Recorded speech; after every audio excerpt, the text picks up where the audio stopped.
This year, Mega Corazón celebrates 250 years of the great American tradition that defends, promotes, and supports free speech.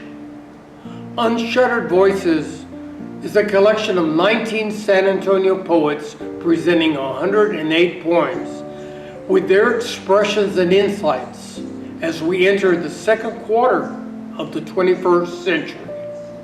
In addition to their 5 original works, each poet will present a poem or essay by a poet or author whose works have been banned. This is an amazing panoramic collection of authors who refuse to be shuttered, and for many, their acts of literary courage resulted in their incarceration and for some, execution. Our country is a bastion where artists and citizens have participated in a 250-year legacy of free speech, Unshuttered Voices. Enjoy Mega Corazón 2026.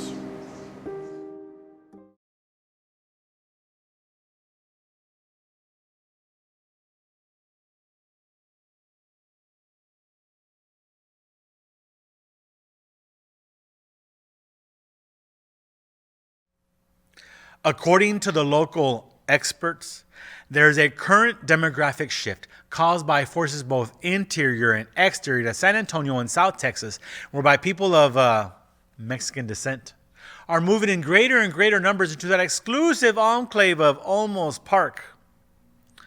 But respectfully, I disagree. For it is my contention, and I shall provide evidence to support this assertion, that Mexicans have always been in Olmos Park. Because when you stop to think about it, we Mexicans live in a constant state of Olmos.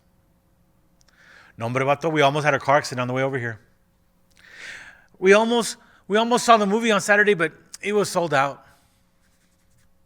I almost won the scratch-off lottery ticket. I just needed 2 more symbols. We almost went to the beach on Saturday, but Janie, she got the diarrhea. When my sister got her first tattoo, my abuelita almost had a heart attack. See, the statements above each have an air of innocence about them, but continuing to live in Olmos Park has some serious consequences that leave those in our culture from sufficient success. I almost was going to make that payment, but, you know. Georgie almost went to the Marines, but he decided to stay at the factory instead. Freddie almost got away with it, but they gave him the breathalyzer. Jessica almost finished college, but she got pregnant with my sister. And Junior, he almost got a job with them, but they wanted him to work on the weekends. Could you imagine if Cesar almost called his farm worker friends together? If Henry B. or Joaquin almost ran for public office? If Selena almost picked up a microphone? If Edward James almost tried out for the role of Jaime Escalante? See, the problem with all of us living in Olmos Park is that we live like stereotypes, all together in one house. It sits uncomfortably on the chord of Quien Sabe chord and If Only Lane. The white paint is chipped, the foundation is cracked, the house leans a little bit towards the left. 55% of Hispanics in Texas almost finish high school. 49% almost finish college. In the last national election, 46% of eligible Latinos voted. That means that about 12.6 million people almost made their voices heard. The difference between us dreaming of a change and actually realizing it is an attitude that acts to make the change. If we don't change our cultural attitude, we will always be almost successful. So why are we trying to move into Olmos Park when we should be moving into a dorm room, a boardroom, the mayor's office, the governor's mansion, even the White House? I'm sick and tired of living amongst another almost generation of an almost people. It's time that we get out of Olmos Park.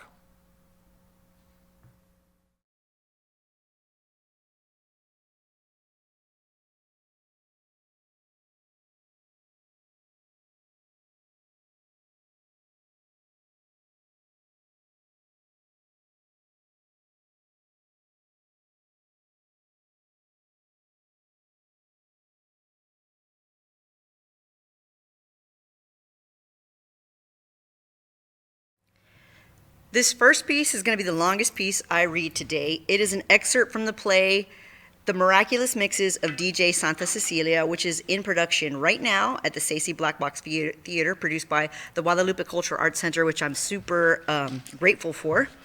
It is meant to be read by a chorus, like in Greek plays, a Greek chorus, and I'll just go right into it. The early 90s were the golden age of SoCal raving. Rave would trickle through the heartland and become what all co-opted subcultures become: shrink wrap, mass-produced conformity. By the end of the millennium, the culture jumped the artistic shark. With the rise of corporate-sponsored festivals, clubwear and rave merchandise were available in every suburban shopping mall. And every mainstream pop artist commissioned DJs for dance remixes of their hits. But the early days were about completely original artistic expression.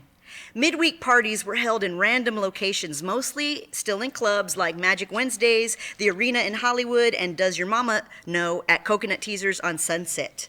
But the best parties were illegal. No permits, stolen power, in and out before the cops even knew what was going on.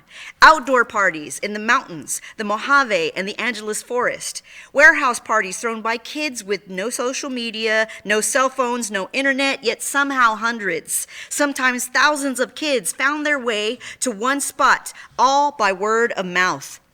You would call a number on a flyer, and a recording would repeat an address. Sometimes you drive to that place only to get a slip of paper with another address or directions. Getting lost was part of the adventure. No GPS, you had to read a map and use payphones. But when you successfully navigated your way to a real underground rave, you were in for a trip, an escape, a vacation from the everyday reality.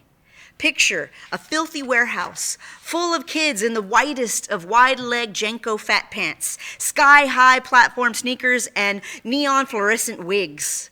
Converse, Adidas, and Puma skate shoes, do-it-yourself fashions, thrift store come-ups, throwback sports and global soccer jerseys, pleather and plastic, reincarnated 60s and 70s polyester, repurposed, mixed with midriff baby doll tees, fairy wings, and butterfly hair clips on boys and girls in god-awful bucket hats. Full-grown adults obsessed with cartoon images, rainbow bright Teletubbies, strawberry shortcake, and red and white striped cat in the hat top hats. Candy ravers wore candy everything. Bracelets, necklace, rings, chokers piled on stacks and stacks of edible jewelry and full arm sleeves of pony beads. Blowing whistles and bubbles like Neverland's lost children. Packing light up toys, glow sticks, and stuffed animals into tiny vinyl backpacks or lunch boxes. Knee-high furry boots with matching earmuffs, faux fur in every unnatural color imaginable, rainbow belts or suspenders holding up oversized pants hanging off the impossibly thin hips of youth. Fashion drag next to campy drag next to androgynous trash queens, and outdoing them all, the aliens. Aliens, aliens, aliens, aliens, everything futuristic and alien, because the future wasn't frightening back then. As ominous as technology promised to be, we had faith. Cyberpunk hackers would intercede to save the world. Peace, love, unity, respect. Our cliche philosophy, peace, love, unity, respect, our naive ideology, peace, love, unity, respect, our bullshit principles, plur, allowed us to commune with strangers, carefree of crime, violence, and exploitation. Our frontal lobes weren't fully formed yet. Peace, love, unity, respect, pseudo-ethical guidelines for faux tribal behavior. We craved something more than the cultural bankruptcy of our own American ideals of white consumer capitalism.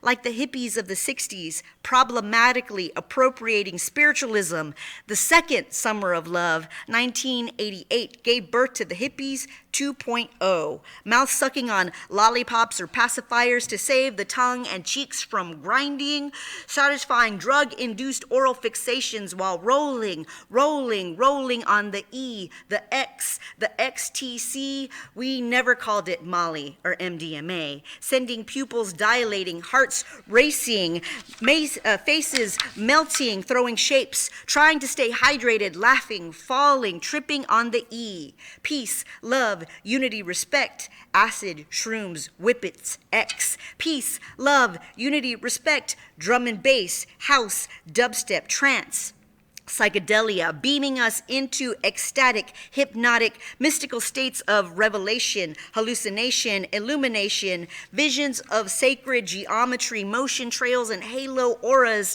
vibrant colors, swirling patterns, surreal images, and distorted noise, kaleidoscopic fractals, fluorescent under black light. And for those very lucky or stupidly overdosed, ego death. Not for the weak of body or mind, euphoric highs, nightmare lows, psychoactive substances produced altered states of consciousness through the creative exuberance of the mind, liberated from its ordinary restrictions, transfigured an old, filthy warehouse.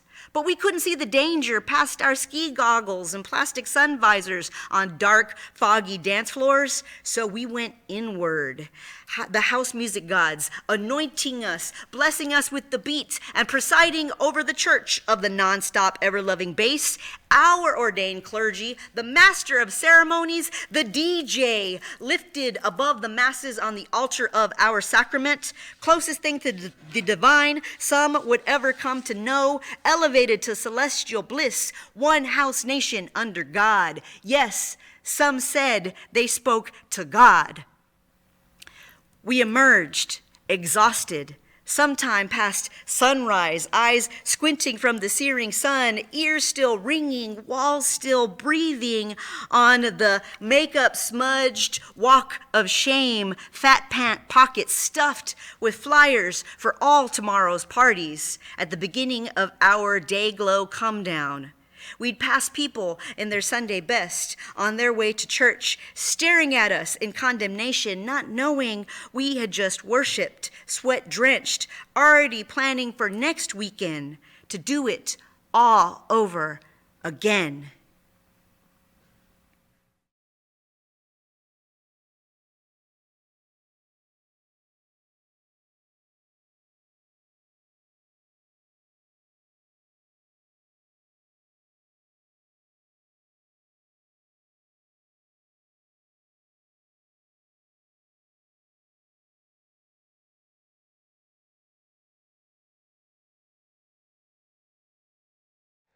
The insane madness of making insanity seem normally sane.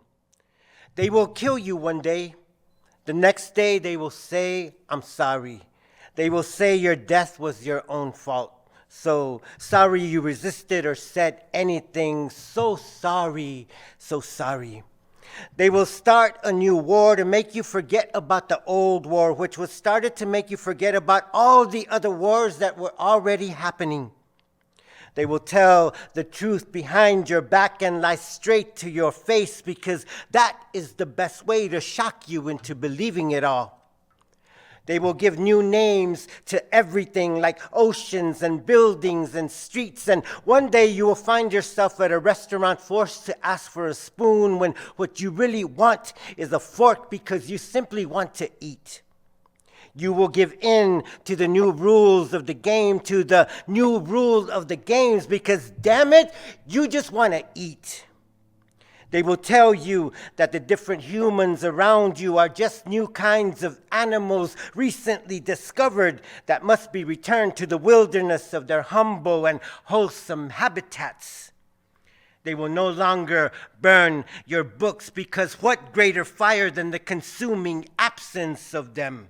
Unlisted, unprinted, unavailable, no longer existent. They will teach you how to bend your knees again after all these years of us learning how to walk and talk and be upright. They will say that the freedoms we claim are mere imaginings and that they are just keeping things real. as they hunt us and find us and try to remind us how to thoughtlessly kneel.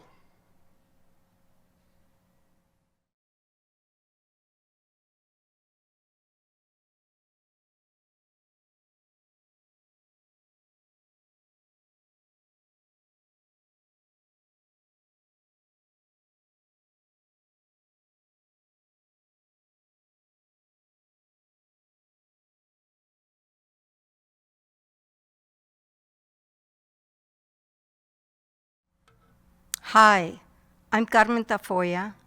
I'm delighted to be here with Mega Corazón today, and I'd like to read some poems from a novel in verse called Warrior Girl, which is being read right now by elementary students, middle school, high school, and adults.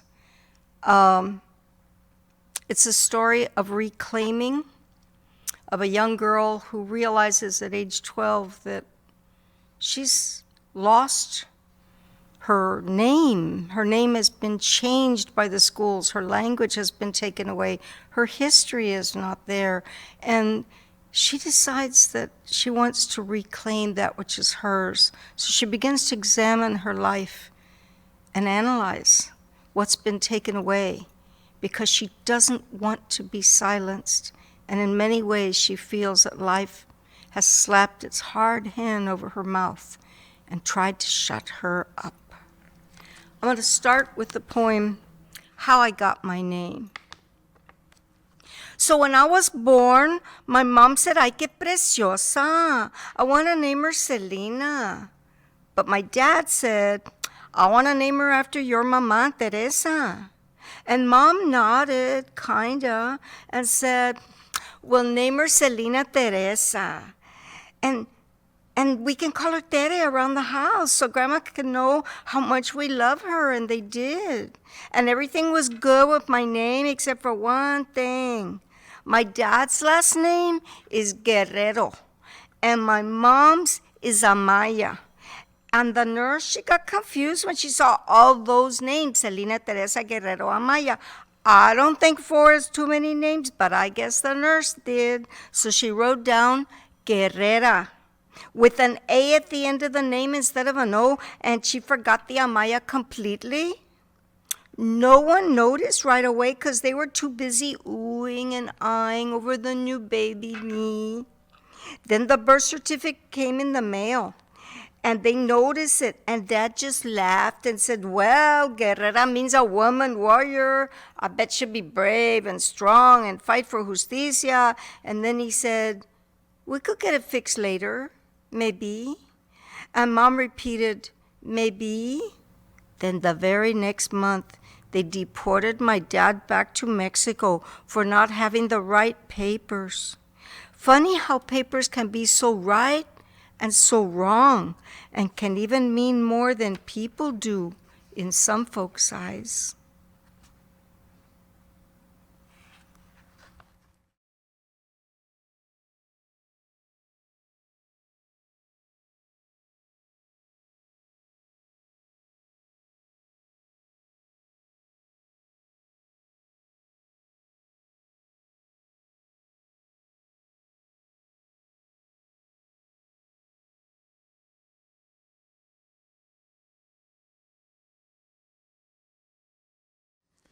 Banned in Boston. Watch out for Walt Whitman.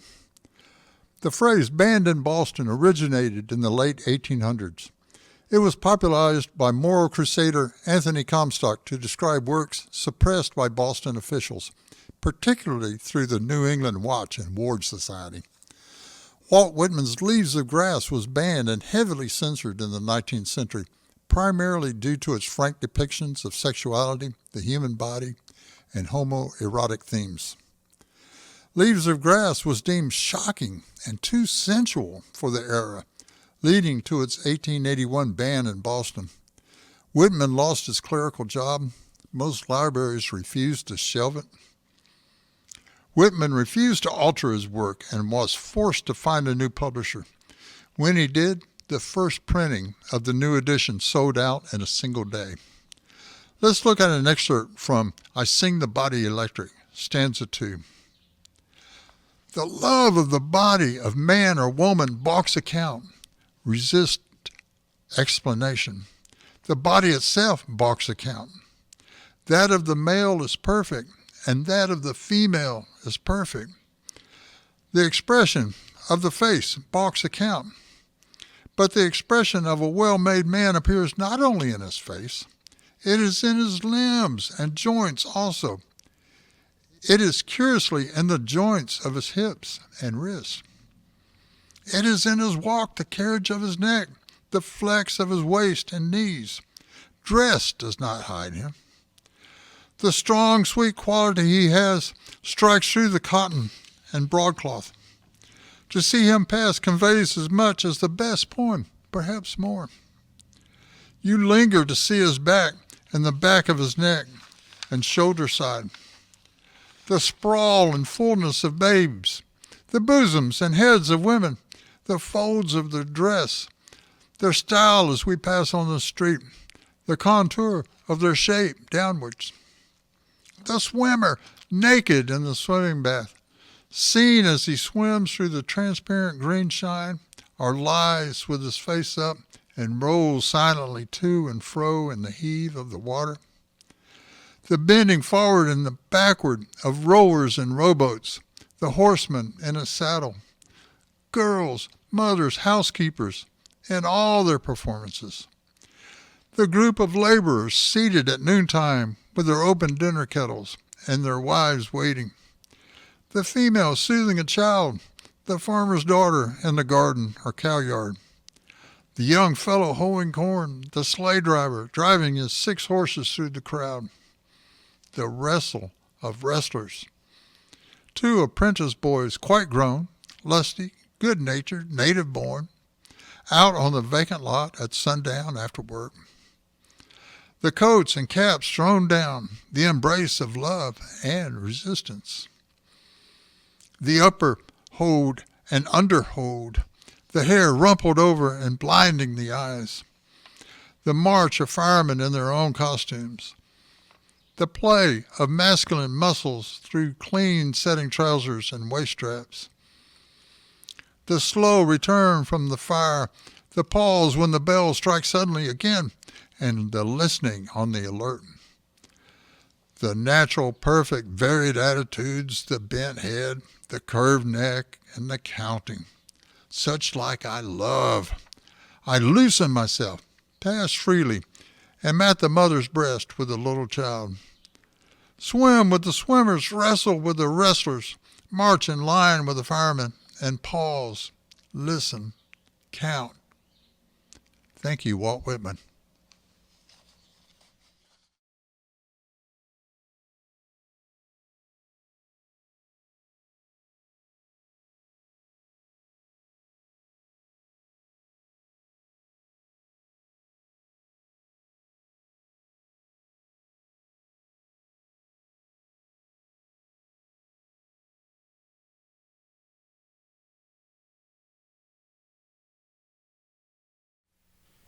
Greetings and salutations, everyone. I'm Andrea Vocap Sanderson.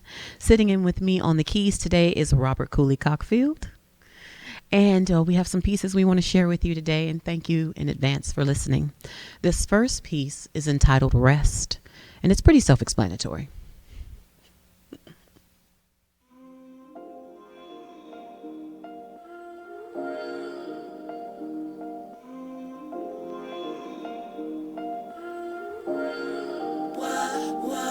You need to rest.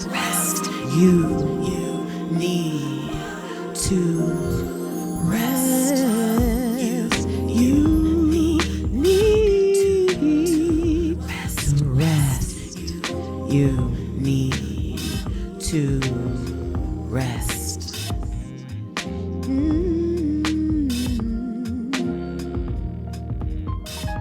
Repose for the soul sounds like silence in the garden, being planted in serenity, allowing for reflection and growth. Looks like transit to fertile terrains, remaining in the presence of nutrients and nurturing hands, gaining ground as we get back up on our feet again. We aren't pushing these petals to bloom too soon. We are experiencing the process, digressing and believing the manifestation will happen in tune with God's timing. Until then, I'm aligning myself with peace and living unstressed. For the burden of being overworked does not mean I am blessed with opportunity. Having ourselves overwhelmed by circumstance is not a gift. We can cultivate our soil better if we've rested in our skin. Sometimes we need to marinate on the mantras and meditate on where we've been as well as where we're going. Yes, doing all of this from the perspective of a dream state. Spirit can speak clarity in your dreams. Wait on a sign before we get caught up in the streams of toil. Staying up late, burning the midnight oil is frying our focus and blocking our spiritual hearing. When we slumber unencumbered, we will wake up with the freedom to move renewed in our strength. Renewed in your strength.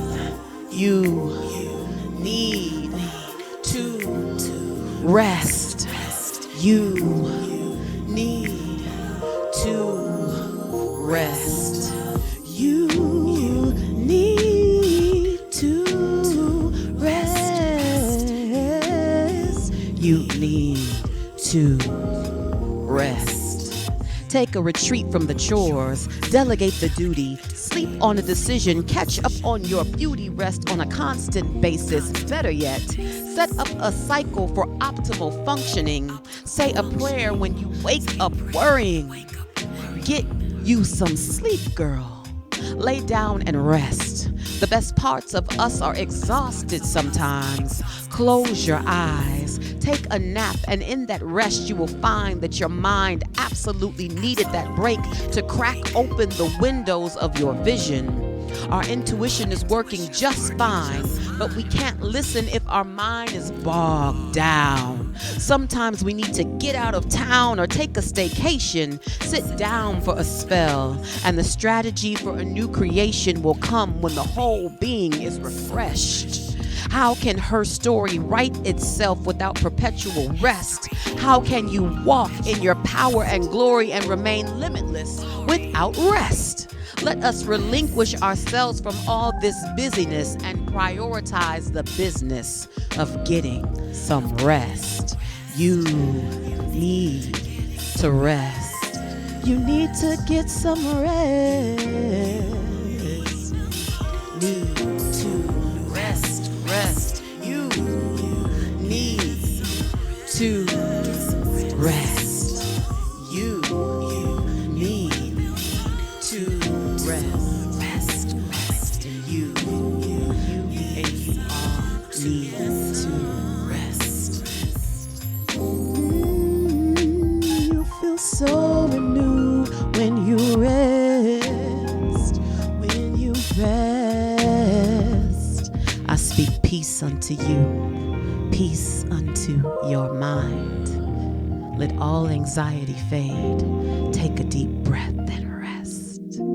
Take a deep breath and rest. For real, go to sleep.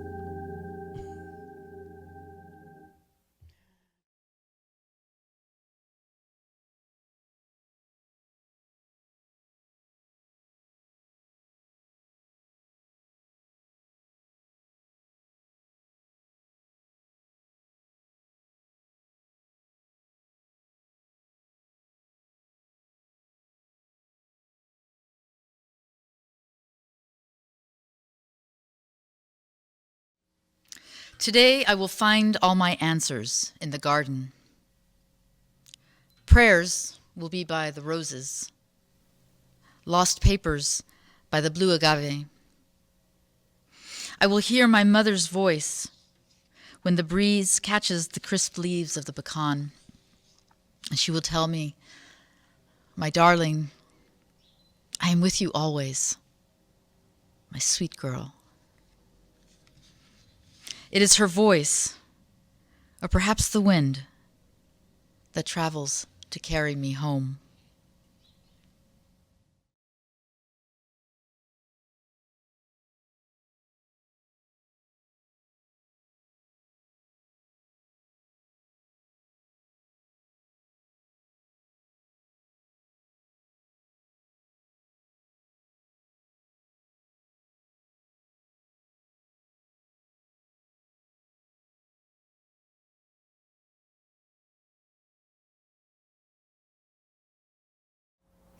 Hi, my name is Jen Yanez Alanis, and I am very excited to be here, invited once again to share poetry with URBAN-15. This year is going to be a little bit different. I'm decided to go ahead and start introducing some of my poetry that includes my language work with the Lipan Apache language. The methodology is called Meslachlo. It is a recovery system that works with archived materials, but brings it into a 21st century existence. It connects the past with the current, and I'm really excited to share it. 1. Water arrives in dreams. I dream in seasons, in the shape of water, in that captured place on the backside of flames, and on glittering tongues of fire. My winter thaws. Water enters the throats of wounded animals, of flowers gesturing thirst. In the sacred circle, water glows with memory. Turquoise and fire cradle me. Lightning dances. The blanket of the world covers me, and beneath its rest, I sing. Agobolcheya biya, ayoho meslachlo, nigoheya sha duyo, nalt. My language arrives as image, alive with cadence from the heart, water moving outward, toward all that surrounds, toward all that sustains. Fragments of prayer, fragments of vision. The imagery comes together, calling forward the elemental, the sensual, the ancestral. Through unease it leads me, through loss it leads me, toward rivers fed by springs, toward the drowning of my mother, toward miracles, toward salvation. Stories return like water, they circle, back toward the dead, they lead me, back toward grandmother braiding my hair. Heya oyo, nigo oyea, heya eya, buried deep in her chest, and it screams. Memory like water moves, one life touching, then another. Nothing remains separate. Ago bolsheya meslachlo yo e. Nigo shadunshals. Koniheya kahi yoho. Bizaheya. Biya ilshki yoho. Nadaha eya. Nadaha yo'o. Nadaha. 2. The river with me. My story from rupture grows, searching through old records for the names of ancestors toward the communal, the personal leans, and the communal, the personal reshapes. Each return to myself, the word changing, the world changing, I always entangled with we. Sweetness and bitterness in this cup together rest. I sip and toward a blood-red moon look from my quiet garden. Thousands of miles away, my sun wakes beneath the lingering charge of a lunar eclipse. Orders awaiting, a war forced upon him. Between us, distance stretches, distance converges. Crosses easily, this love transpires also, the dread. Mermaids along shorelines weep perched on rocks, their teeth across flesh drag.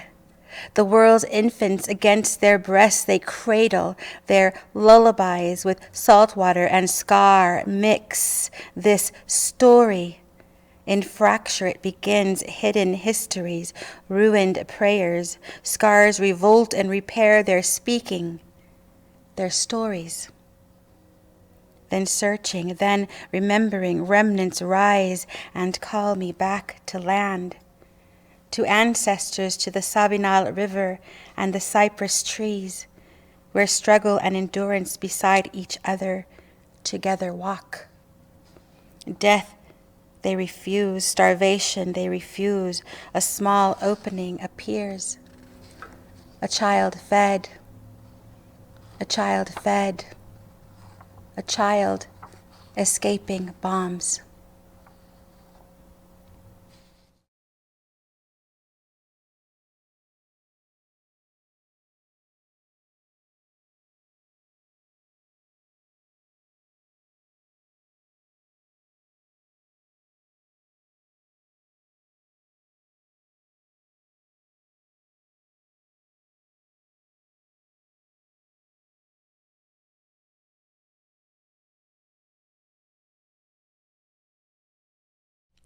My love language is language, because that's the only one I speak. So please use your words and be precise. My love language is moments that I get to keep, but only the ones that feel nice. My love language costs more than you'll ever bargain to pay, with a value much higher than price. My love language is made up by what you do every day and by a pile of things sacrificed. Speak to me in coffee, the way that I like. Speak in the planning that's done before flights. Speak in soft whispers and please never yell. Speak to me in stories you thought you'd never tell. Speak in your actions. Speak with your time. Speak like you know that I can't read your mind. My love language is all of them, plus more you don't know. My love language is changing and learning to grow and staying up late and talking all night and meaning what we say but not being mean when we fight. My love language is words I thought I'd never hear and speaking them loud and saying them clear. My love language is a tune in my heart that I hum. So please, just get off your ass and don't be a bum.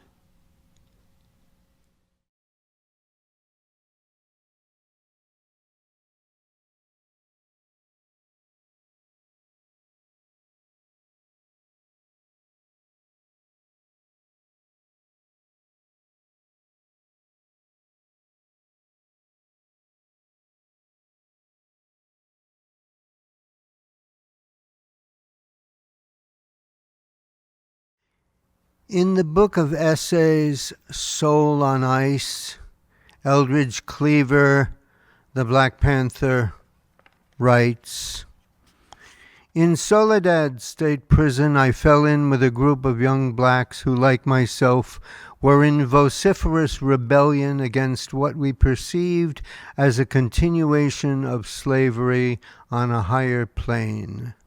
We cursed everything American, including baseball and hot dogs, all respect we may have had for politicians, preachers, lawyers, governors, presidents, senators, congressmen was utterly destroyed as we watched them terrorizing and compromising over right and wrong, over legality and illegality, over constitutionality and unconstitutionality. We knew that, in the end, what they were clashing over was us. We knew that they were clashing over what to do with us blacks and whether or not to start treating us as human beings. I despised all of them." From Soul on Ice by Eldridge Cleaver, a much banned book. In Mesquites Teach Us to Bend, my newest book of poems from Lamar that came out this past year, this is the final poem. It's called Recounting, and I think it starts by sounding like a nature poem, but, well, you'll see. Recounting. 10 bob whites in a troop beneath the tree, one black and iridescent blue butterfly over the fire pit. Squirrels, I lose count. Is it one or two hawks, the screech, call, flap, and shadow? Dove, white wing, just one, bullet hole in its neck, and otherwise perfect like sleep. 4 new bookshelves and still not enough space. 4th year now with them behind the razor wire. New poems across a week gone thick with humidity, and I lose count, though they are not squirrels. Snub-nosed butterflies litter the air. If I wanted to count them, I'd start with the splashes of dead on my windshield and multiply by 100.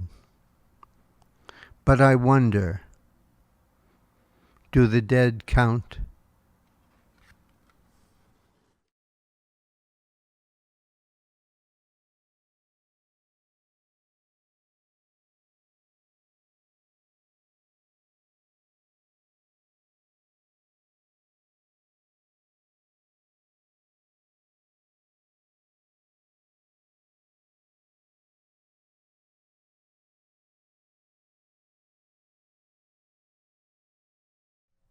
Every house on our street had fences, chain link finishes, hand-mixed cement lathered over gray cinder block. Think castles with stone walls, windows laced with wrought iron guards, fortified fortresses saturated with sangre santísima. In the desert, we are taught how to turn sadness into sand dunes.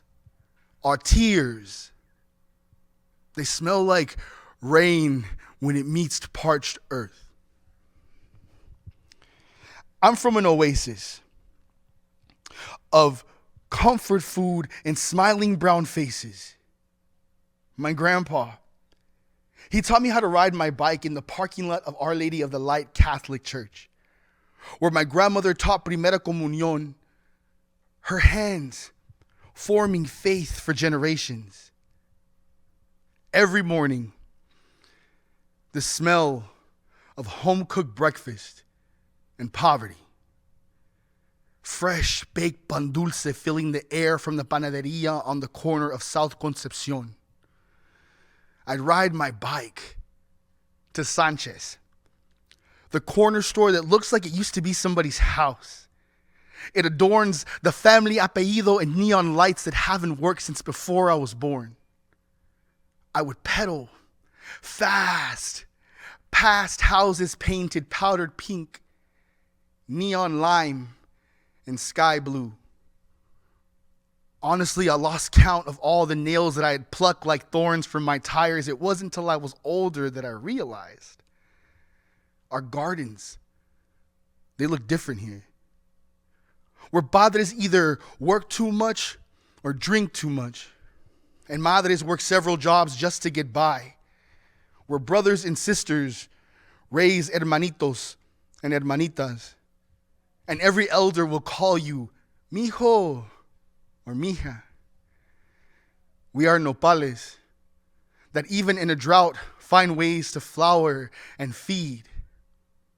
On Thursdays, a fruit truck would stop in the front of our house. Our street would turn into a market. Sandía, limón, melón, neighbors in the hood. Caminamos los domingos a la panadería con sartén y todo buscando menudo. I am from a dusty place where the families go to the kermés every fall, and you can find some sabroso elote on almost every corner. Swap meets with blistering hot concrete. You gotta buy some agua fresca to wash down the summer heat. Douglas, Dolan, all the way down to Delta. Roll to Escalate just to cruise the park. Walk down to Lincoln just to peep the art. Cross the Puente de Juarez on school nights for nightlife. And hit Chico's Tacos after the bar. Order me a double with extra fake cheese. Some of that salsa aguadito. Crinkle cut fries with ketchup packets that had a little too much vinegar. And wash it down with some pink lemonade. A lady will call your number when the order is ready. 37, 37, 36, 36. My grandpa, he taught me how to drive when I was 9 years old in the parking lot of Our Lady of the Light. My grandma would take me walking, ay por la casa, to the Fox Plaza swap meet, to the Clardy Fox Library, to the El Paso Zoo. Lupe, she never drove a car, but she showed me the world. El barrio, where your friends played ball on the narrow street and yelled, "Car!" when one approached. It was vibrant. There was love. At night, our lullaby was the howling of a car alarm, cat calling the subwoofer of a passing lowrider. At night, the view of my pueblo from Scenic Drive, lights that mimic the stars, old gods and new angels. And then I moved and moved and moved to the places where the stars didn't shine so bright, to places less like 79905, to the places that my mother dreamed of.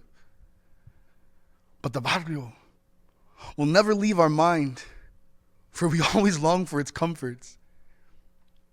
I will tell my children that we made our kingdoms in the slums, that my grandfather was a king, and my grandmother his queen, and the barrio was in our blood, and that's what makes us royalty. You know, I may have left El Paso, but every morning I'm reminded where I'm from.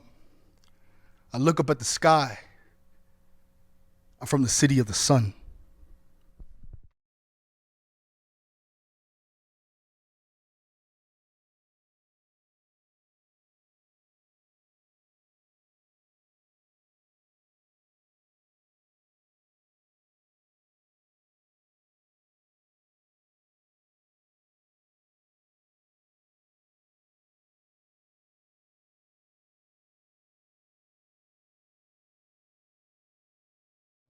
I propose that you seek in yourselves the remembrance of the before and write what you find and believe your words.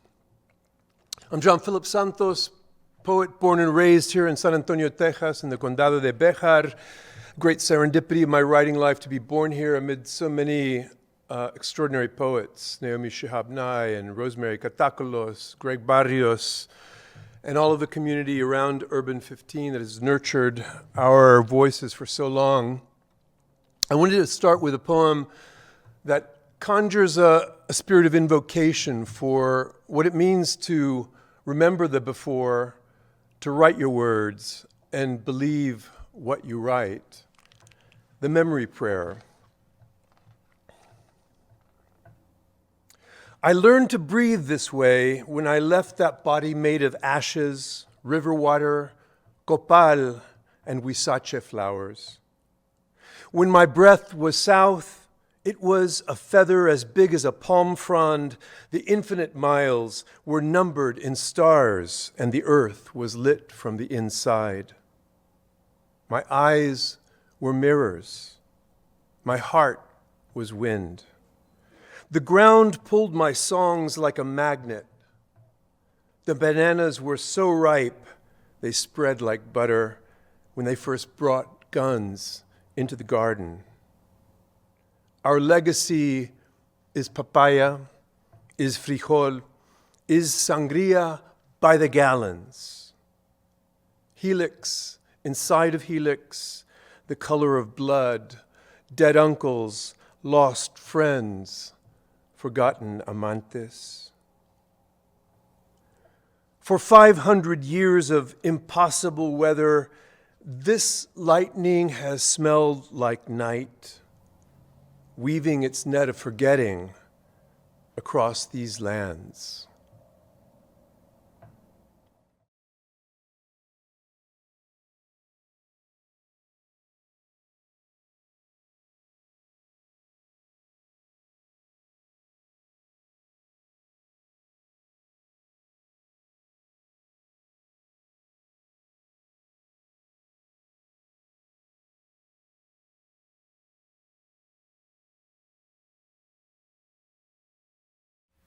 Hello and happy National Poetry Month, also happy Earth Month, since it's April, which are 2 months that we desperately need right now in this moment. So I'm so honored to be here as part of Mega Corazón again with you. I'm grateful to URBAN-15 for opening this space for us to share all of our work with you.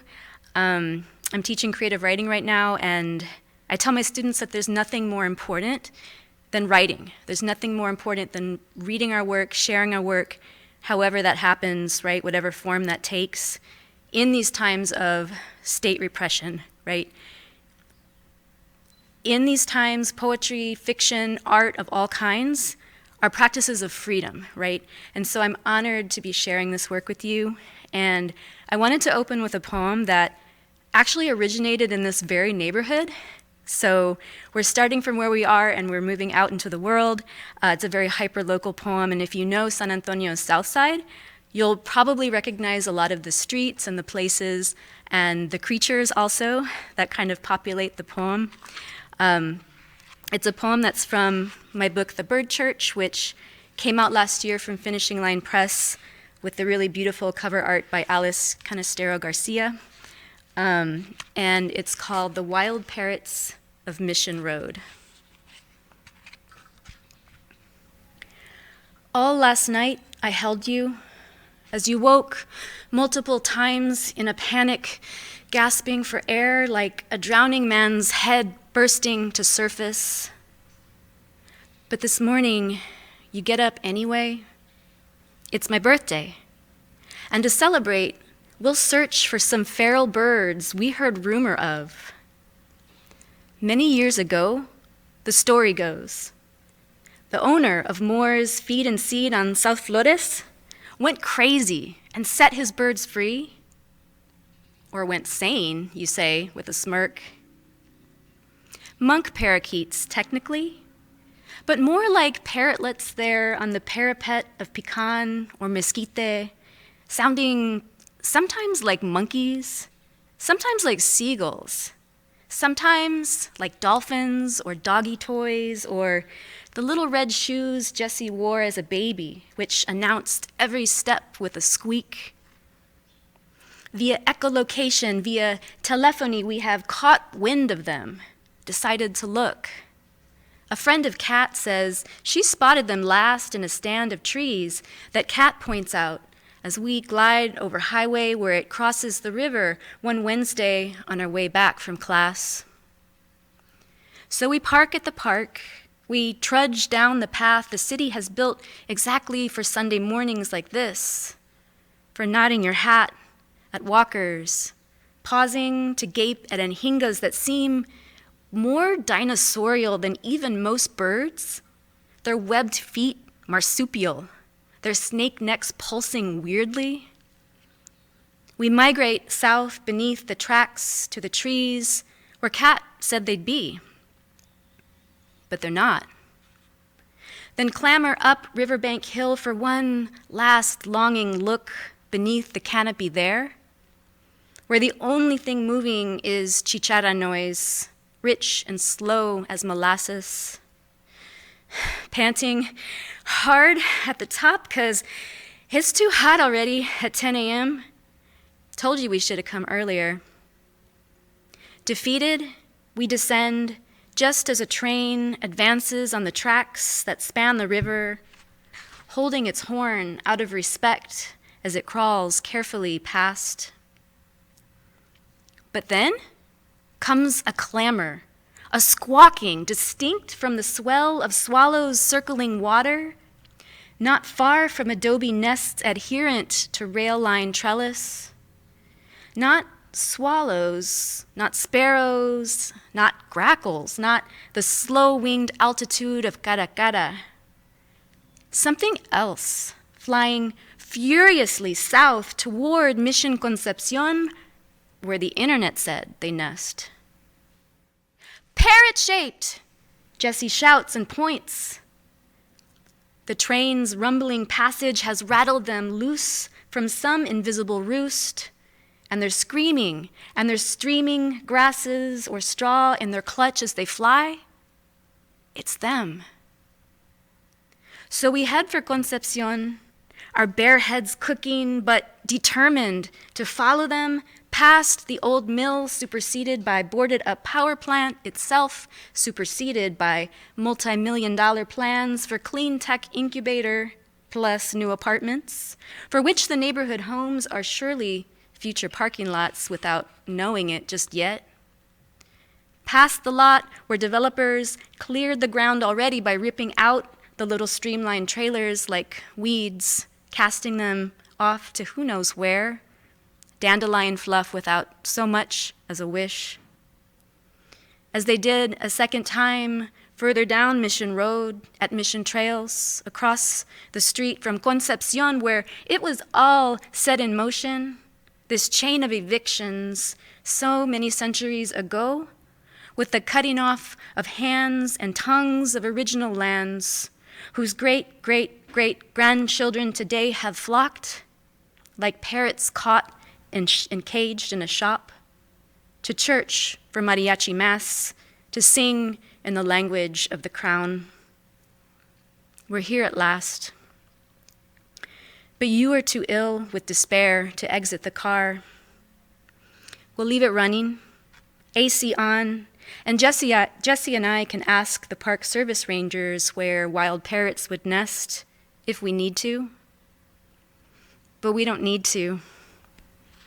We find them ourselves, laughing in the trees outside Concepcion. 4 little clown faces grooming each other in an old mesquite. That's mesquite in Nahuatl. And 2 chatterboxes up in a scrub oak. We breathe them in.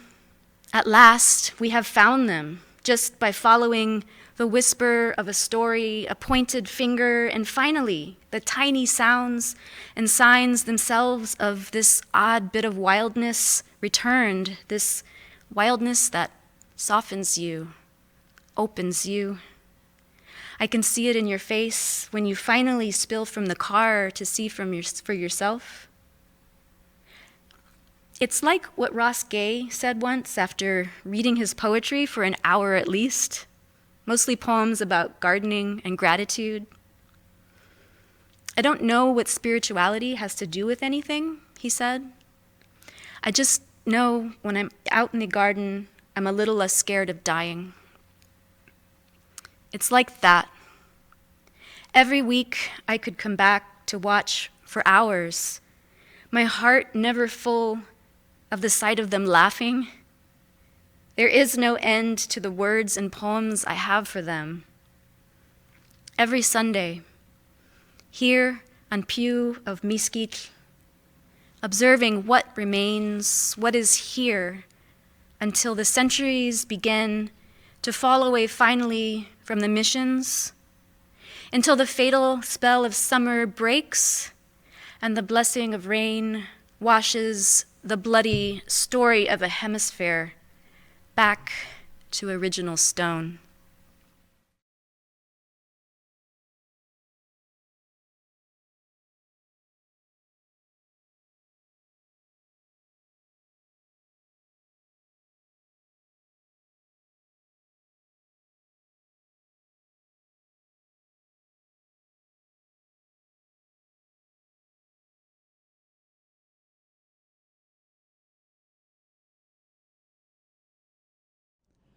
militant. When Israelis bomb a school, are they terrorists yet? When hundreds of Arabs die, and only the weeping family of one dead Israeli is shown in our pages, how does that speak? Children bleeding, and we're all tongue-tied, newsmen tangled in lies, bought a line. If you live on this side of a line, you're a militant. Over there, you're a nice, good bomber. We live in a military city. If someone doesn't like what the generals say, may they bomb our whole city? Could the grieving women, boys on the beach tell what they prefer? Who has a right? In Berlin, rectangular nameplates of Jews who died, who disappeared, gleam in doorways. Does today make them cry?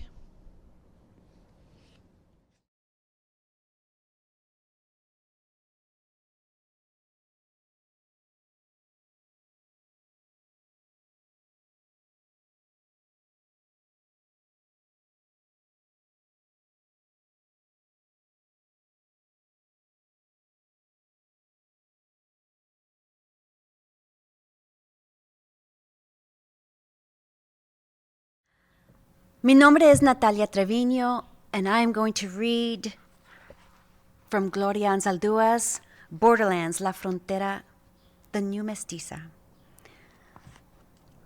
Gloria Anzaldúa is a legend, and this is her poem, Mujer Cacto. La mujer del desierto tiene espinas. Las espinas son sus ojos. Si tú te le arrimas, te araña. La mujer del desierto tiene largas y afiladas garras. La mujer del desierto mira la avispa clavar su aguijón y chingar a una tarántula. Mira que la arrastra y a un agujero pone un huevo sobre ella. El huevo se abre, el bebé sale y se come la tarántula. No es fácil vivir en esta tierra. La mujer del desierto se entierra en la arena con los lagartos. Se esconde como rata, pasa el día bajo tierra, tiene el cuero duro. No se reseca en el sol, vive sin agua. La mujer del desierto mete la cabeza adentro como la tortuga. Desentierra raíces con su hocico, junta con las jabalinas, caza conejos con los coyotes.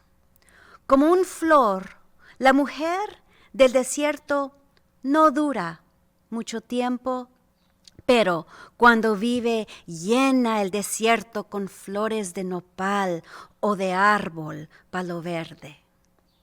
La mujer del desierto, enroscada, es serpiente cascabel. Descansa durante el día. Por la noche, cuando hace fresco, bulle con la lechuza. Con las culebras alcanza un nido de pájaros y se come los huevos y los pichoncitos. Cuando se enoja, la mujer del desierto escupe sangre de los ojos como un lagarto cornudo. Cuando oye una seña de peligro, salta y corre como liebre. Se vuelve arena. La mujer del desierto como el viento, sopla, hace dunas, lomas.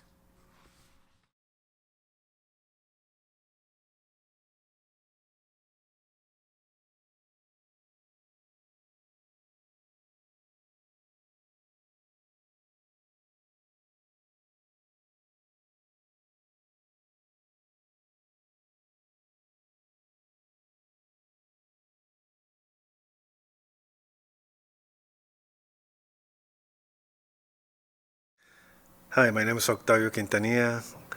I am a citizen of San Antonio, former poet laureate of the city, and I'll be reading a few poems for you. The first one is called The Lemon Tree. The lemon tree still grows despite cinders inside of it. Through its open branches, invisible human remains. Do you remember its first flowering? The children come and glue their lips to its lips. They come and leave their want, blooming at its feet.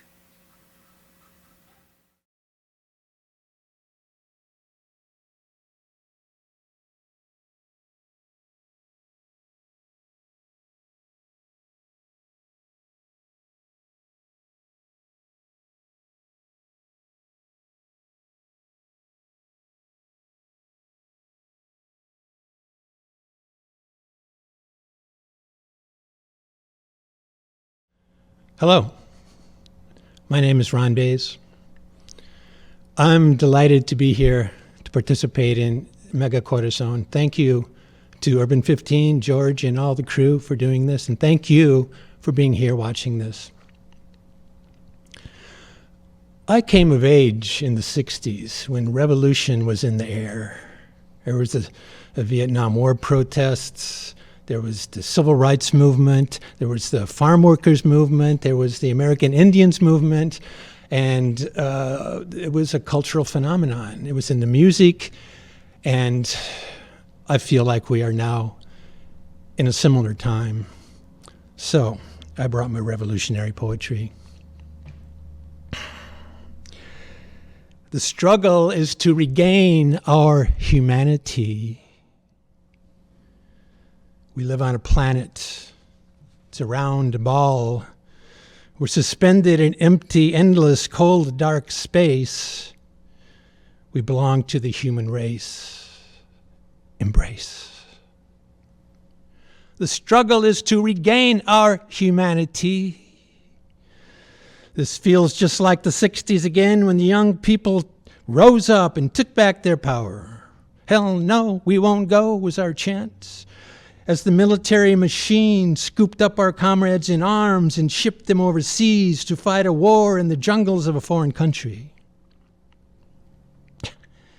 Some of you might remember, we brought the house down. Gandhi did it in India. Martin Luther King and the civil rights movement, Cesar Chavez and the farm workers movement, Muhammad Ali spoke truth to power and would not answer to his slave name. Google it. It's on YouTube. The revolution will be televised from the drone shots of Standing Rock to the Purple Mountains. Majesty cell phones are already posting, Facebookian exploding, YouTubian glowing. Networks of communication are flowing and sending electrical impulses from among the branches of our great nation. Like-minded, co-evolving human beings of all creation, with Mother Earth and Father Sky farther out, outer space, and God watching over us. Like a theater piece or something. Us poor humans down there acting out their drama, their passion play, their glory, their death wish, to die and be reborn again, perhaps. In a heavenly realm where all desires are exactly and easily met, kind of like the ancient people who lived here among us around the springs, our ancestors, back when the garden was our home, not our hobby. But we destroyed all that to build houses and cars and weapons to destroy others who did not believe in destroying like we destroyed. Now we're tired. We elected Donald Trump twice.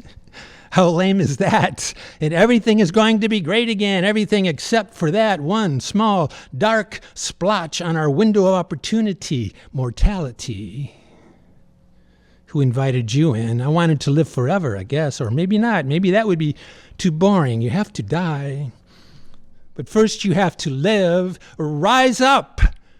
The struggle is to regain our humanity. This feels just like the 60s again, when young people rose up and shattered the complacency of a nation, resting on its laurels, its conspicuous consumption, its empty warehouses of lost love, believing in God, but not knowing God was already here. Fully manifested, the Virgin, the saints, and all the angels already here. No need to wait any longer. Let's do this thing.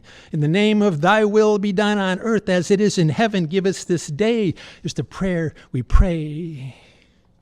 Supplicate, adorate, meditate. Don't obfuscate the issues.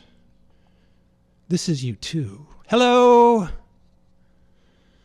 Can you hear me? I wrote this down on my iPhone. I don't know why, because I just wanted to get it right on, right down. Down syndrome, autism, vaccination, procrastination, defeated nation.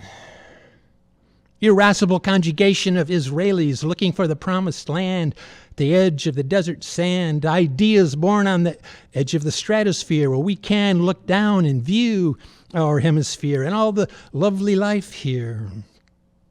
Making plans and procreating. Take two sets of genres and merge them together. Fresh ideas and new insights. Ride your bike, fill your brain with oxygenated air. I wrote this on a cool, wet day, on a mission from God. It appeared to me in the clouds as I rose by. Hey, look, we've made a mess down here. Admit it. It's not too late to clean it up. Or at least we could try. Any smart species would do that. Homo sapiens. Hey, the Neanderthals are gone, didn't make it. Homo erectus too, fell down, couldn't get up. Homo sapiens, how smart are you?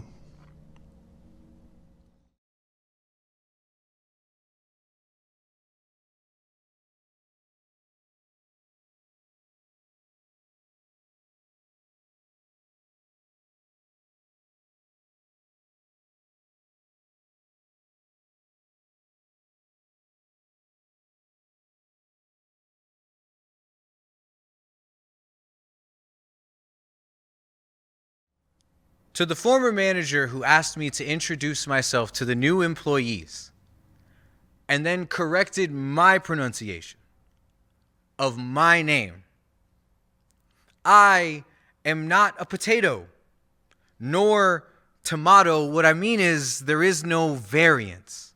So when you ask me my name, mine is the right answer. If it doesn't sound right, you are the problem. Fix that.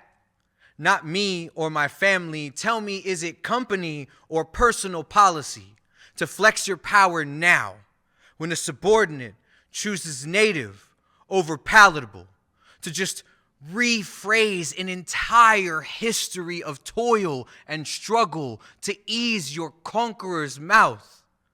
My abuelo would have your tongue nailed to the wall were he still alive.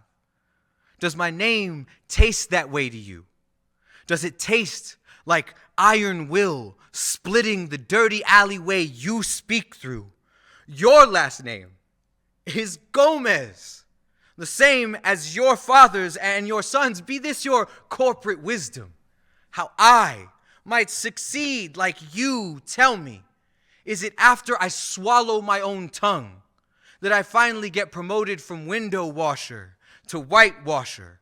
Or is it admittance to the club only for those of us who learn how to shut up? Listen, mi nombre es Tomás Julián Castillo Roque, and the only people who get to ease their mouths around that name are those who have worked for it. You will address me with all the familiarity I show the government, or as an ancient spell on parchment. You will cradle every syllable and accent to conjure my magic. You will speak me with intent. I will not be spat out or compressed for convenience sake or your sake or the sake of understanding. My family is that of construction and farms. We are that which grows, stands erect above the dust, and I refuse to allow you to look down on me, mouthful of dirt as you speak. Mr. Gomez, I am not sorry that your tongue wrestles with itself. I am not in the least bit uncomfortable that you are made uneasy when our history comes marching through your teeth. I pray that your children never have to speak their names as compromise, but if they do, I hope your wish comes true. I hope the wind carries the eroding wail of our ancestors to your ears, turns your skin a ghostly pale, your eyes turn an icy blue, and your hair becomes as yellow and weak as you are.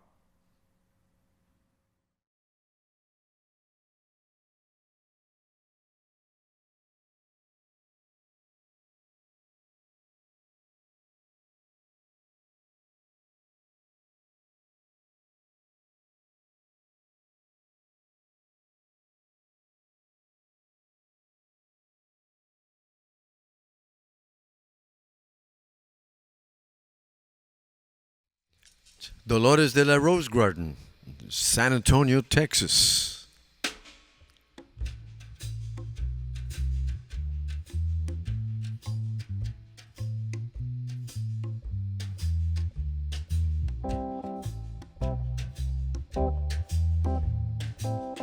Dolores de la Rose Garden moves through the throng of another downtown San Antonio day.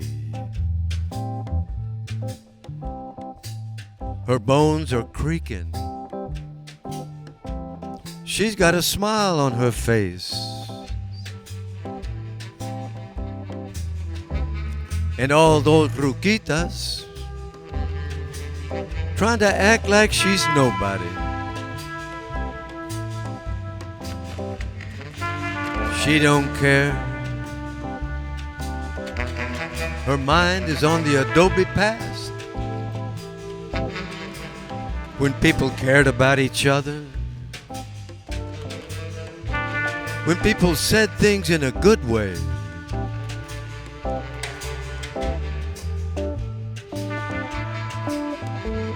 And all those ruquitas trying to act like she's nobody.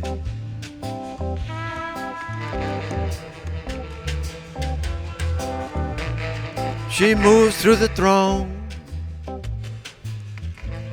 calling all the old men carnal,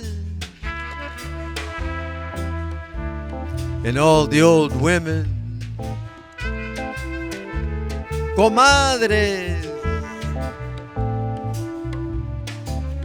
And each time she sees a familiar face, it's a celebration.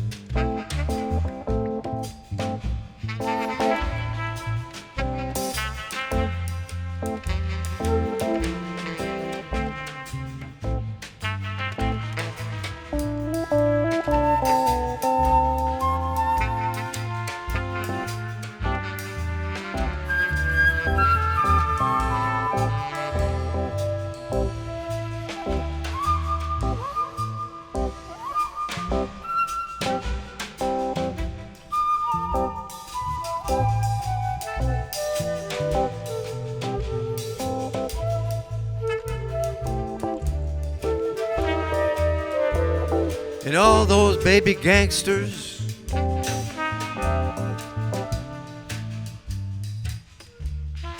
and scholars alike stop dead in their tracks when they see her. Something from Mother Earth, genetic memory bright and clear. They stop and then act like they didn't see anything.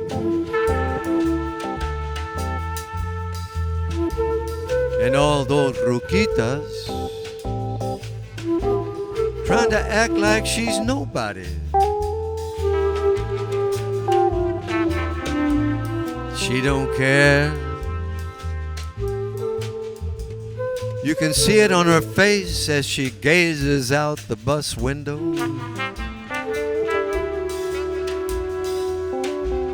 Watching the world change. She rearranges the universe.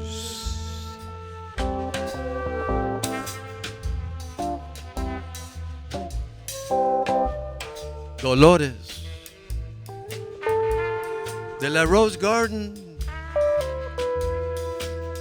moves through the throng of another downtown, self-serving, solo serve, San Antonio day. Her bones are creaking. She's got a smile on her face.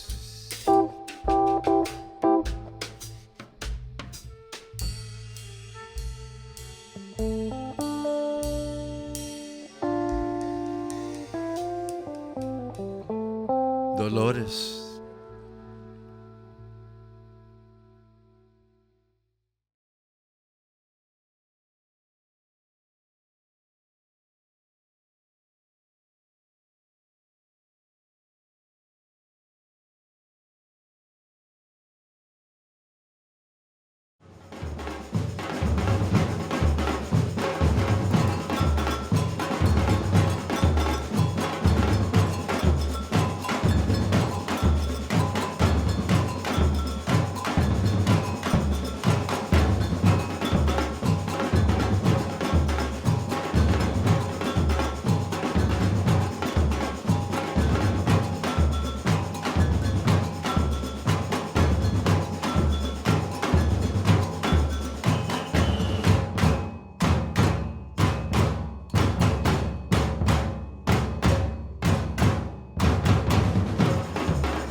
before the premiere of Wakanda Forever and the introduction of Namor into the MCU, I wrote what I think was a pretty successful letter to the Marvel Cinematic Universe. Look, I've enjoyed all the movies so far, but I think we have a problem. Though you may know something about action heroes, it seems you know nothing about affirmative action. Your characters are mostly men, mostly white. And despite the changing demographics in this nation of ours, I just got one question to ask. Where are the Mexicans? I mean, I think you're trying, but even though Tony Stark is basically a self-employed mechanic sporting a goatee, he's not Mexican. Thor comes and goes without papeles, carrying around a hammer, not Mexican. Loki keeps getting caught for stealing the same stuff over and over again and then deported to his parents' house, not Mexican. The Hulk is a big man that can't seem to control his emotions, not Mexican. Black Widow, a woman in love with a man, she keeps trying to change, not Mexican. Spider-Man has a hot tia, pero he's not Mexican. And Black Panther, I don't mess with Black Panther. So Marvel, where does this leave us? Do we not pay for the walls on which we project your movie? Are you waiting for us to become the majority, for you to pay attention? Do you think we're not capable?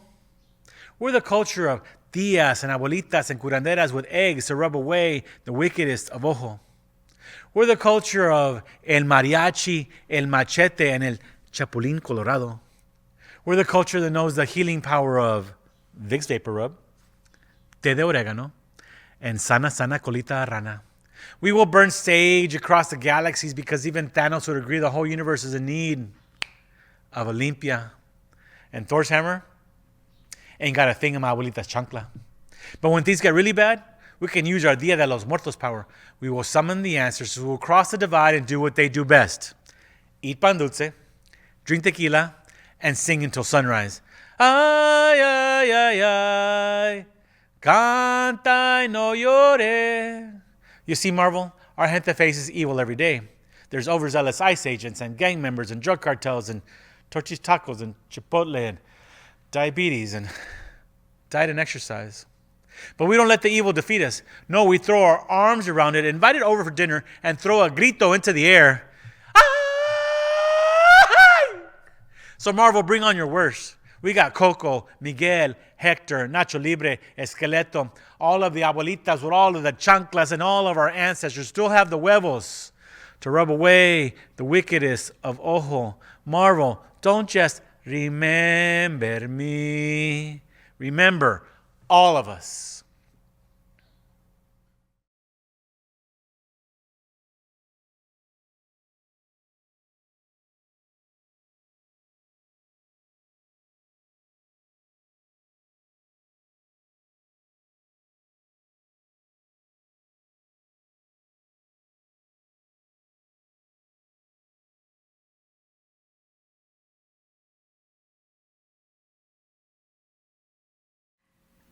Arizona school system famously banned Mexican American studies, and along with it, this poem was banned, In La Quech by Luis Valdez.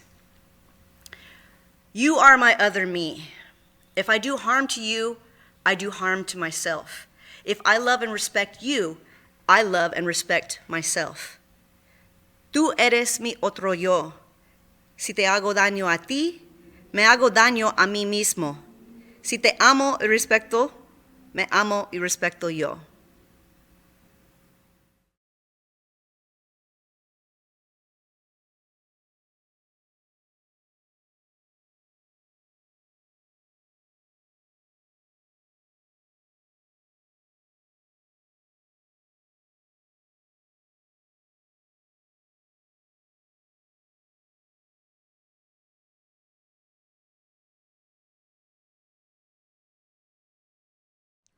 Hello, everyone. Thank you for being here with us at Mega Corazón. My name is Anthony the Poet.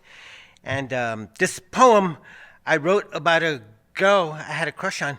But it just so happened that I was also thinking at the same time about a friend who unfortunately was in the process of self-deporting, cutting herself off completely off of social media and just disappearing because she, as well as so many others, were just afraid to be out there. So it's a little mixture of both.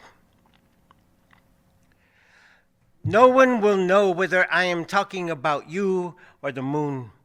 for the smiling light in the sky will be inseparable from my words. Your name, silent to the world all around, will quietly outshine the brilliance of all the stars, screaming and screaming their glow down upon the earth. The sound of you will be the hushed secret that remains crushed inside my heart. No one will know whether I am talking about you or the sun or the most glorious orange flower, or the smell of moist soil once the rains are done after a swift and sweet spring shower. I will keep you deep inside my chest as a hidden treasure meticulously dreamt and only meant for me. And no one will ever know whether I am talking about you or the wind or the sea or the light or the night or every single good thing all around me.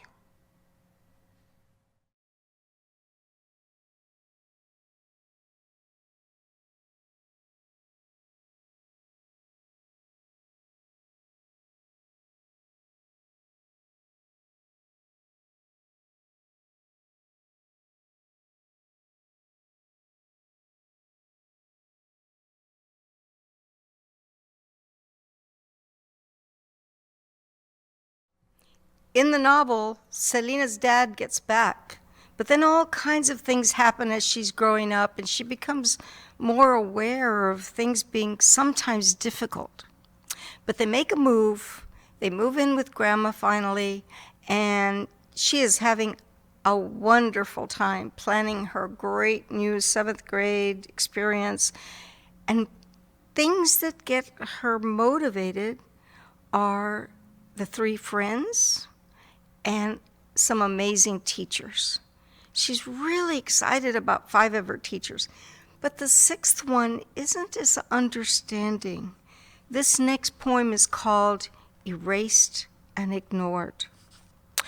So there's this teacher who always pronounces my last name Gura, even though I tell her it's Guerrera. And she never pays attention to Chato when he raises his hand to ask for help in math. So today I was standing in front of the lockers, getting my notebook for afternoon classes, and some loud girl at a nearby locker was cussing out her friend and threatening, "I'll hit you so hard they'll take you to the hospital if you're still alive." Math teacher hears the commotion and comes running out toward me. She's shouting, "Young lady, you stop that behavior immediately." Before I can say anything, she's on this walkie-talkie to the principal's office telling him, "We got a fight in the northwest hallway by room 207, and when me and Liz and Chato try to tell her it wasn't me, she ignores us." Loud girl keeps laughing and points a finger at me saying, "Yeah, ma'am, I bet Mexican girl was gonna pull a knife on me." And math teacher keeps looking at me like I'm the criminal. But it was her shouting. I try to explain, and again, this teacher doesn't hear me at all.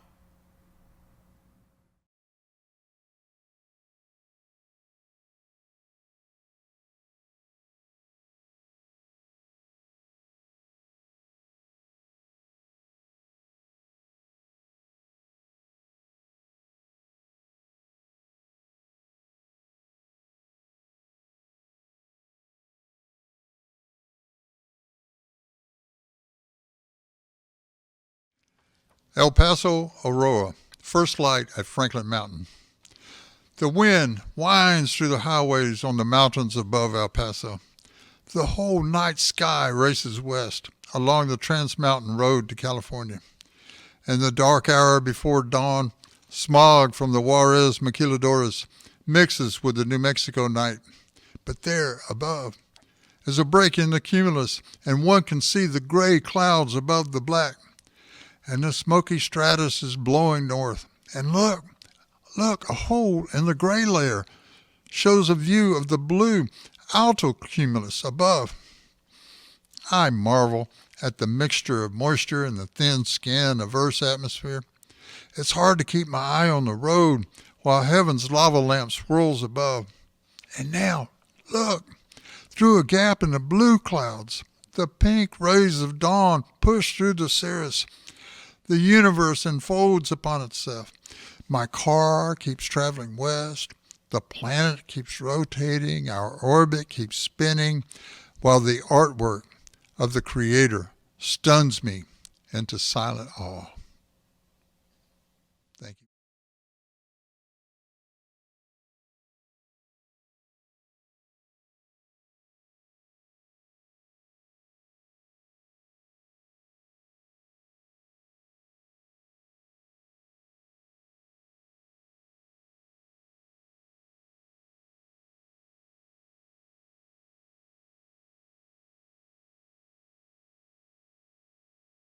So this piece, just like Rest, was a commission piece, and I performed this with the Youth Orchestra of San Antonio.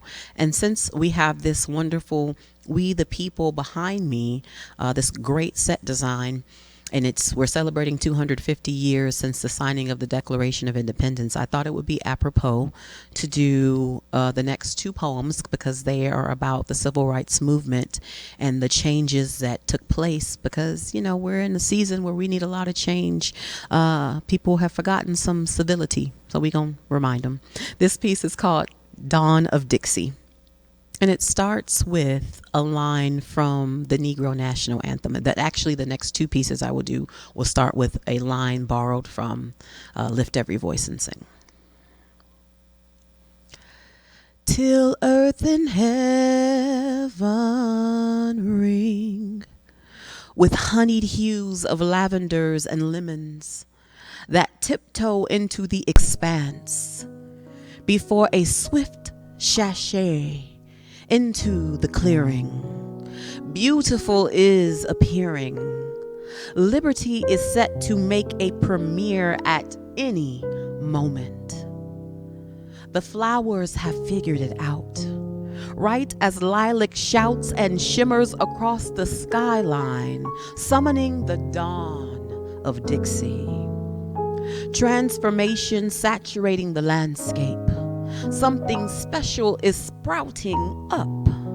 Pink perfection is popping up, laying weight in the lush greening. A promenade of pale double petal circumference from the center of a bud, with a scent of playfulness, cheeks flush from the warm kisses of spring. Nature gives God her best offering. Come out, Camellia, you pretty little girl. Come on out before old man winter walks away with his frosty feet. Camellia, come meet the branching bush with a push of soft taffy color. Your nudges of femininity twirling dizzy in the shade. You with your very formal bloom displayed like a dowry given to a groom from a veiled bride. You're a whimsy skirt around the curving waist of a debutante queen, curtsying. Our southern soil hugs your roots with acidic nutrients and uplifts you. It uplifts you into a hospitable presence. Our southern skin is brimming with awareness that a sharp change is approaching, slowly like a Confederate soldier before they are sieged in a familiar state. So come, reveal the essence of the season as the morning makes her grand entrance known to man. Surely as the fields are opening with the epiphany that equality is a must, assuredly. The clouds will converge by a gentlemanly horse-drawn carriage to escort you. At dusk, you'll be escorted at dusk.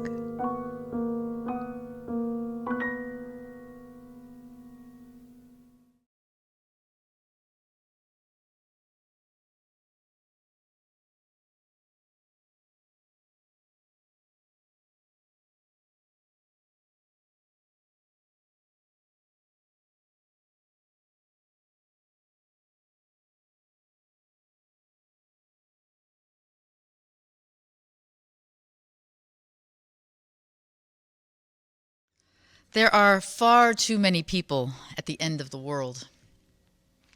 Tracks, cars, feet lead straight into the ocean. The dunes continue to speak seconds after tracks have been laid. There are too many people at the end of the world, and I am one of them. Cars lined up for blocks, yet I continue to trek like the others to the end of the world. I wonder if people come out here to die because it is so beautiful. But today is the day I have chosen not to die.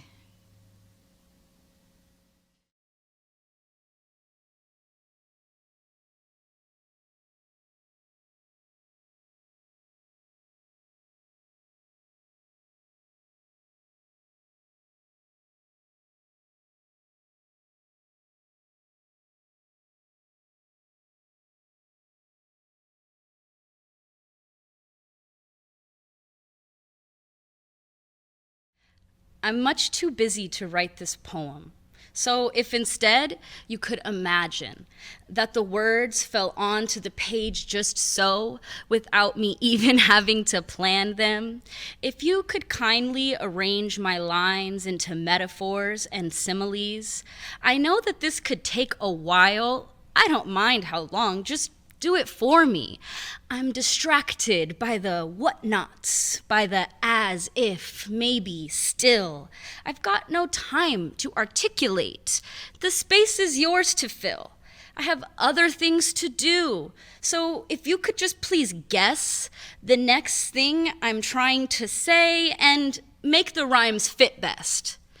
Poetry is all about the perfect words in the perfect places. So let's pretend as I'm writing this, that's exactly what the case is.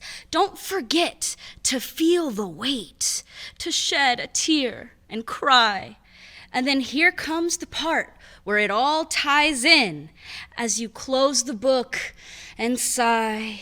And isn't it amazing how words can change your life?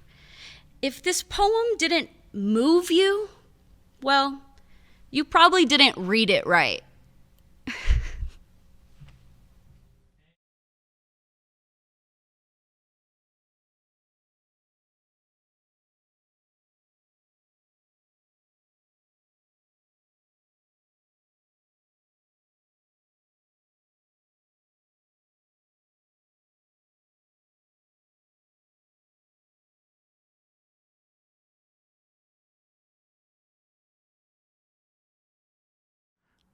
When Howl came out, Allen Ginsberg's long poem published by Lawrence Ferlinghetti, the publisher, Lawrence Ferlinghetti, was taken into court to ban the book. This is from Howl. Carl Solomon, I'm with you in Rockland, where you're madder than I am. I'm with you in Rockland, where you must feel very strange. I'm with you in Rockland, where you imitate the shade of my mother. I'm with you in Rockland, where you murdered your 12 secretaries. I'm with you in Rockland, where you laugh at this invisible humor. I'm with you in Rockland, where we are great writers on the same dreadful typewriter. I'm with you in Rockland, where your condition has become serious and is reported on the radio. I'm with you in Rockland, where the faculties of the skull no longer admit the worms of the senses. I'm with you in Rockland, where you drink the tea of the breasts of the spinsters of Utica. I'm with you in Rockland, where you pun on the bodies of your nurses, the harpies of the Bronx. I'm with you in Rockland, where you scream in the straitjacket that you're losing the game of the actual ping pong of the abyss. I'm with you in Rockland, where you bang on the catatonic piano. The soul is innocent and immortal, and it should never die ungodly in an unarmed madhouse.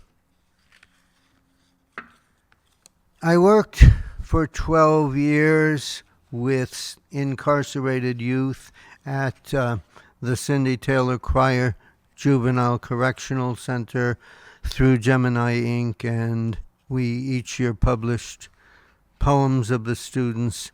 This is I'm From by Maya V. from Prayers to the Sky. I am from strong tribes, from the white man's bribes. I was born from California's mistakes, from too many bad dates, listening to Stevie Ray Vaughan's guitar, singing to the moon and counting the stars, walking fast and riding slow down Echo Park, running from the bullets in the dark, losing my dad at 12 and trying to escape this hell. My head, my heart scream hurt. Planted 6 inches deep in thick, heavy dirt, trying to escape from the demons in my mind, still learning good things come in time. It sucks always having my cheeks red and always knowing that my brother's dead. I am from the thoughts of perfection, from a native tribe, Blackfoot Lakota Sioux Nation. I wear a war bonnet and sway to a war cry and sing Pilalamaya to my dancing brother and sister in the sky. I am from motherhood at age 15. I'm raising him never be hateful and mean, telling him Yi Tawaste, always be good, and reminding him where he came from was a woman from the hood.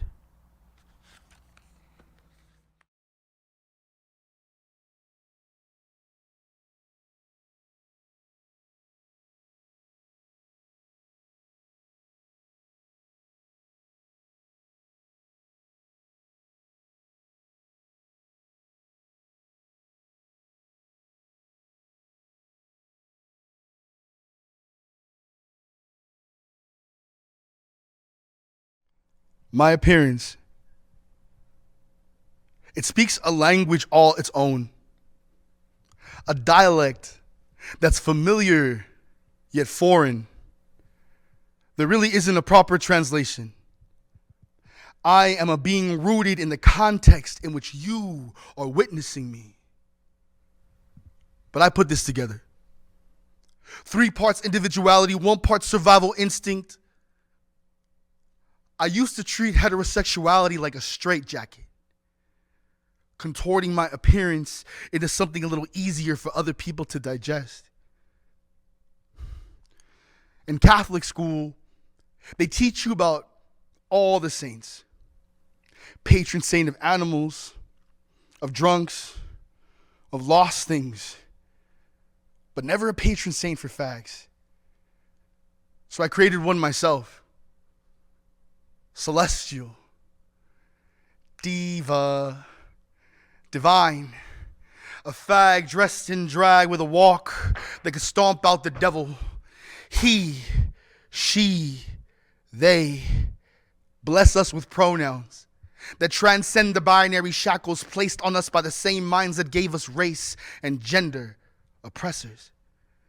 She would speak with a quick wit, slaying all of her inner demons to filth, snatched for the gods, death dropping on homophobic false prophets trying to pray away my gay.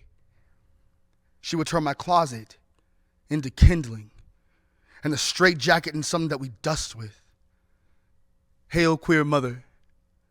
Turn our tears into diamonds. Show the world that we are harder than any stone wall, for our freedoms are the products of bricks and barbed wire fences. Rest in power, Gabriel Fernandez. Rest in power, Alexa Negaron. Rest in power, every other queer soul whose names were forgotten or ignored, whose melanin made living in their truth that much harder. Blessed are those whose houses were built on machismo, whose fathers fought so hard to fit you in a caja made for a boy or a girl that you hid in a coffin rather than a closet. Blessed are those whose bodies don't match their soul, who must defend themselves against Christians that can wrap their minds around transubstantiation but not what it means to be transgender. Ashes to ashes and glitter to dust. In you we pray, slay, and trust. Hail, queer mother, full of style and grace. I pray for fashion and taste, but most of all for you to keep us safe from all the danger that we will face from being born one of your beautiful, queer children.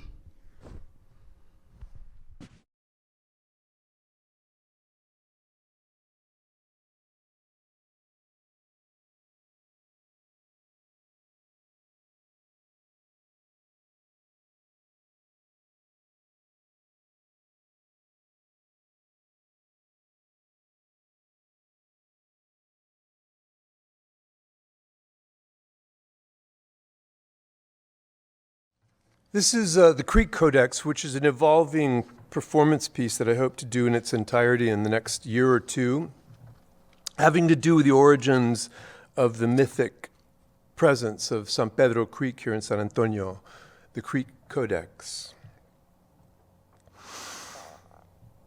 I've become a ghost from this very land in the distant future to tell you a tale so you may know this story of a place at the edge of empires that became a crossroads of changing worlds. And together we will travel through time with a host of souls who were destined to encounter each other here, journeying through days in ever-changing bodies in this place of fog and night that came to be known as El Condado de Béjar. In this place of Hurons, where grasses sway in starlight's glow, sweet birdsong rises into azure madre sky. I sing now how I have flowed out from this stony ground since the beginning of evermore, since the beginning of evermore. Flowing since first dawn of evermore. In this place of Hurons, from which many set out and to which many will come, Father Son counted the days, and every dream of the living world was drawn from my boundless waters since the beginning of evermore, since the beginning of evermore, born in the dawn of evermore. In this place of Hurons, crystalline blue from far below, from the deepest heart of this blessed place, all beasts and nations together gather around and within me. We came from far below, out from deep ancestor earth, bathed in cooling waters, thanks to Creator Spirit, Teotl. These lands fed us, pecan, fruit, and fish, fearsome bison, bright leaping deer, thanks to Teotl. We sing of these lands we call Ham. Ham. Ham. And so it was, and will always be, and so it was, and will ever be, It is a cycle that continues today, our city transmuting like a flame, burning in eternity.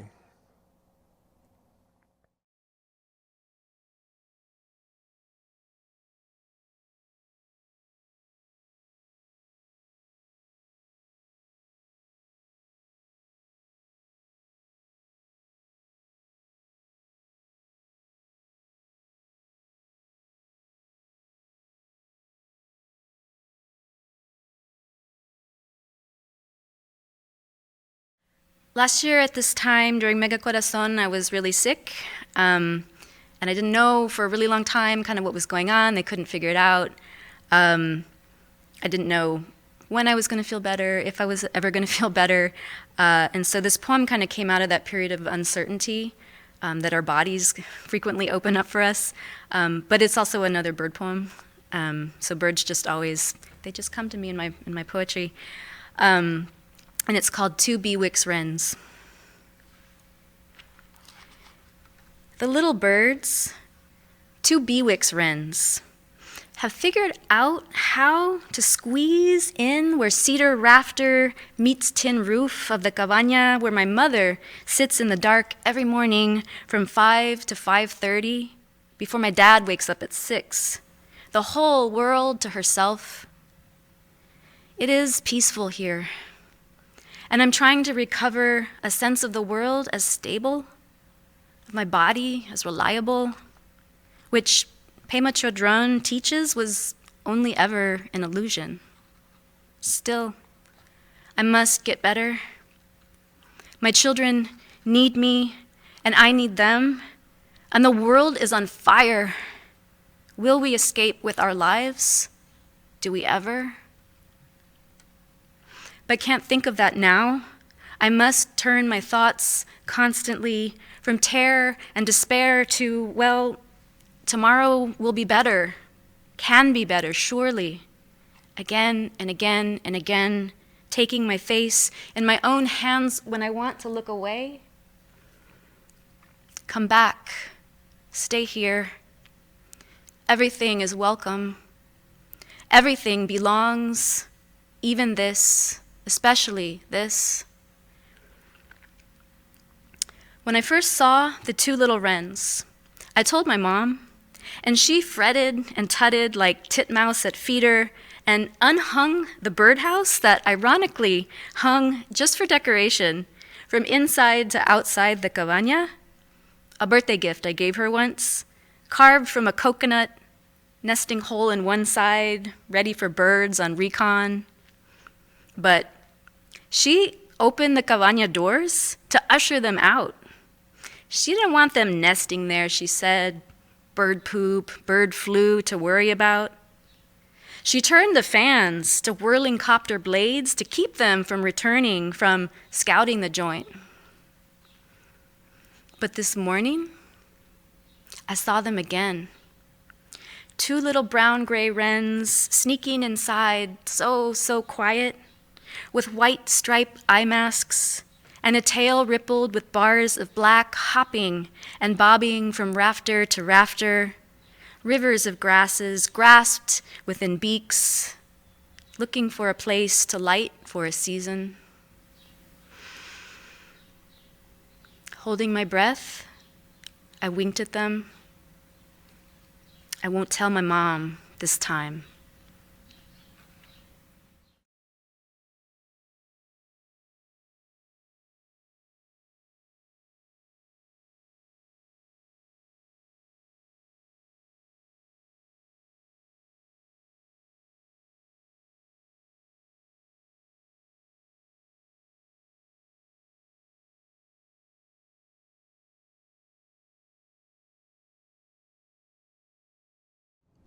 Wallace Stevens, the beloved American poet, wrote a very famous poem called 13 Ways of Looking at a Blackbird. This poem is called No 13 Ways to Look at a Genocide. They are all bad. If a boy's skin crinkles with fire, bad. If a pregnant mother is crushed, twice bad. If a little girl staggers 2 miles carrying her bleeding sister, unspeakable. No words from men in suits at safe microphones will make it good. Crushed library, words merging in ash. Crushed kitchen, straw serving trays weep in secret. They had so much left to do. No slogan about defense or intention feels true to any of them. Stop now. Stop yesterday. Fables of moral superiority long dissolved. This child's cry is what you will be hearing when, somewhere down the road, in a lonely, clean room, you die.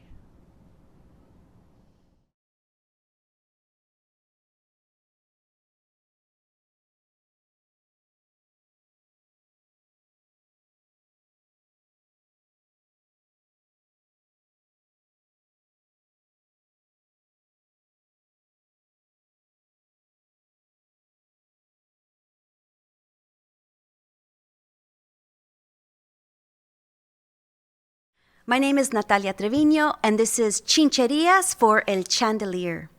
This is after Pepón Osorio's piece, El Chandelier, which is a functional metal and glasswork chandelier that hangs. Mixed media at the Smithsonian. He had left it all behind. La esposa, his daughter, el carro, la chamba, all behind so he could marry this little Americana he met on WhatsApp.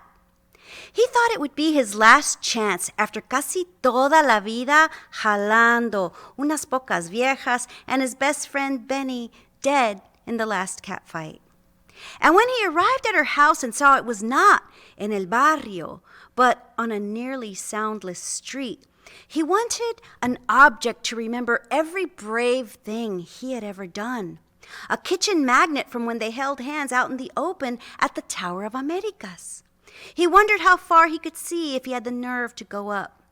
He hung an old license plate that started with the letter A over his new wife's bed because they had had sex for 4 hours straight on more than one occasion. And he wanted to remember it was just like driving a car. A for aprendiendo. He was a learner, and he liked it this time. He kept all the brochures any hotel clerk or street hawker ever gave him. He kept all of the colorful junk mail because it had his name on it, stacked on his dresser in the bedroom because these pages had things he had never seen before. Battery-operated songbirds? Upside-down tomato planters? Genius. He filled their house with these small objects, his memories shelved on every surface, because he had to see what he had done, since he could not believe it. Until there was nowhere else to hang the plastic babies they sold at the dollar store in the after-Christmas bonus dollar sale bin. Until his new American wife yelled that there was not one crammed space left in any drawer where he could store the dominoes and water guns the kids left behind from the neighbor baby's birthday party. Until he saw it at La Pulga for $25 and said, "Ah, el chandelier!" And he packed it in the back seat of his carcacha, hung it immediately when they got home. He wanted to see it dazzle.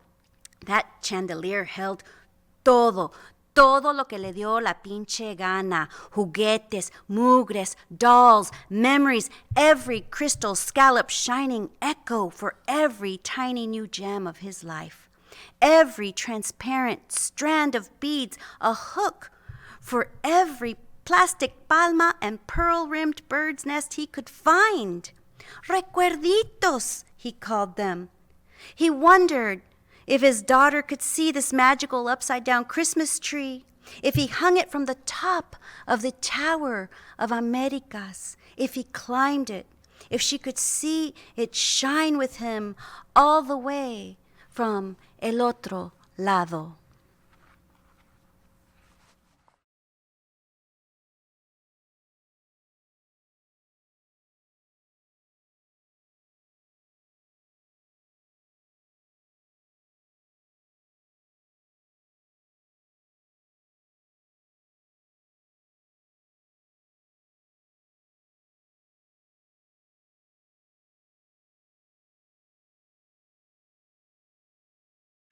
This poem is called In Protest. The trees in winter, their baldness, a sieve filtering the slow light that never reaches the earth. My lover tells me to bury myself in the yard or to replace the broken tile on the floor. Nail the falling pickets I've had no time to mend. Looking north, I see students wielding signs calling for justice, and I envy the ease by which they make music for the dead. I'll be a year older in no time, and out of all of this, I see only one exit.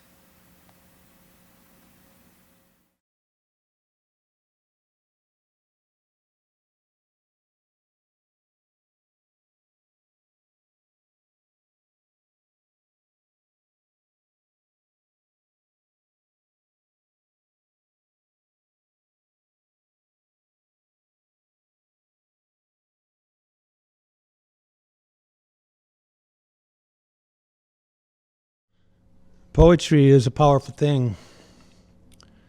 We've been practicing this since the invention of language, the greatest human invention of all, to represent an idea or an image in your mind through sounds made with their mouth, a waka waka, and cause that to arise in another person's mind. That was deep, heavy, intense, true magic. And that's what poetry is. To this day, thousands of years later, we're still practicing poetry. I believe that all poetry is powerful because it changes things. If it doesn't change you, it's not working. We live in a society where gun violence is commonplace, people shooting each other with guns. We live in a society where there are huge industries making megabucks, manufacturing weapons to destroy people in our wars, and selling more abroad than any other nation on earth, and that's acceptable. We live in a society where there are institutions of finance whose sole purpose is to rape, loot, and plunder our planet to create wealth for a few, and they're respectable. We live in a society today where a kid can walk into his school with a military-style assault rifle and a full magazine and shoot his own classmates. Melt down the guns, turn them into plowshares. Isn't that it? Grow food, live on the planet lightly, respect and love one another. Let peace and love prevail. Sounds like a crazy hippie dream, but what could be crazier than this? I don't know, maybe we could set up melting stations at the malls, bring your gun, go home with a gardening tool. Obviously, there is some wickedness in our human character. From slingshots of the past to death rays of the future, we love to knock down our enemies. We love our enemies. We come together to fight our enemies. But how do we fight the inner demons from inside that make us hate in the first place? With an AR-15, of course. Isn't that what they're made for? Pharmaceuticals didn't work, just made me numb and stupid, couldn't feel the hatred I had nurtured for so long inside myself. To kill myself, kill somebody, that'll make me feel better. Bomb them out with drone shots, someone I never knew before. All that blood and screaming, maybe now I'll feel better. Maybe I'll have a good enough reason to kill myself. Postulate this. A cloud of dust floating in space, drawn together by a common energy field, packed solid like rock, but burning hot. Asteroids of ice crashing down, turning to steam, causing violent spasms of contraction and expansion, calming the birth pains, the oceans, amoebas, little tiny green-blue algae, jellyfish, sharks, mammals, humans. Billions of years later, we showed up and looked around. Cool. Things to eat, places to go. This must be my mother nature or something. Hey, Father Sky up there. What's going on? How does it look like? What do I have to be all pissed off about anyways? What have I to have such a violent attitude for? Find a woman, have sex. Pretty good. Find my romance. Find my home in you, Mother Nature. Good goddess, good idea. Damn, my neighbor stole my wife and ran off with her. I wanted some Mother Nature. They wanted some Mother Nature too, so I hit them with a rock. Good idea. That's when it started. Big enough to be brute, but not smart enough to know how to choose. Hey, we should make a religion. Hey, I've got a great idea. Listen to me. I'll write a book and tell you all about it, how peaceful we can be, how good it should be, and God and everything. Those guys over there, they have a different book. Weirdos. They don't even like my book, you crazy guys. Hit them with a rock. Make sure they obey my rules. God rules. Don't you know I'm right? March down the trail, finding things along the way. Super Walmarts and F-22 fighter jets. Man, those things go fast. Let's go to the moon. Let's go to Mars. Hey, let's create ritualized warfare and call it sports. Let's fill up the planet with people, divide them into nations, create enemies out of the others, and blow them up with a smart bomb. Nothing left at all. Just a few scraggly pieces out in the desert, with a few scraggly remnants of the past, a few scraggly human beings in a book with a few torn pages. It says, melt down the guns, turn them into plowshares. Isn't that it? Grow food on the planet lightly, respect and love one another. Peace and love, let it prevail. Sounds like a crazy hippie dream. But what could be crazier than this?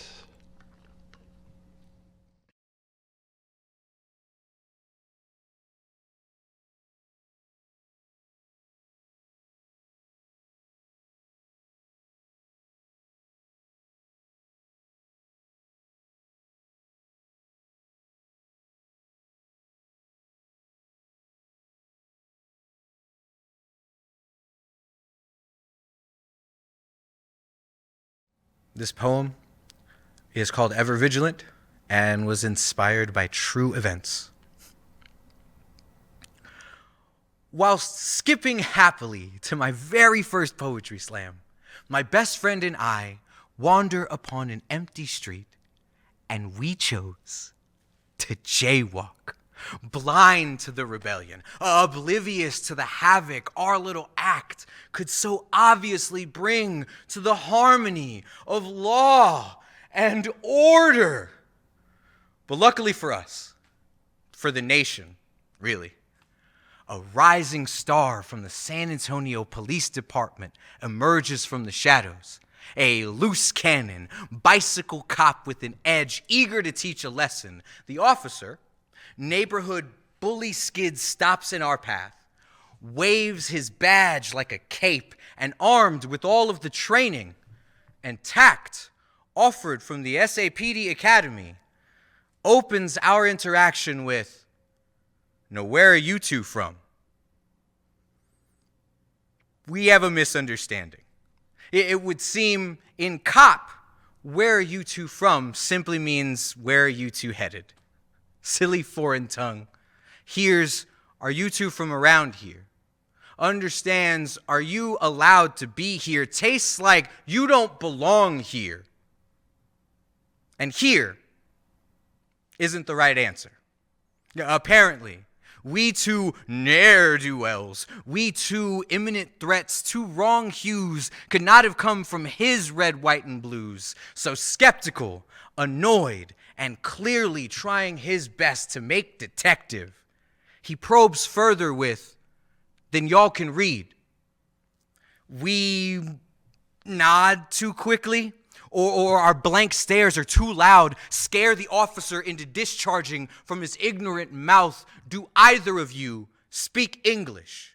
A slug of disrespect to my mother, who found English a second language, carried its war-torn Frankenstein carcass home to sharpen her teeth on its hide. See, she, like my people, learned to dance the blade of a conqueror's tongue to survive. Yes, I'm from here, the land your people found and then stole. Yes, I speak your particular dialect of conquest, studied its art of war, and practiced my own calligraphy. I promise to scribble your memory across the country. Imagine me reading the story of your ignorance in your language for your people.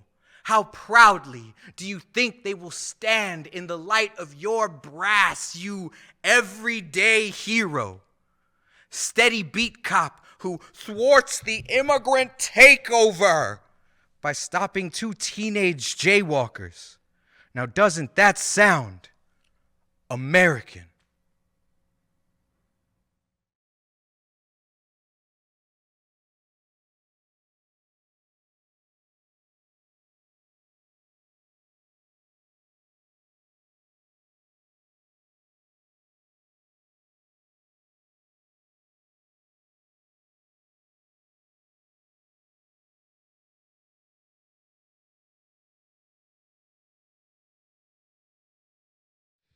Luz y paz.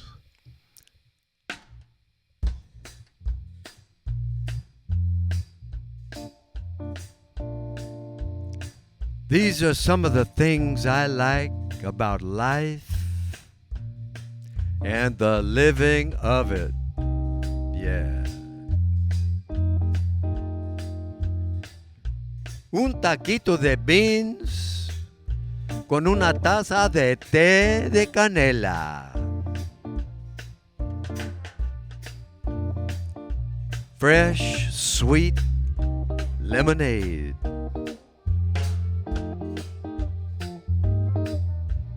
Flour tortillas. Un café caliente. Dulce with sugar and leche pet. Fresh killed rabbit in a vegetable stew. Woo. Un champurrado.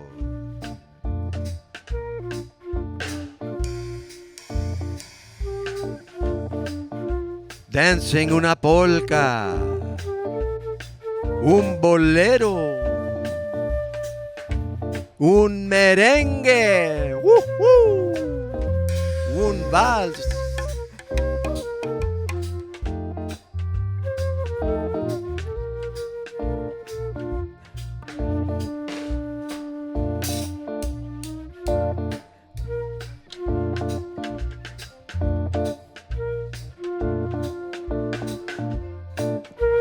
A walk along the river with a loved one.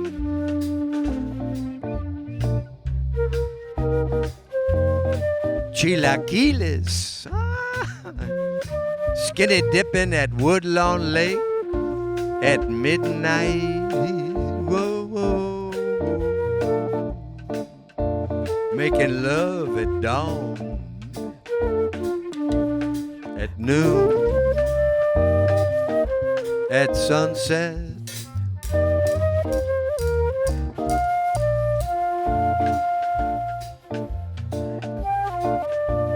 breathing in a deep, clean breath and holding it as long as you can.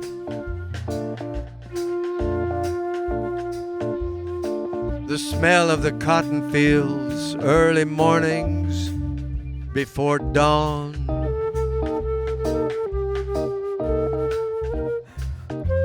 The voice of the poet on the mic.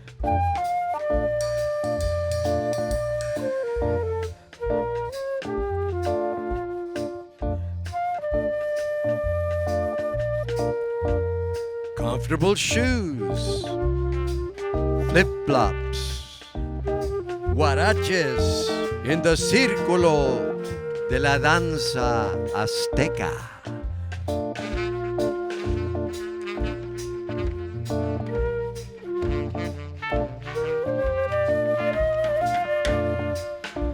A white bread sandwich de mayonesa con rajadas de aguacate. Oh man. A clean sheet of paper. And a sharpened number 2 pencil. Appreciation for a job well done. A good sweat in the sacred lodge. A pilgrimage to the old hometown.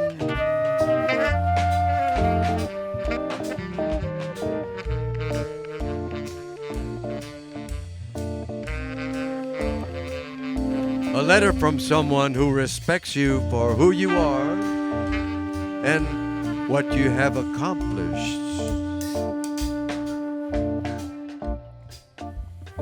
Just waking up.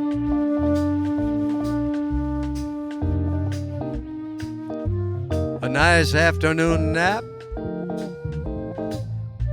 Smiles from strangers.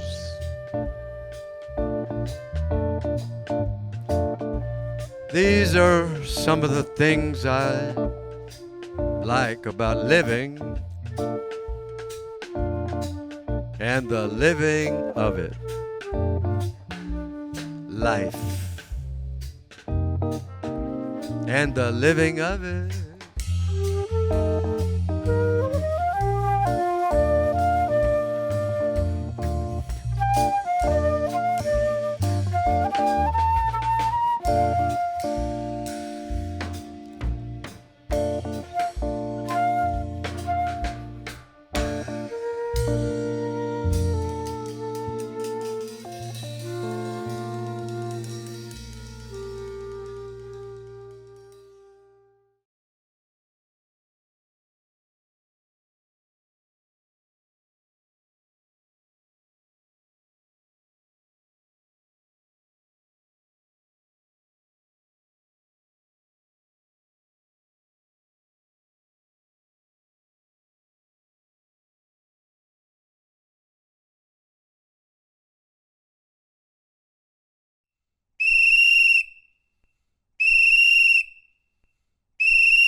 It's 5:09 on the 5:09, and I take a step up from Stadium Drive into an arena full of faces that run out of smiles for the day. The driver's in a hurry, it seems. She's accelerated as the door has closed behind me, and the man, who's bigger and balder than me, is laughing as my boots stomp for balance and my hand reaches for a hold that I just can't get to. It's 5:09 on the 5:09, and the marquee reads warnings about approved spill-proof containers, while a man reaches into a backpack to take a swig from a brown paper sack. It's 5:09 on the 5:09, and a woman holds a toddler in her arms and a stroller at her knees. The child, a sleeping bundle in a striped sweater. The woman, an exhausted heap in a puffy jacket with a fur-lined hood. It's 5:09 on the 5:09, and the man in the dusty jeans and steel-toe boots sleeps harder than the toddler. His head bops with the bumps, maintaining his staccato snore.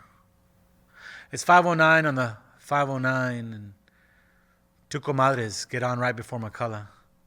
They clean houses in Olmos Park, and they talk about their sons in Lubbock and Laredo and Chicago and Houston who don't call as often as they should.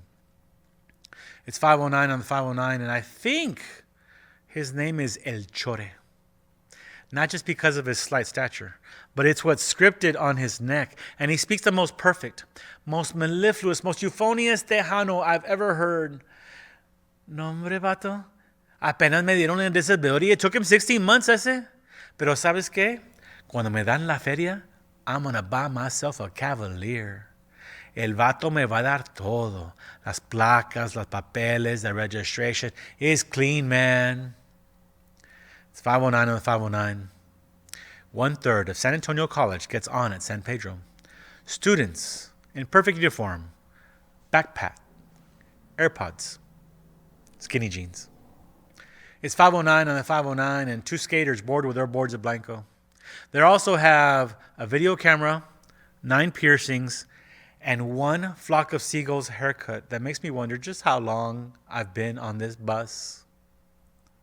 It's 5:09 on the 5:09, and I take a step back, and a portrait develops. That's my overweight uncle that still laughs at me. That's my other Theo and his sad brown paper sack.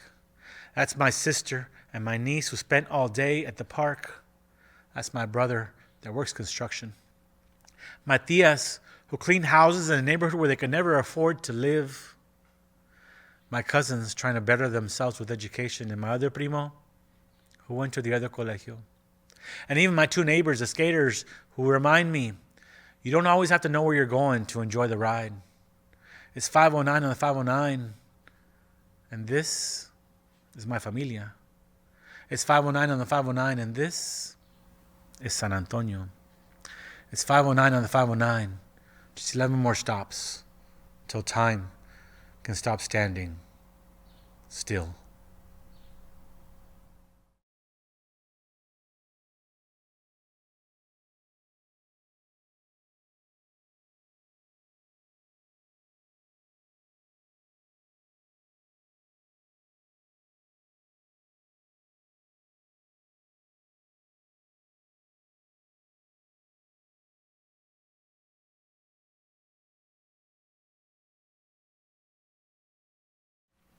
Hi, my name is Amalia Ortiz, and this poem was commissioned by the Guadalupe Dance Company as part of their Nuestras Voces dance performance, and it's called Lidia Mendoza.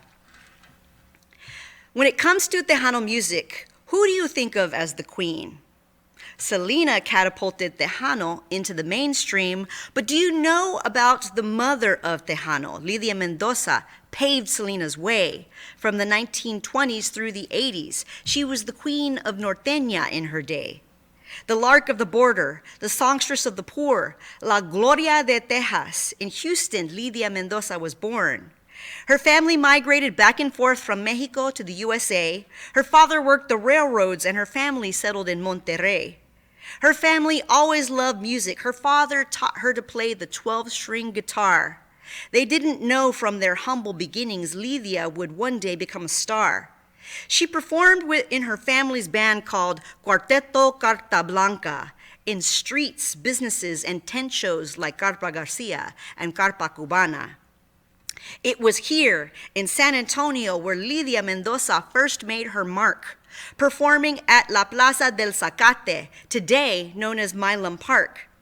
A DJ heard her and asked her to sing on Voz Latina, his radio show. With regular gigs on the radio, her audience began to grow.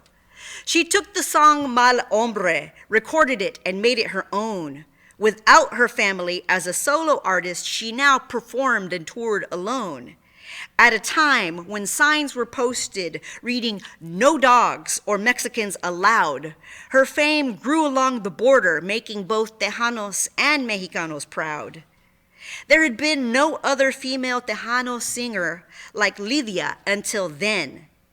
The earliest woman recognized in an industry full of men. She toured the Tex-Mex border, making fans on both sides, and she became a working class favorite, evoking cultural pride. She grew her Latino audiences touring Mexico, Cuba, and Colombia, spreading Tejano music, corridos, and rancheras all throughout Latin America. Her 7 decades of music are honored in both the Tejano and Conjunto Halls of Fame, with her own quarter, and by 2 presidents, and now you will remember her name. Lidia Mendoza, presente.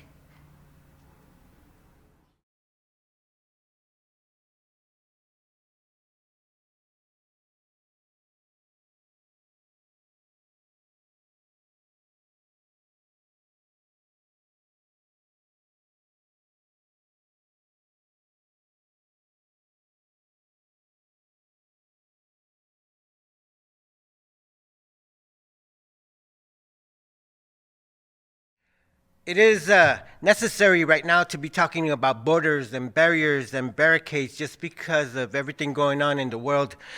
But there's also personal demarcations that we must always be aware of. And here's something on a lighter note.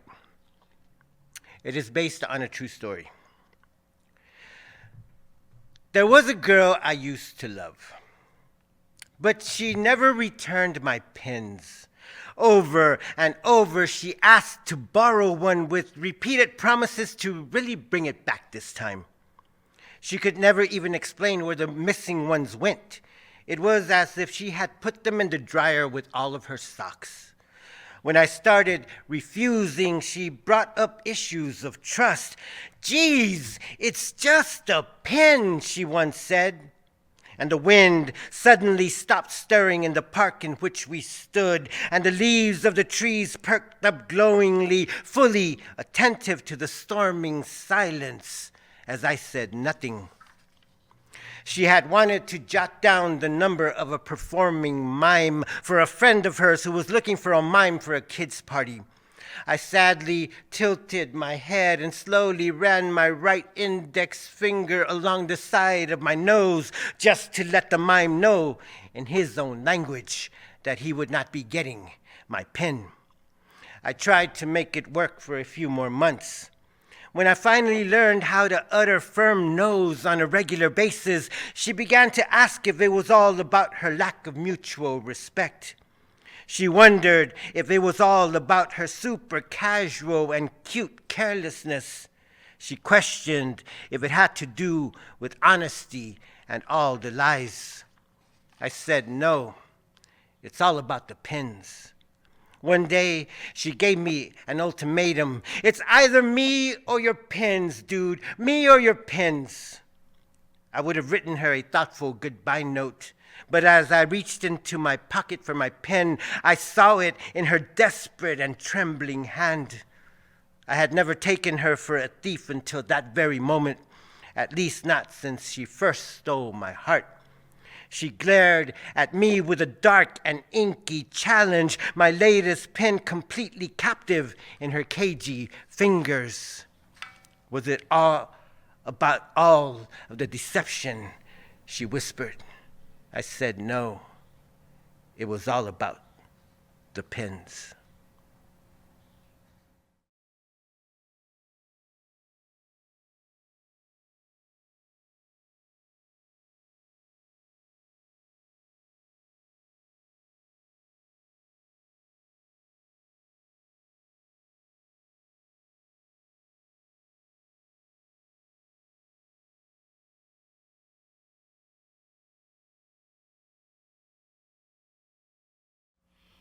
clean cut.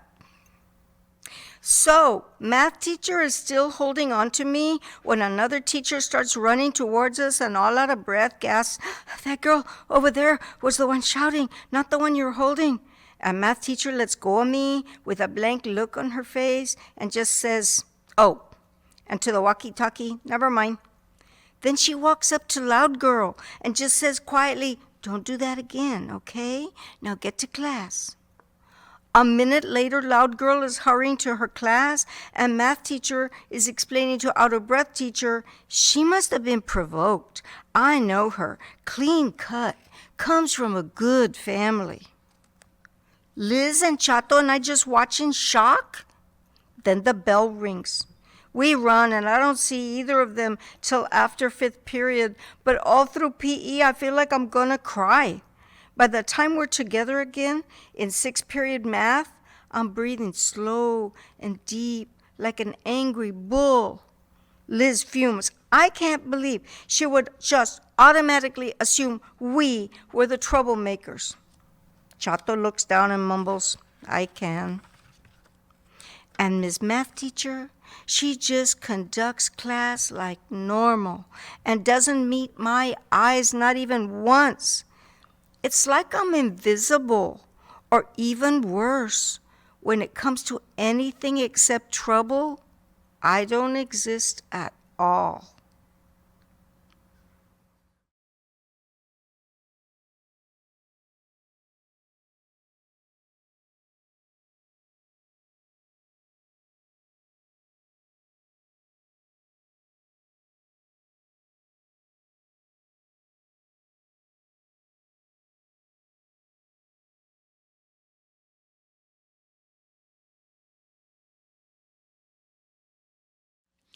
Tequila and truths.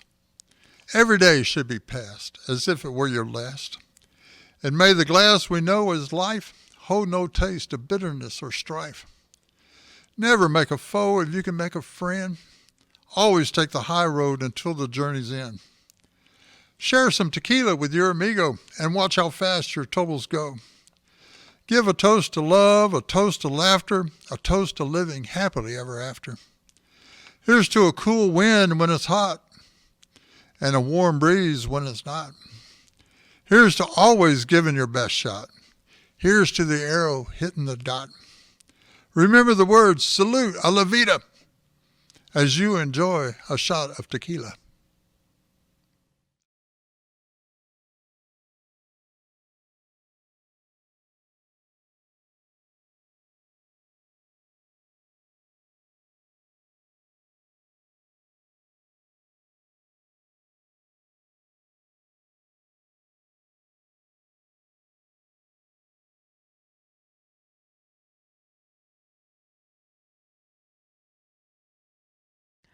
So just like that last piece, this one is a commission as well.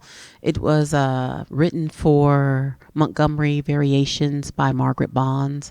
And the last piece was Dawn of Dixie. And this piece is called Prayer Meeting. And it is about people in the South praying and asking God to deliver them from the oppression of Jim Crow. And it still starts with a line from Lift Every Voice and Sing.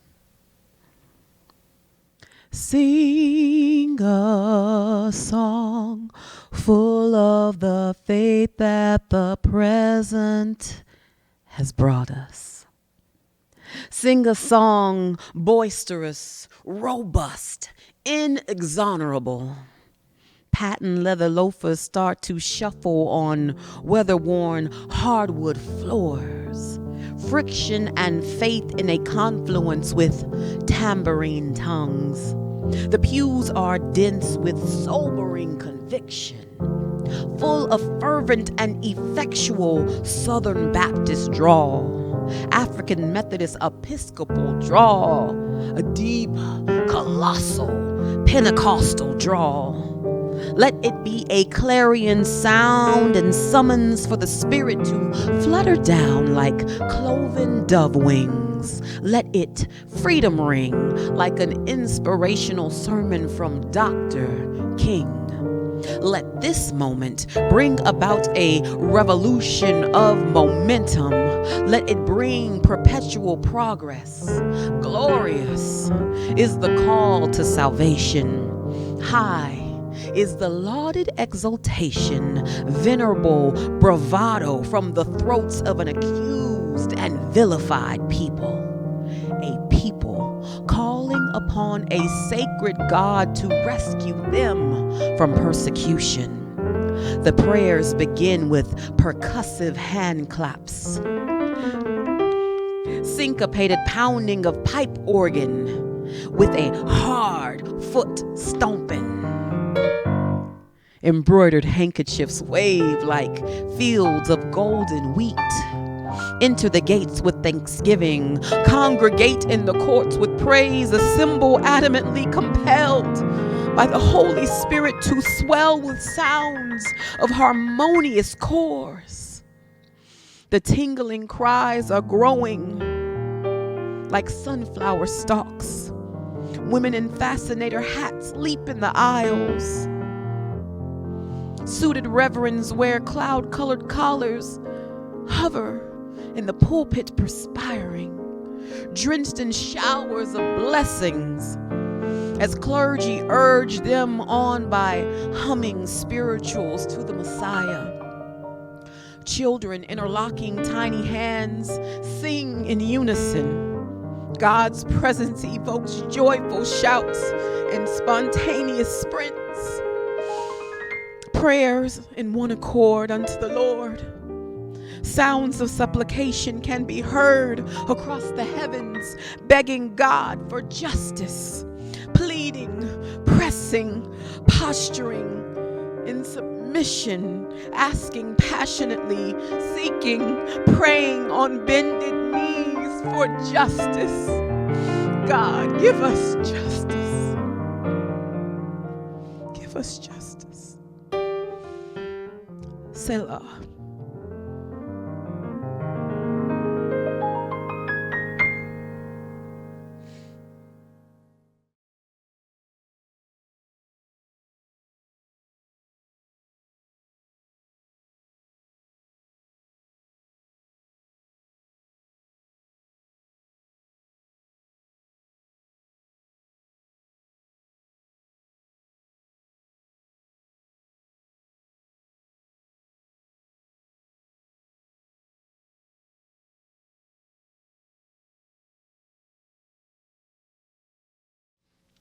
In the wild wood.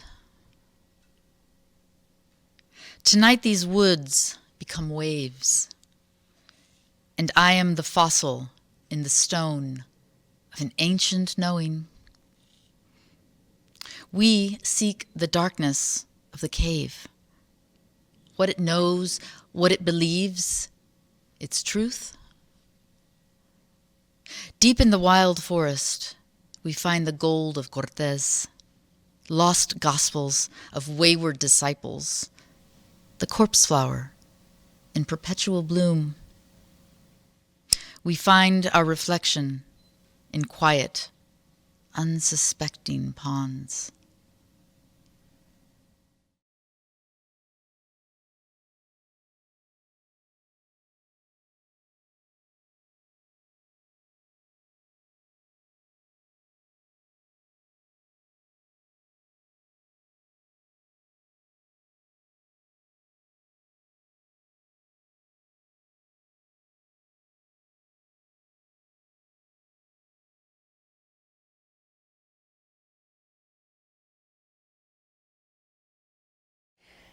Again, I want to say how grateful I am to be here this year. Invited by URBAN-15, I'm super grateful to be here. I'm super grateful to be introducing my Mesachlo Poetics, and it's poetry that I have been building from Lipan language that was recorded in mid to late 19th century and early 20th century. One of the things that I want to share with y'all is that when I work with the language, I treat it as a harvest. And for anybody who grows food or herb or any kind of nutrition for consumption, you understand that within harvest, there's a really layered structure for cultivation. And then in my own practice, this brings in ceremony. And it's very important that I'm super careful with the way that I harvest the language and use it in my poetry, bringing it into a 21st century context. So with that, I'm ready to share. 1. Gilsha, Houses of the Homeland.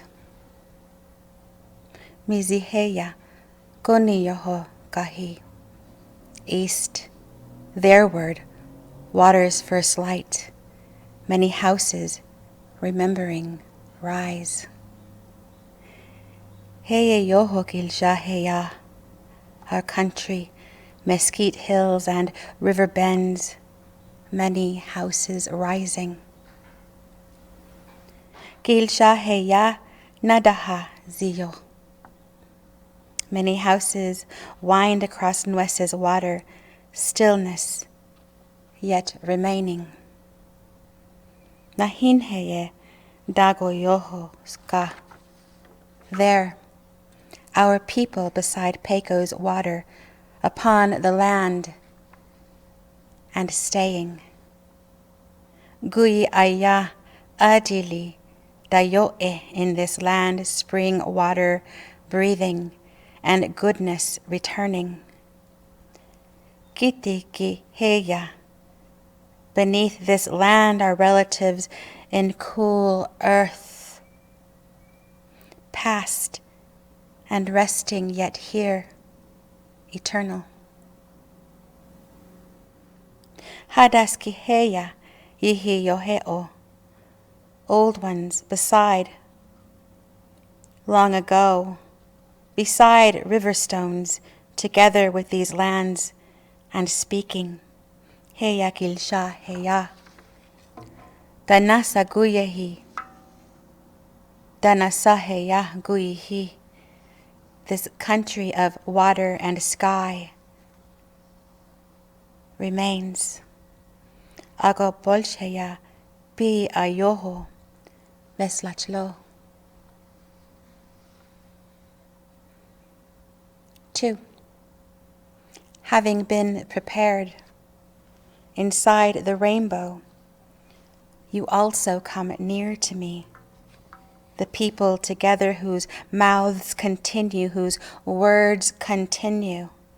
Ago bolsheya bi ayoho meslachlo, light across water, rainbow appearing. Niko heya shadoyo nalsh, here now, voice returning, my voice returning, our voices returning.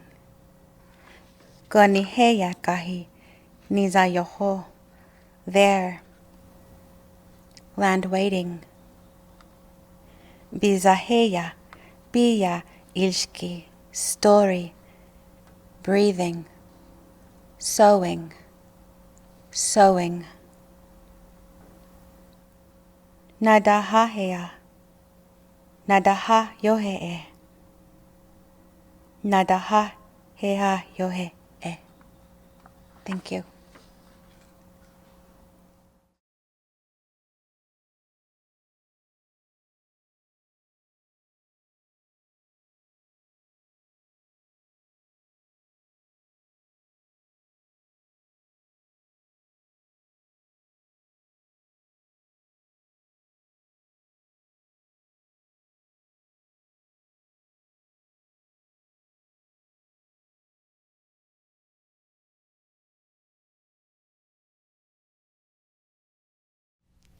I am the village that raises my children. I am the roof sitting over their head. I am the village that raises my children. I am the floor, and I am the bed. I am the elder, and I am the friend. I am the kitchen, and I am the bread. I am the bucket and the water inside, and I am the corner where the dirt hides. I am the village that raises my child. The chief's blood-stained teeth all live in my smile. I am the market. I am the school. I am the shaman. I am the fool. I am the village. I am the walls. I'm who they blame if the whole structure falls. I am the village, the whole thing in me. I am the roots for the leaves of my tree, and I am the dirt, and I am the sun. I am my children's village, the whole thing in one.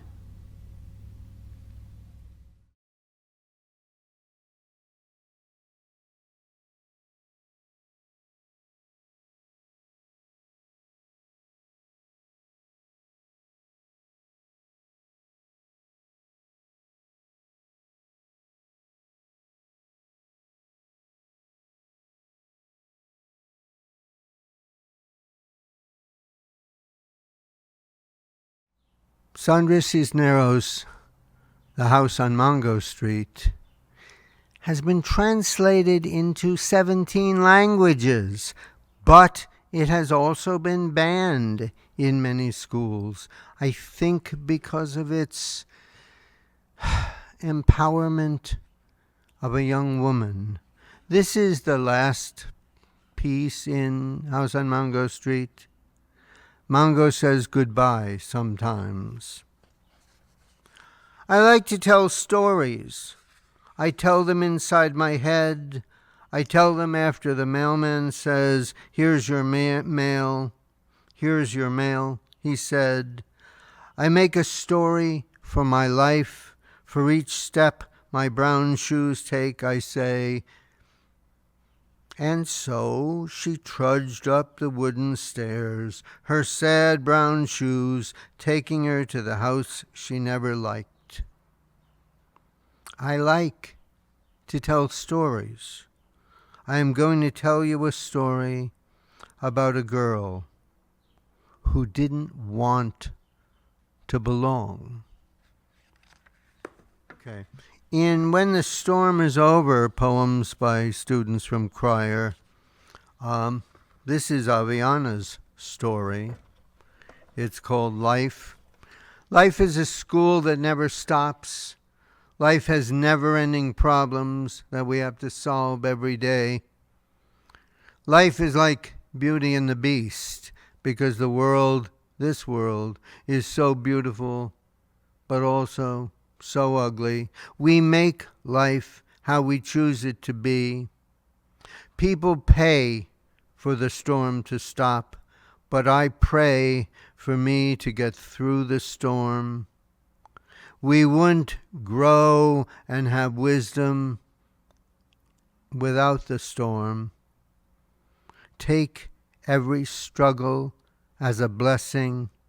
Take every struggle as a lesson. Take every struggle as an opportunity to be stronger, wiser, better person every day. Life is beauty and happiness unless we make it misery and ugliness.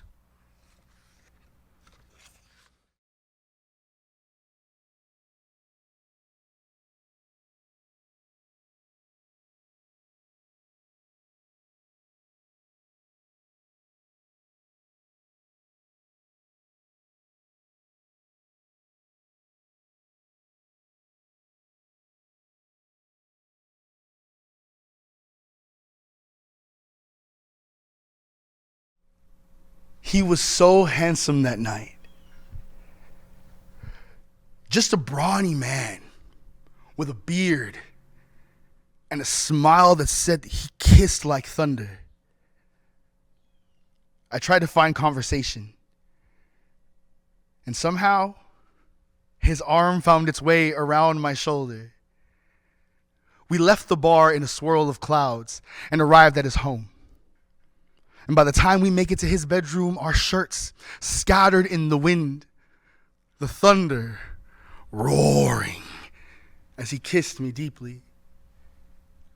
I could feel the life rush out of his nostrils as we breathed into one another, easing into what I've come to call the eye of the storm.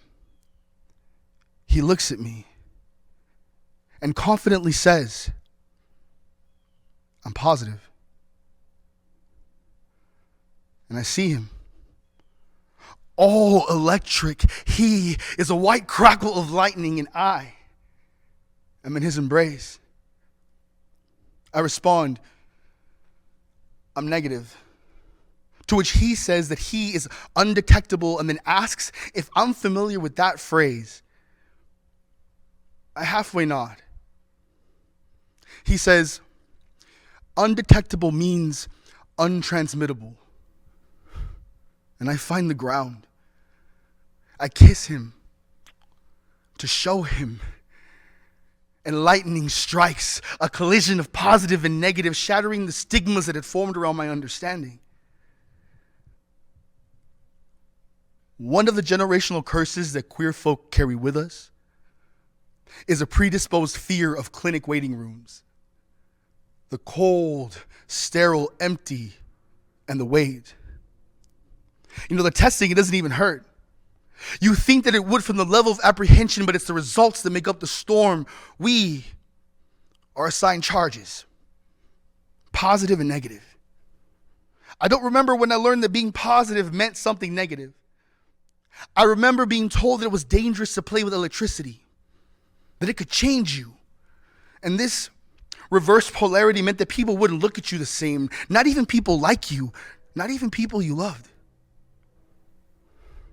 I won't forget the dated doctor's office furniture, the tattered magazines, the healthcare pamphlets that we never appreciate before we need, and all the condoms in every size, flavor, and color.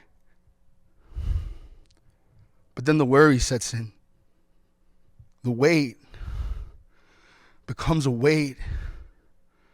You start to feel off, maybe convince yourself that your charge has changed. You play a conversation with your mom in your head. How am I going to explain this?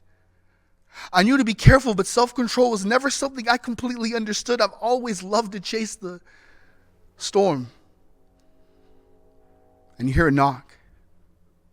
The nurse arrives, opens the door with a piece of paper heavier than all of your past transgressions. She says, "Mr. Rivers, you're negative." And a guilty sense of relief baptizes you. I was never fearful of him.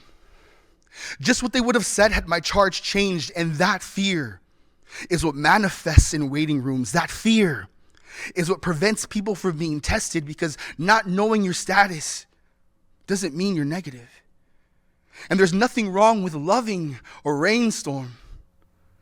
We just have to be mindful that we don't become natural disasters.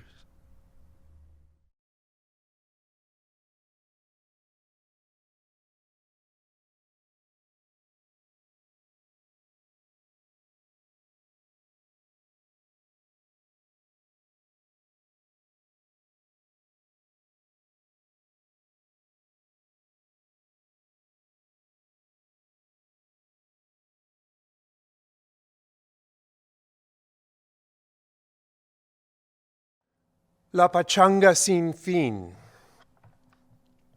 El mitote fue en Puebla. The fandango was in Texas. Bells ringing from a distant capilla were in the air over Quetzalan, over Revillagigedo, over Laredo. Those bells last rang 2 centuries ago or more. We sing and spin, the ill-starred progeny of La Conquista. The harpist only has eyes for his querida Zenaida. Solamente el guitarrista sabe lo que prontito viene. And when we became Texas forevermore, erupting at the center of a fragile, vanishing world, the whir and clatter of Tapatio, toe to one side, then the next, counting moments, counting days, months, years. El camino a nosotros, the aged poet once said, pasa por los otros. And so we serve el patrón who sends the vinotes we mix with pulque sagrada. Los ricos tomen nuestros traguitos so that all may see this world through the indestructible eyes of the poor. We are overflowing nuestra casa de los perdidos, nurturing our young, gambling everything, exultant.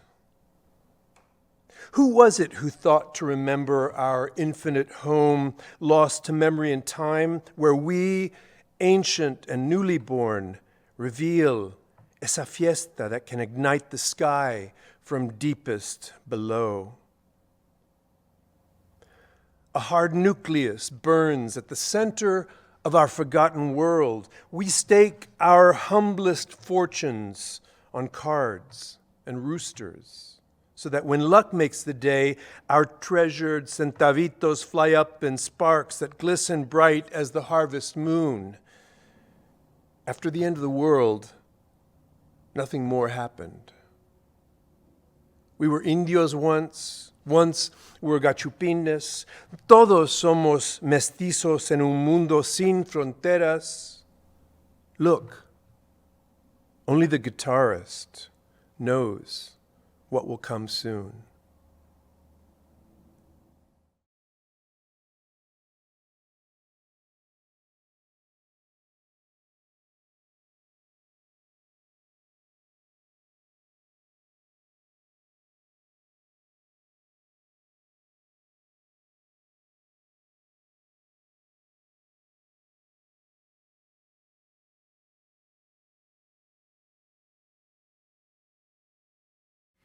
This next poem originally appeared in Wayfarer magazine, which, if you haven't checked it out, it's a really beautiful publication. It's edited by the amazing Connor Wolfe.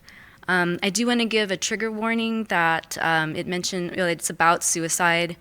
It's a poem that came out of my grief and my rage at hearing about Nex Benedict, who was a two-spirit teenager in Oklahoma, Choctaw descent, who died by suicide after months of bullying at his high school. So this poem is for Nex, and it's called Prozac and Benadryl. They drive us to suicide? Then tell us we did it to ourselves. We're just like that, crazy. Always have been. Everyone said so. Look, overdosed on the very same pills they insisted we didn't need to begin with. We shouldn't have. We wouldn't have if only we were different. Tried harder, worked harder, changed our thinking, prayed, meditated, or watched the right YouTube videos, or got off the socials altogether, stopped talking so much to each other, and touched grass, exercised, accepted ourselves, accepted our sex more. If only we hadn't been so crazy to begin with, maybe we'd still be alive. How tragic. Just goes to show they were right. We were the real problem all along. Like they said, as they threw us to the ground and beat us to the point, a teacher down the hall heard the hard sound of skull smashed into tile. Like the kids in elementary who would grab your hand, hit you with it hard, saying, "Stop hitting yourself. Why are you hitting yourself? What's wrong with you? Huh? Huh?"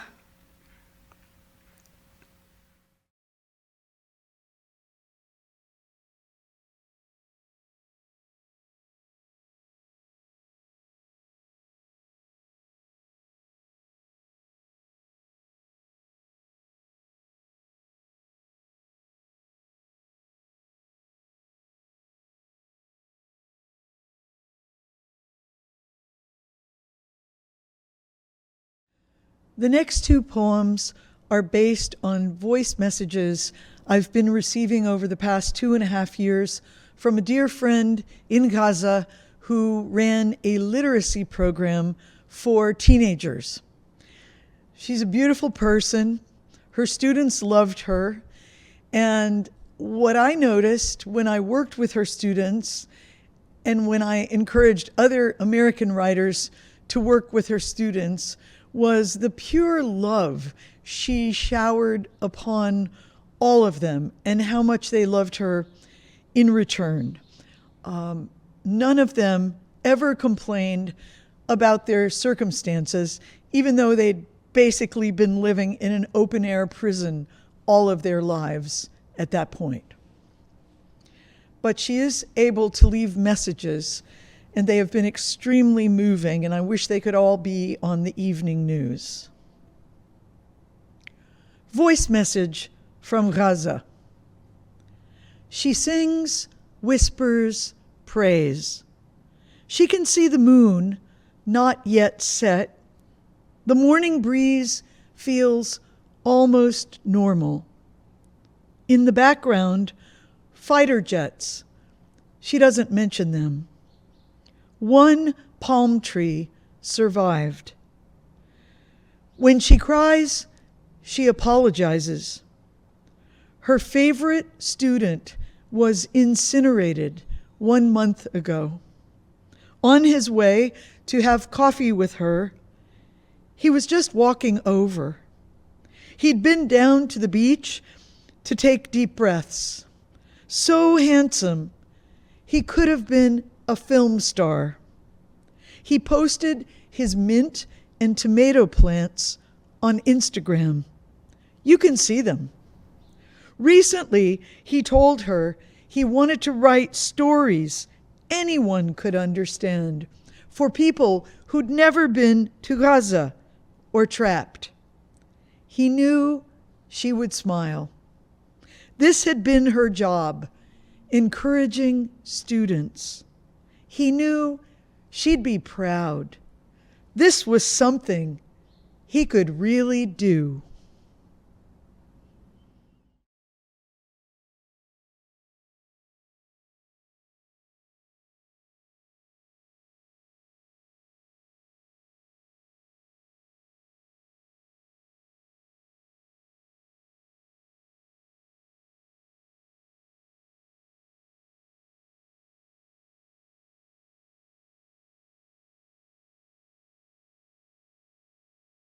My name is Natalia Trevino, and this is called Divorced.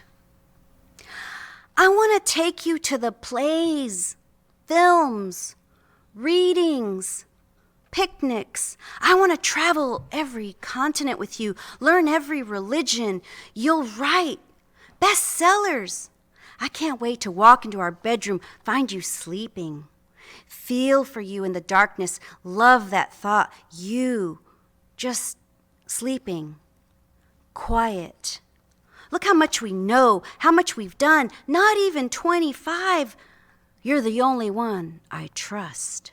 So many idiots out there, lazy, losers. I'll be a doctor soon. You'll stay home. Do whatever you want. Write. Get chubby. I wouldn't be anything without you. Can't be without you. No, but yeah, I'll turn a new leaf. I will. We can't break up. You're the only one I trust, who understands me, who forgives me like that. I don't deserve you. I'll turn a new leaf. Remember that day we saw your friend with the new baby? We were still in high school. How'd she do it? I saw how she threw that baby up in the air and caught him. Remember that? I got this feeling, I don't know, something in his little face. I wanted to be him, you know? It's weird. Why did that baby deserve to be so happy? So happy. I could see myself looking through his eyes, you know? That feeling, looking straight into his mother's eyes. So weird. I just wanted to be him for 1 second. Why can't you be more like your mom? Quiet, you know?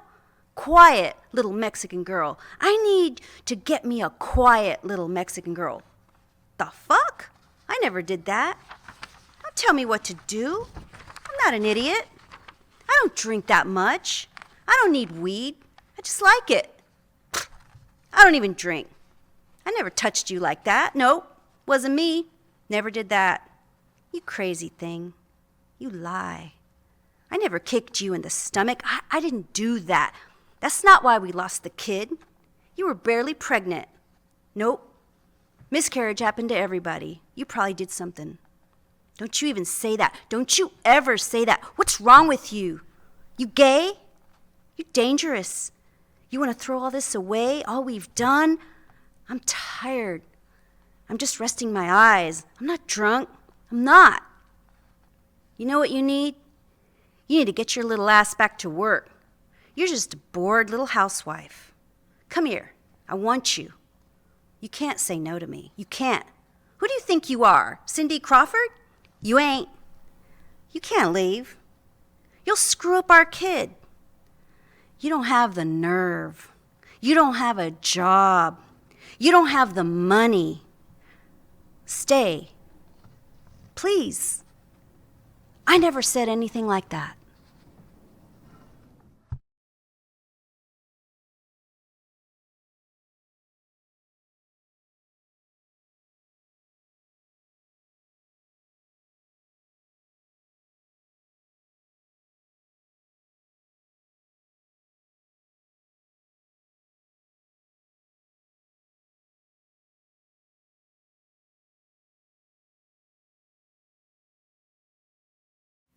Life made of promises. Over the phone, you said you froze your eggs.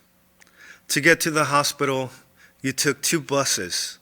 The traffic was horrible, you said. I could feel your sadness, your anxiety. You waited for years for us to be together and have a family. You always wanted to have a baby, be a mother. You wanted a future where you could be less lonely than you already are. No children, no parents, no husband. No one to claim and no one to claim you. Distance kept us apart. This fog, this brevity. Now, your frozen eggs are church bells announcing that your hope has shriveled. Your God was made of silence, and it waited years for your life to become a sound.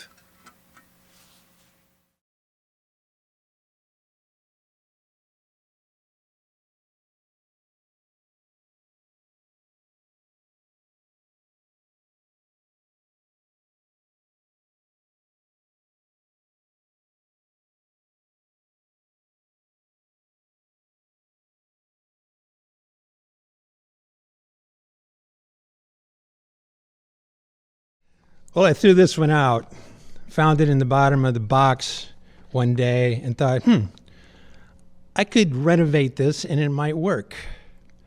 So this became a song of transformation. Preacher, hermit, victorious warrior.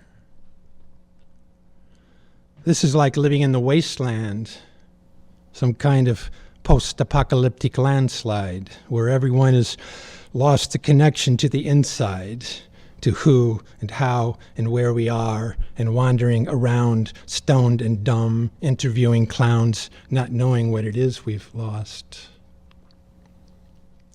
I'm thinking this is fucked up. Maybe it's me that's messed up. Half the time I feel like I'm invisible. Only my cats can see me. It's like every day trying to find a new way, trying so hard to make a new start. But the old habits, the momentum of childhood pressing down on me, pressing down on me, pressing down on me.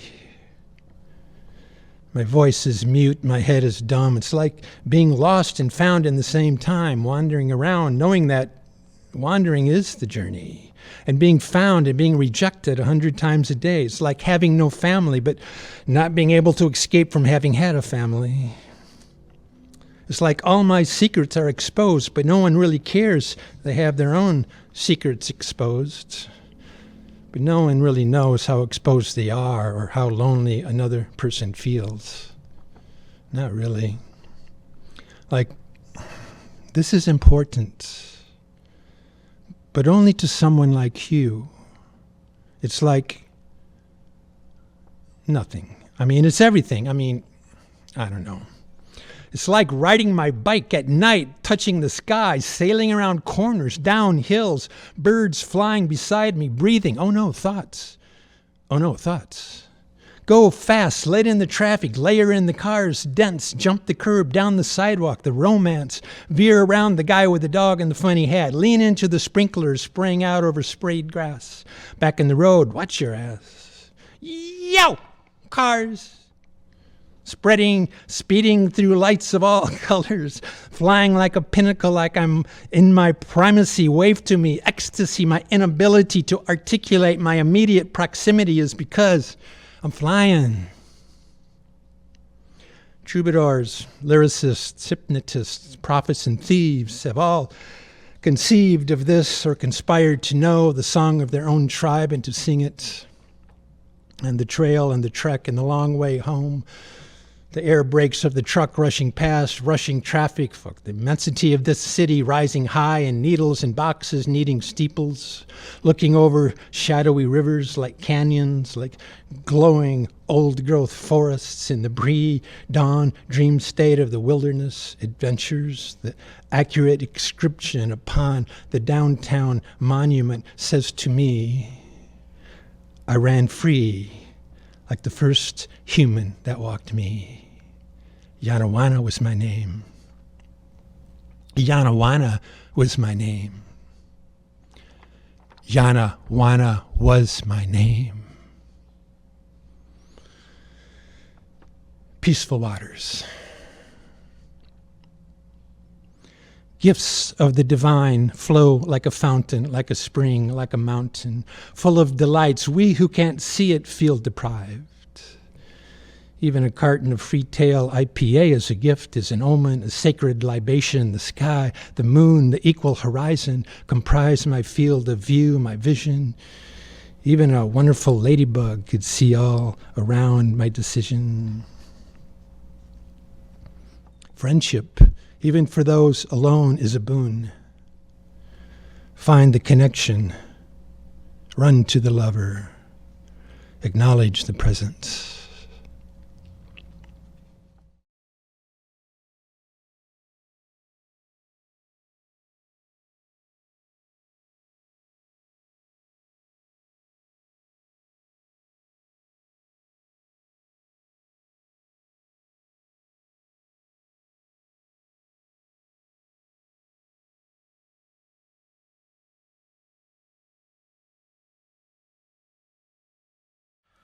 This next poem is called Familia.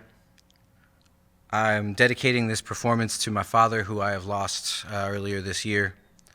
But also, I hope that this poem finds any grieving heart and lets them know they're not alone.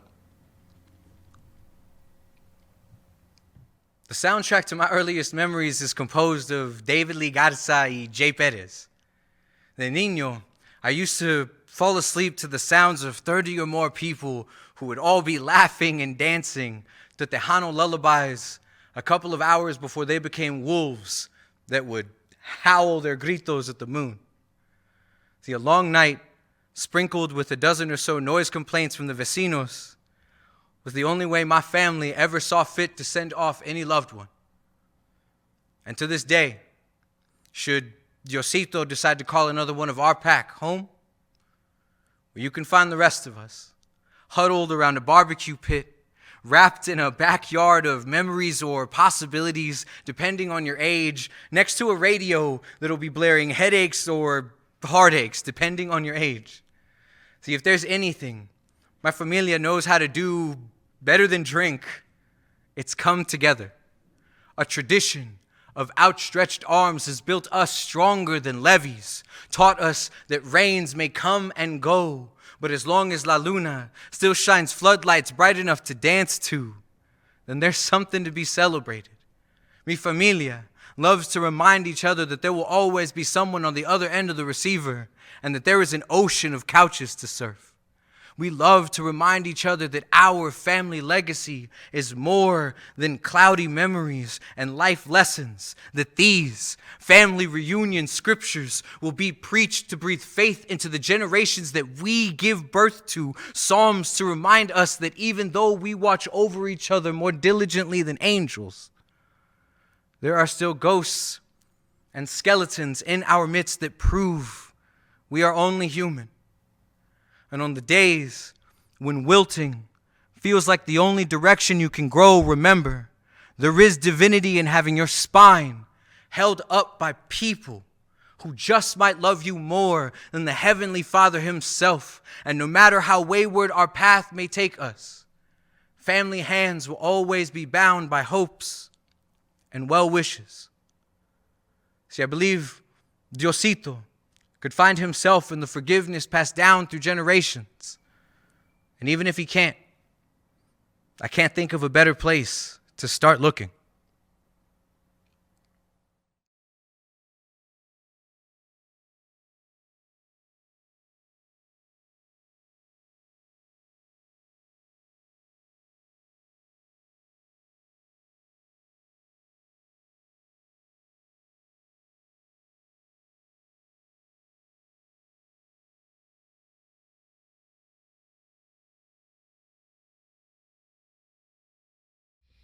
Well, as musicians and artists and humans, I feel pretty bad, and the band feels the same way about all the war that's going on.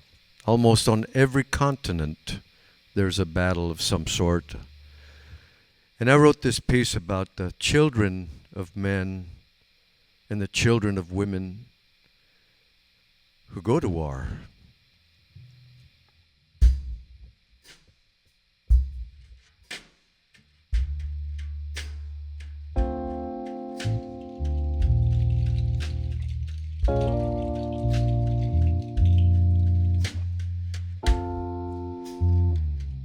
Children of men, resting in the shade, arms at the ready. They study the tree line, wait for movement. They study the desert, the sand dunes in the distance, the sky. They study the lines of the earth, the lines on the back of their hands.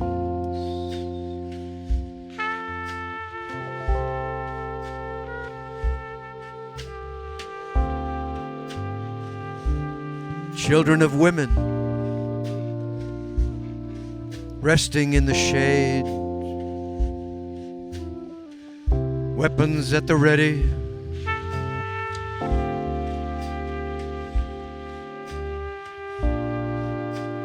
Locked and loaded,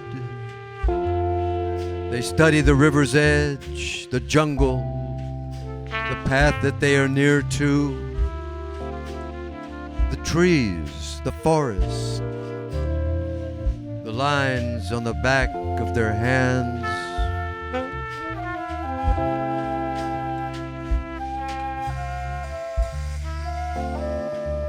No one is grumbling. The air is thick. The pungent smell of fear emanates from them. They wait and watch. A lesson in patience. A lesson in waiting. No time to sleep. Attention in the ether like soup too thick to stir.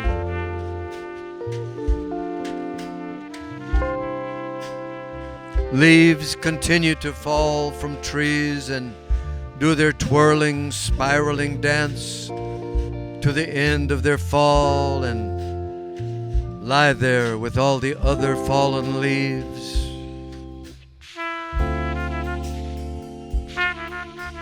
A time of quiet, soon a time of release. Humbled now in the face of ineptitude. Anger is gone.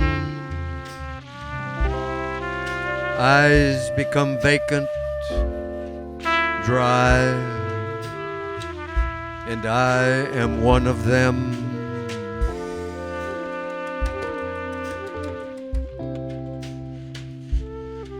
Children of men, cannon fodder, a movement, a glimmer appears in the tree line, a shining of metal. More time passes.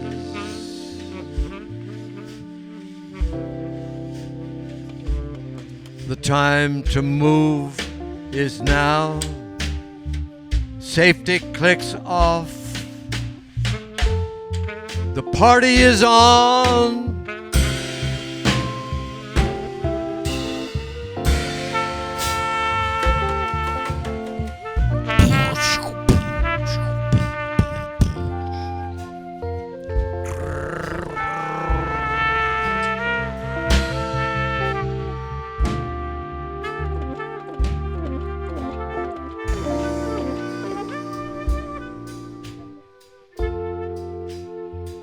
Children of men,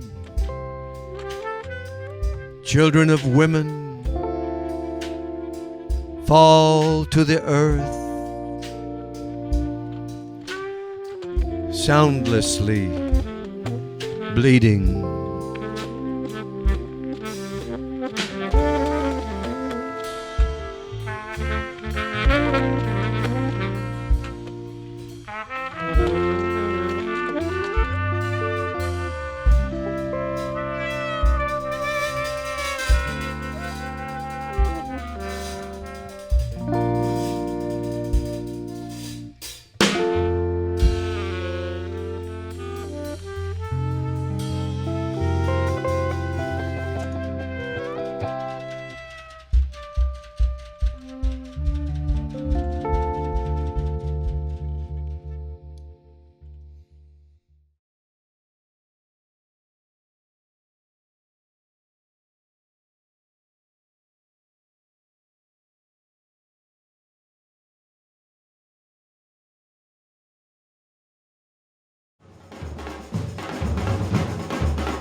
dicen el negro llorón a negro, pero cariñoso.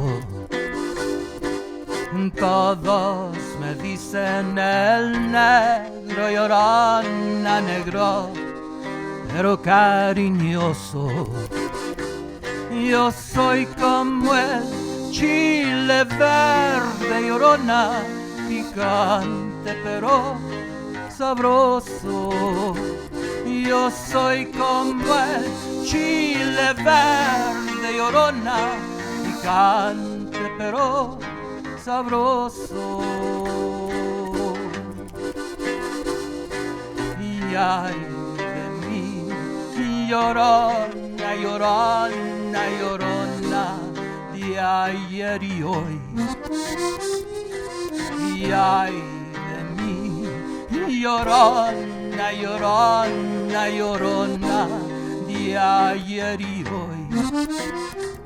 Ayer era maravilla, llorona, y ahora ni sombra soy. Si ayer era maravilla, llorona, y ahora ni sombra soy. Y ay, ay, ay, ay.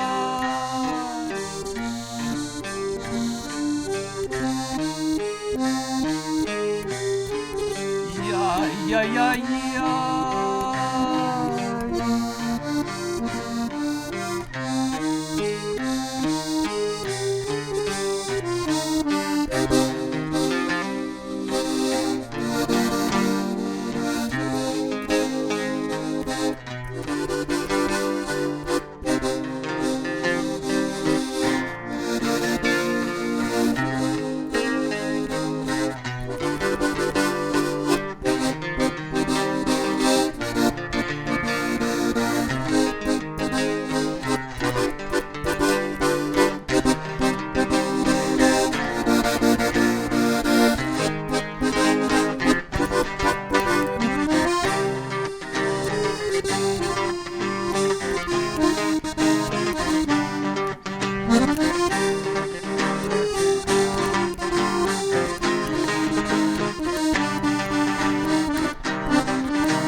Y ay de mí, llorona, llorona, llorona, de azul celeste. Y ay de mí, llorona, llorona, llorona, de azul celeste. Y aunque la vida me cueste, llorona, no dejaré de quererte. Si aunque la vida me dé, llorona, no dejaré de quererte.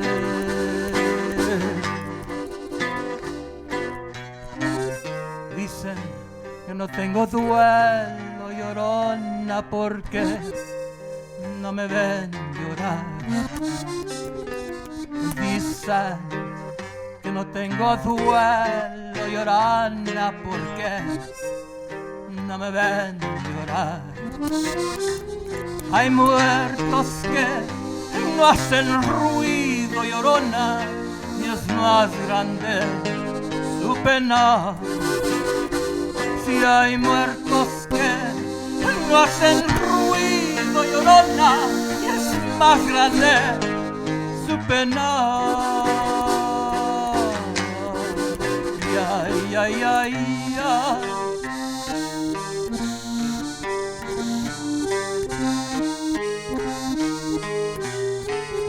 Ay, ay, ay,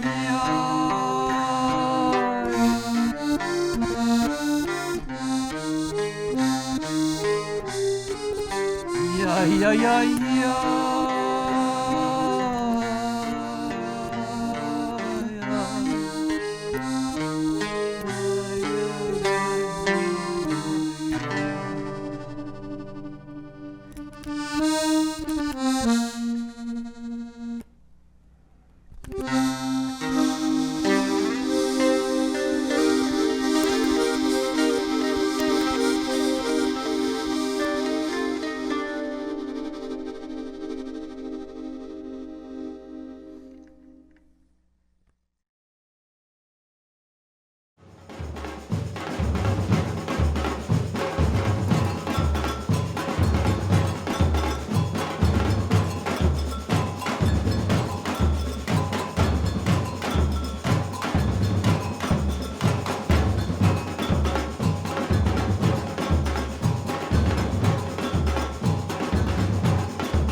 So I was at the poetry workshop. Cuando les leí mi poesía. It was this poem, sprinkled with words in Spanish, sprinkled like chili powder on the fresh fruit slices of my English when they told me, maybe you should translate more of your words because not everyone can understand you. So I told them, I didn't write this poem for you. So don't ask me to change it for you. You see, I spoke Spanish before I spoke anything else. And while my father was learning English in the classroom, I was learning from my mom and Sesame Street. So maybe this poem is for Big Bird and Cookie Monster and Oscar, who taught me it's okay to get mad as long as you're being misunderstood.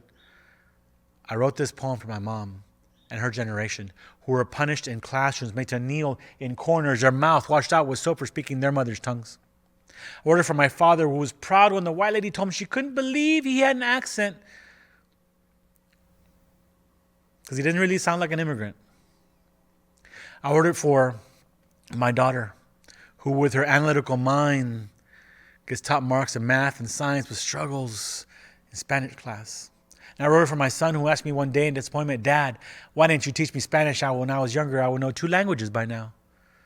And I wrote it because when I was their age, I pretended I didn't understand the janitors and the lunch ladies at school because none of my GT classmates would ever have talked to those people. So now I'm writing it for them and their daughters and their sons, y my tíos y my tías, y toda la gente de mi barrio que les trabajan en la labor so they can pick the lettuce or tomato that goes into your taco salad. Maybe it's for the Salinas out there who can sing como la flor, but don't actually know the language in which they sing. And for Hispanics in Hollywood who are still typecast as gang members and pool cleaners and janitors and lunch ladies, and for El Chavo del Ocho, Univision 41, all 178 restaurants in the greater metropolitan area with Jalisco somewhere in their name. Los 43 de Ayotzinapa who still have not been found. 12.8 million Latinos that did not vote in the last election. And the 30% of Border Patrol agents out there who claim themselves as Hispanic, keeping their own cousins in cages, but are sure as heck didn't write it for you. It's for anyone who's ever been laughed at for saying sandwich or library or pizza or had their name butchered by someone who didn't even want to try because there's no excuse for that. It's for being told to speak American on this soil where we rolled tortillas before we ever broke any bread. And there was a Santa Fe before there was a Plymouth Rock. There was an El Paso before there was a Philadelphia, and there was a San Antonio before there was ever a Washington, D.C., and I did not write this poem for you. I wrote it for me. Y tú, y tú, y tú, y tú, y toda mi gente.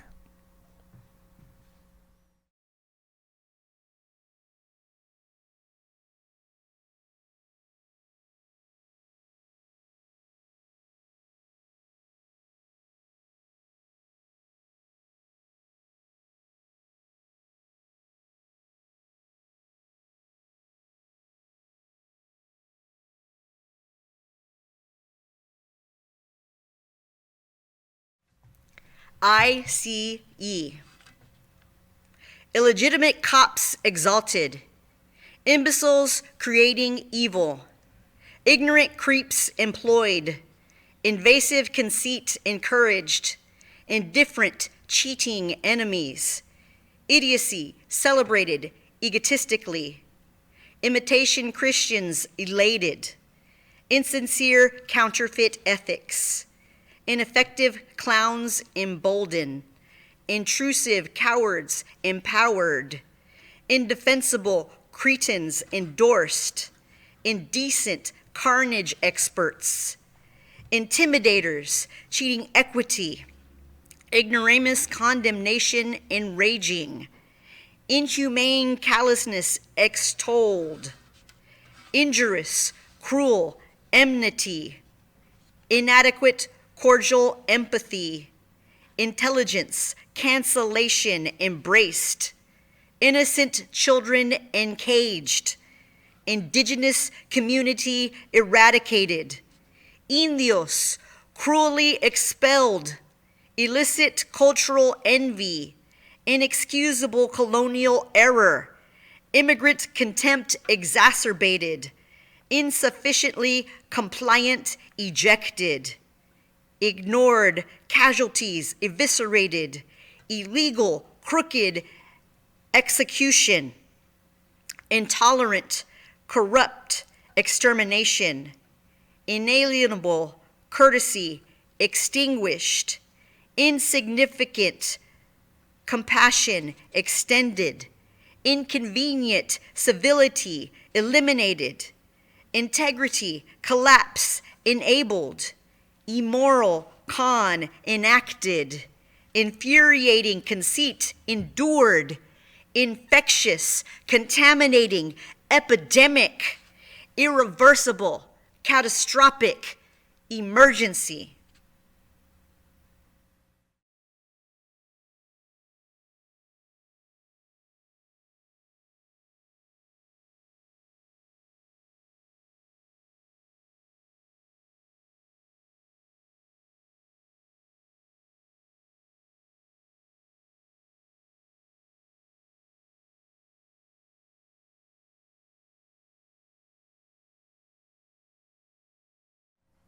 We lost a very important musician here in San Antonio this past year, a true legend of conjunto music, the god himself of the accordion, Flaco Jimenez, and he is being missed throughout the entire planet because he was well known everywhere.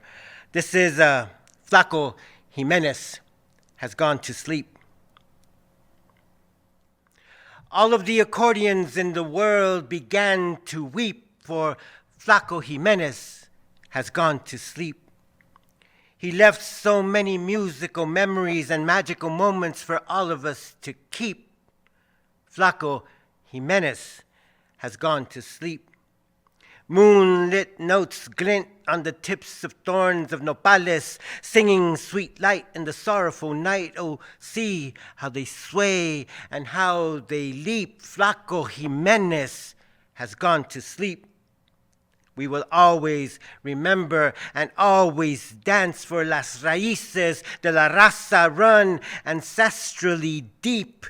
We will always turn, turn, turn, and return to you in every cumbia and every polka of life's endless whirlwind sweep. Flaco Jimenez has gone to sleep. All of the accordions in the world will forever continue to weep, for Flaco Jimenez has gone to sleep.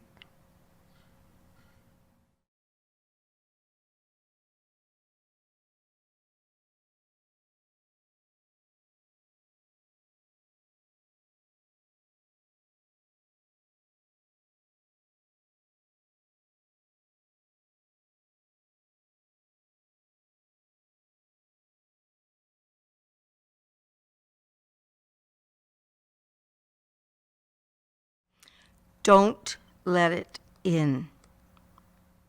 What did Mrs. Jackson mean by clean cut? I ask. White, Chato states flatly. Well, maybe she was just confused, says Heather, who's joined us at our lockers at the end of the day. She's always been nice to me. Nice to you, says Chato. Have you ever wondered why she calls on you every time you raise your hand? You mean she doesn't call on you? Heather asks. Not once this whole year, Chato seethes. I can wave my hand for 30 minutes and she won't even look my way. Well, she certainly wasn't nice to Sally today, snaps Liz. She was wrong, and she should have apologized. Heather looks thoughtful. Maybe it's 'cause those girls go to her same church and she knows them. I see them there together all the time. Nah, Chato says. I think it's about color. Some colors she trusts, and others she doesn't. Heather's mouth is open. But that's just like those men who thought the jogger guy, Arbery, was a criminal just because of his color. And Liz and Chato and I look at her and nod. I'm still shaking when I get home. I think about Grandma's shield that she taught us to keep the bad things out and to let the good things in. To stay strong, she said. Remember who you are. What they say can't hurt you if you don't let it in. Yeah, but every now and then, I guess even the best shield gets a little crack in it.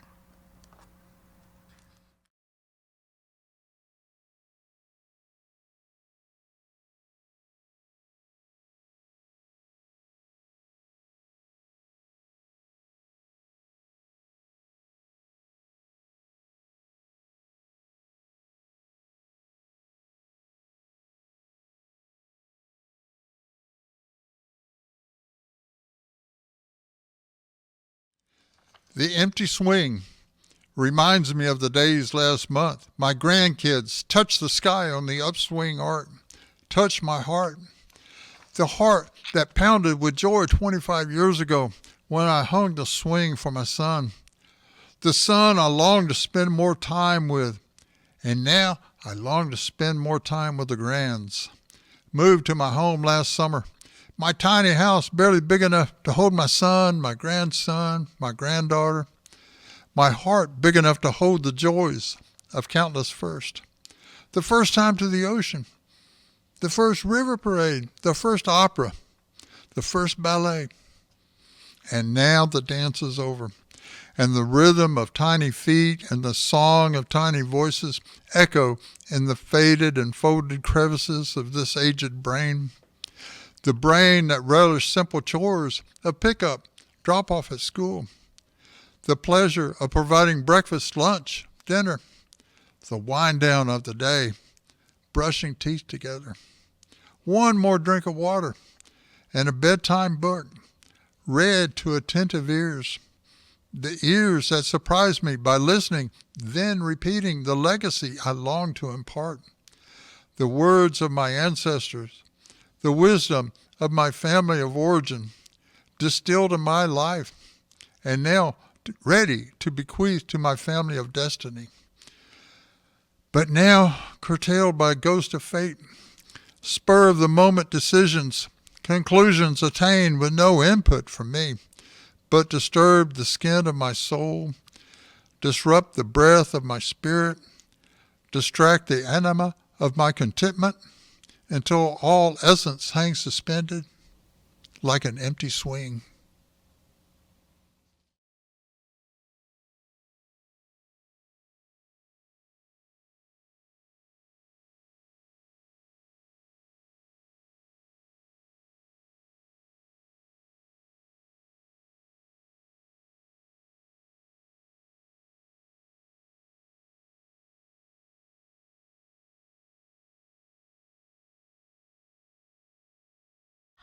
I've dried my eyes. I think I'm ready now.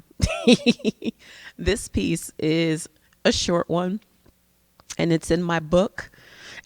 This is like the only poem that almost didn't make the book. Fun fact, my publisher was questioning it, and I understood her questioning it, but because my book is called The Seasoned Woman, and this is about a little girl. But I think in my book, I do show the maturity process, and I feel like this piece, which is entitled She Hunts. I think women are definitely born with this inquisitive nature as little girls, and I think we kind of suppress it a lot of times. And so this piece is about just a limitless child, just being a child, a little girl. Yeah. She hunts. Wandering through overgrown grass, smudging her ivory sandals with earth and morning dew. Her eyes dart back and forth, surveying the landscape for signs of pastel. She holds the white wicker basket firmly in her tiny fingers, occasionally setting it down to recount her accumulated gems. One by one, she carefully places the eggs beside each other as not to crack them. Although some are made of plastic and some are made of shell. In the hands of a child, they are all priceless and delicate. Her quest continues until all of the treasures are collected and revealed. Shiny coins, foil-wrapped chocolates, and even folded bills are hatched from the shells and amassed in a pile by her feet. She savors the spoils of the hunt with a mouth full of laughter and a handful of boiled yolk. Her adventurous nature won't allow her to be satisfied for long.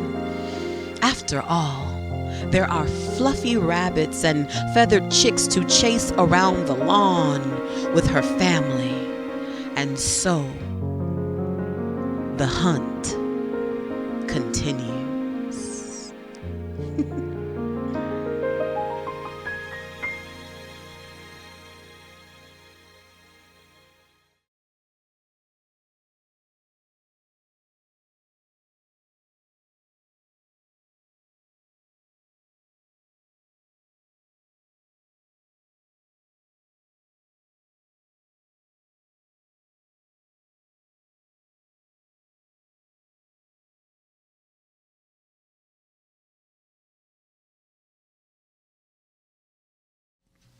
I'm going to talk just a little bit about this poem. Wouldn't it be great if somewhere in our teens or maybe our 20s, 30s, 40s, if we were just provided with a map that would lead us to the great love of our lives, right? And we would know and we would look at the journey. This poem is called Mapping, and it's for my best friend of 40 years. The soul knows a map when it sees one. Clues in a child's world are the code for the life you know you will lead.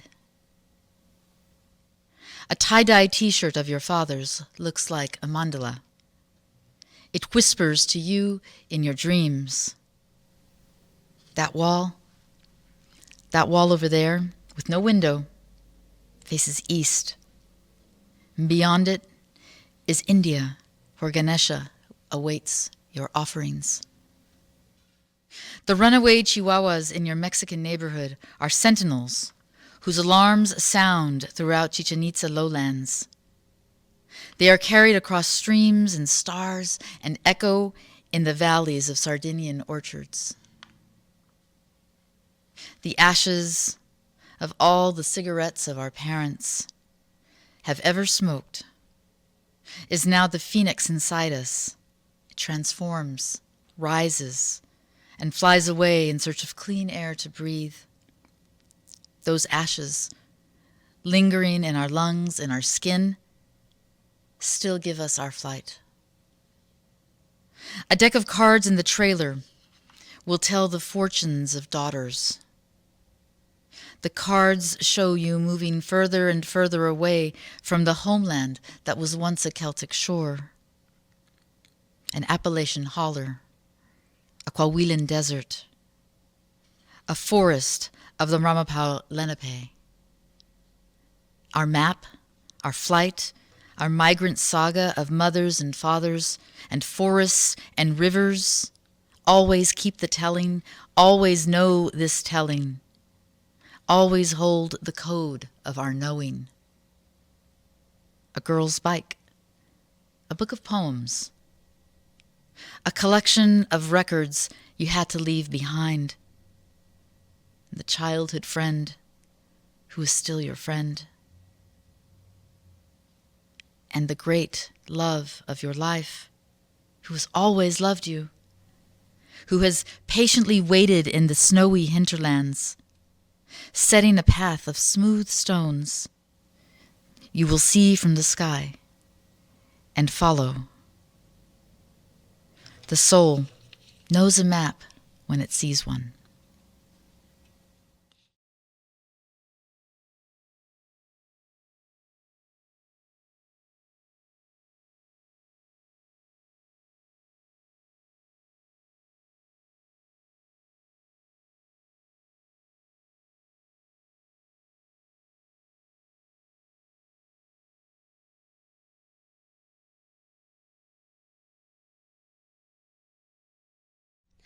The ice caps are melting. I'm only a child. The teacher just told me. It was said with a smile, will this be on the test? Is this part of the lesson? She said we all die if they melt and we let them. The ice cubes are sweating in some billionaire's drink. One sip on the veranda, then it splashed down the sink. His children are thirsty, but he doesn't care. Their cry for his help is just wind in his hair. The icemen are coming. Her screams pierce the night, and everyone's running. The scene's fight or flight, and I've never felt more helpless than there on that corner. These streets bearing witness to kidnap and murder.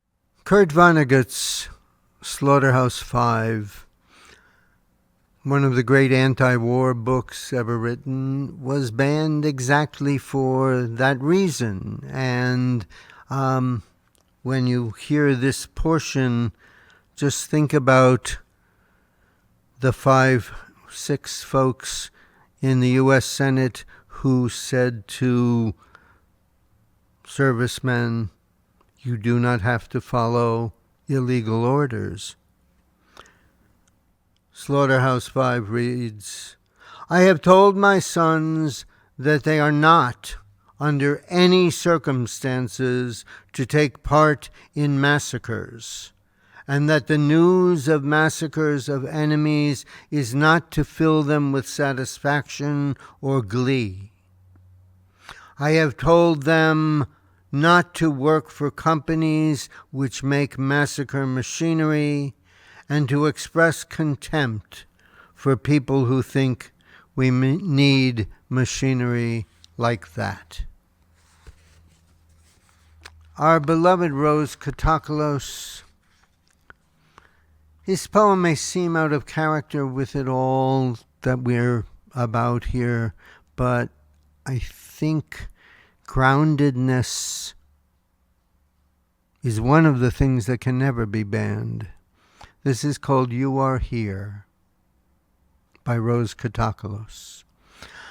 San Antonio, strong woman in a lace mantilla of blackbirds, clouds of them rising and falling against her shoulders, the pink evening sky. San Antonio, wise old man, his calloused hands, his hard-won stories we must never forget. San Antonio is a river, a heart beating thousands of years, a rhythm in every body. San Antonio is a child somersaulting over a hill. Today is everything to her, tomorrow more. San Antonio is yours. You live here.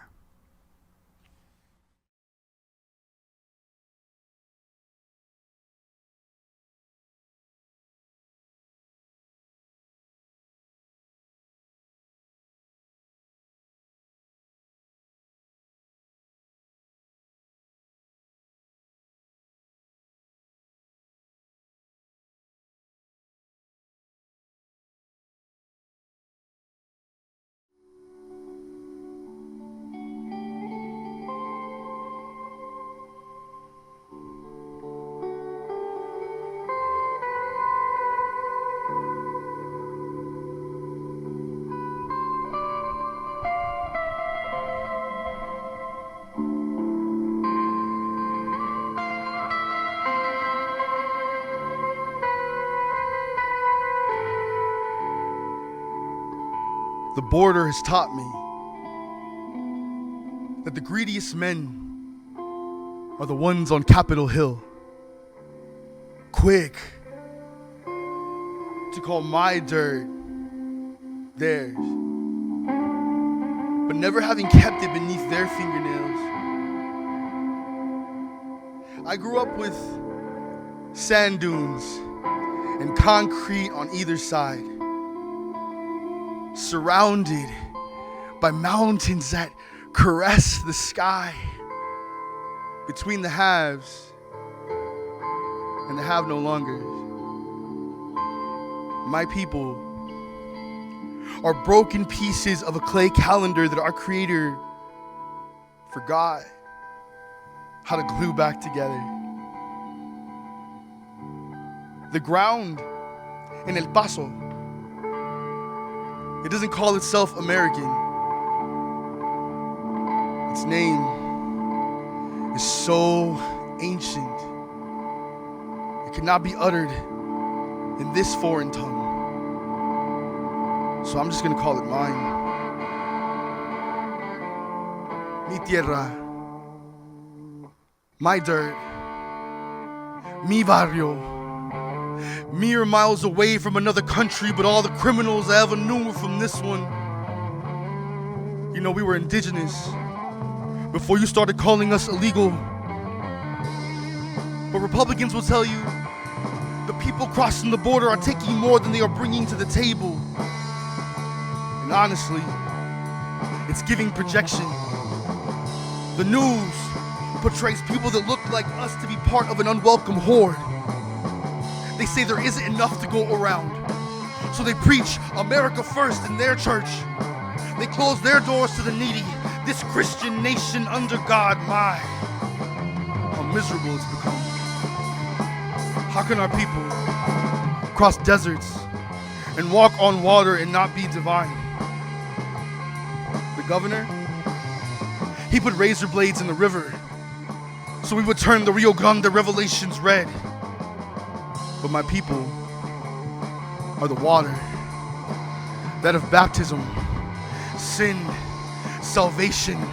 Long have we suffered countless storms, stoically still waiting in the water, only to become a flood, my people, or the rain, the tears that litter the sky, our collective sorrows for the souls deposited back into the soil prematurely, like seeds that will bloom back into life, my people, or the river.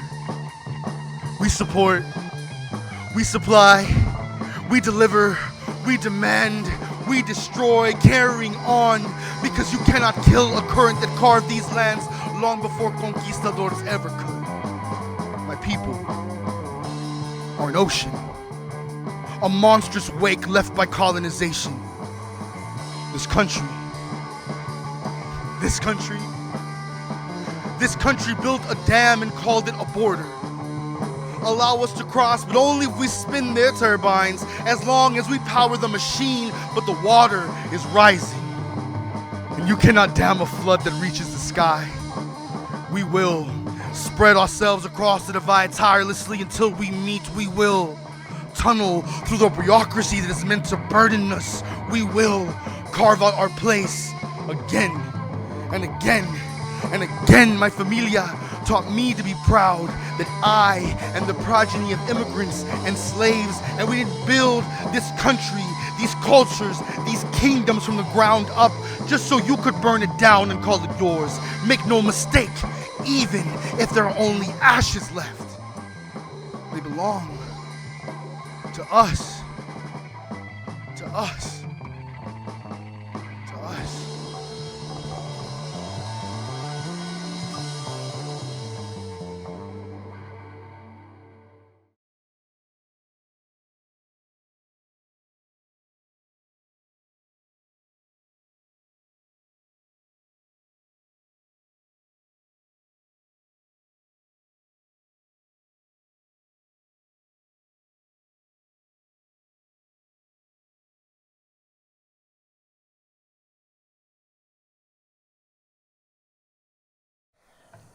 Testimony.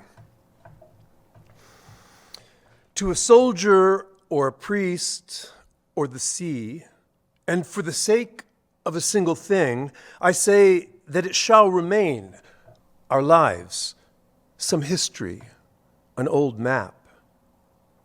Women are beautiful, and wars, their flesh, the exquisite machinery. We've seen from here a shining that comes at night, pylons against a burning sky, and sex almost like a scent of gas or anemone goes out upon the wings of swallows and swifts and daws.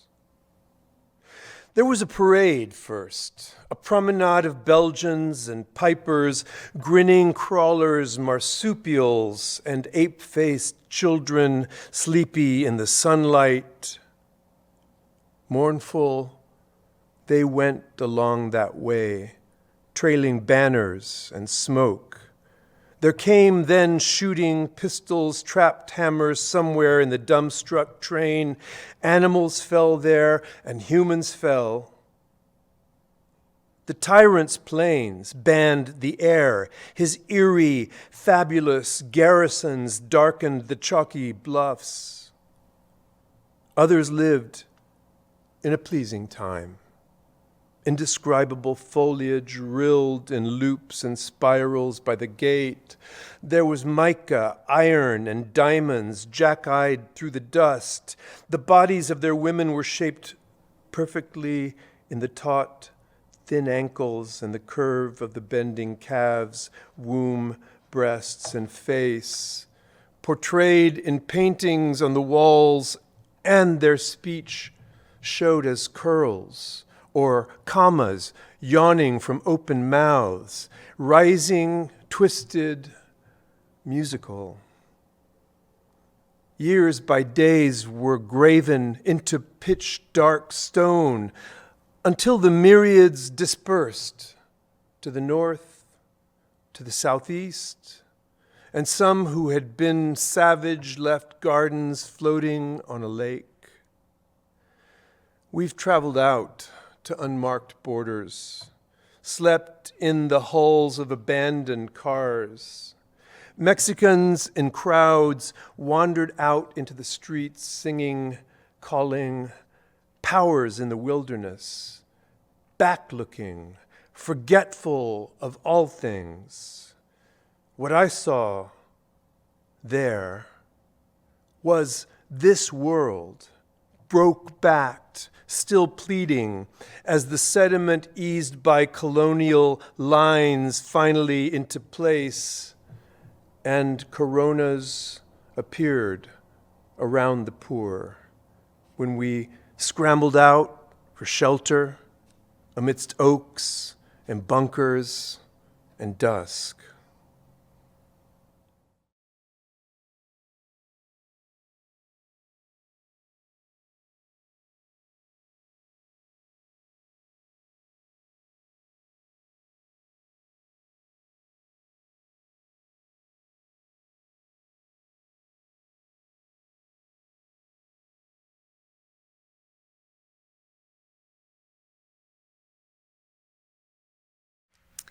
So this next poem is one that I co-wrote with my little one, who's now 7.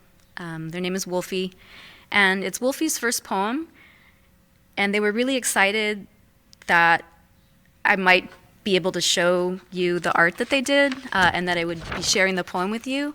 So that's the art that they did that goes along with the poem. So it's basically, we made like kind of a little broadside. But it's a poem that's special to me for a couple of reasons.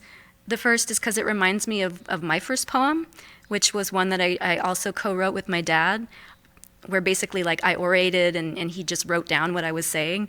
And we also wrote it like with this poem on a camping trip, both as a way of making, observations about nature and stuff in the place that we were camping, but also as just a way of like entertaining ourselves, right?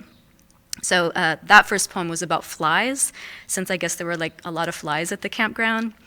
And then similarly, when Wolfie and their dad and I went on a camping trip recently, they were bored and asked what they could do next, right? And I said, well, why don't you try writing a poem? And they said, what is a poem anyway? How do you write a poem? And I had to kind of think about that for a long time, but I said, well, a poem is kind of like when your dad, who is a photographer as well as a writer, when your dad sees something really cool and interesting and he wants to take a picture of it, right, to make it last. Except you do it with words. And it's sort of like a song too, because you want the words to have like a rhythm or a flow. You want it to sound interesting. And the way that you do that is just by playing around with language, with the sounds and the shapes of words. And so Wolfie said, oh, okay. And so then we collaborated on this particular poem. But the other reason that I love it so much is because it reminds me that poetry is something that anybody can do, right? Like you don't need to go to school, you don't need to study it, you don't need to get an MFA. It's just something that we do as humans, as creatures on the planet, who are connected to other living creatures on the planet, right? We make poems, we make art. And so I wanted to share Wolfie's first poem, which is called River Salamander. Look, it's in the river. The sun shines over the water. A flash of pinkish silver shines by, smiling, with an ancient aspect as cheerful as the day. It's an axolotl, I say to my friend, who is amazed. We see another, its brother, brown as silt at river's bottom, blending in with the ground it travels. River salamander, thank you for visiting us.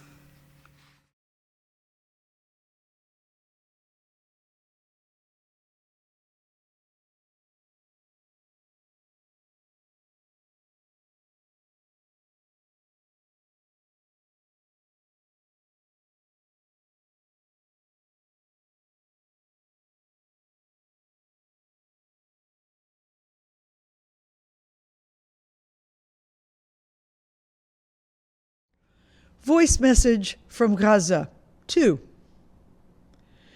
You are so nice to think of me. Thank you for worrying about us. We send you care. We are still here. Mishmish is scared of loud sounds. She hides under a pillow. My sister planted white shells around the tent. Beauty helps. You would not want to see this. Every place is crushed. Schools, hospitals, libraries, piles of stones. Everything we needed for our lives. I can't get donations. The bank is frozen. At my job, we make care packages of hygiene products, socks. I'm so lucky to still have a job. It's incredible to be treated worse than animals. Small sacks of bread pitched to a large crowd, everyone starving, scrambling to catch some. The soldiers laugh as they throw it. We love our animals. That is a difference.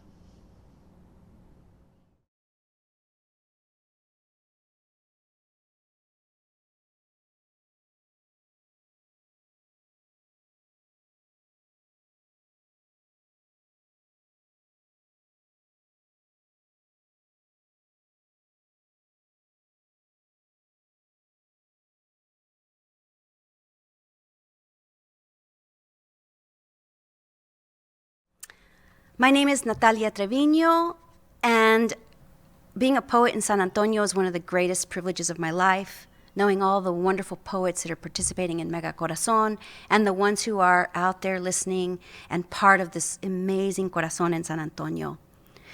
This is for one of them, the poet John Olivares Espinosa. This is after hearing the poet John Olivares Espinosa read his bracero poem to us on Zoom. The wren, who I know now by its white eyeliner, its long legs, its electric chitter banter, held some part of me that wanted to be held as it pecked alone and upside down at the seed cake in the yard thick with afternoon pollen, with the yellow season of dust and windless sunlight.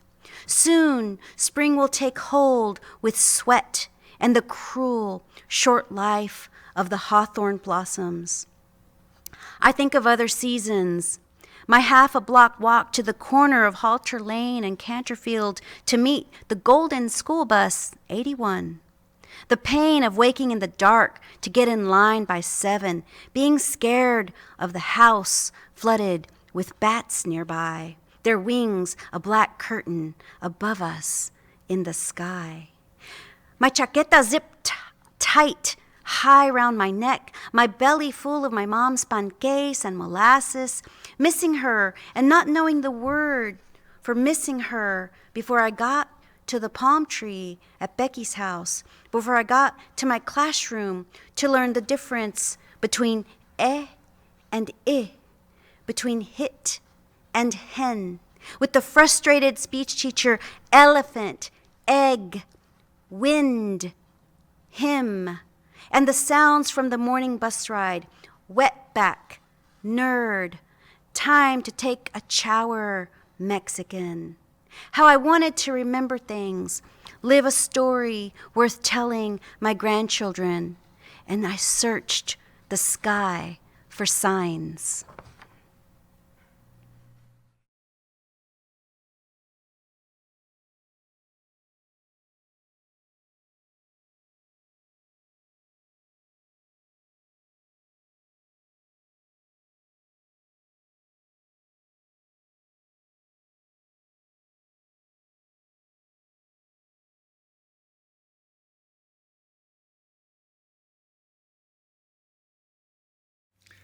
Underdogs.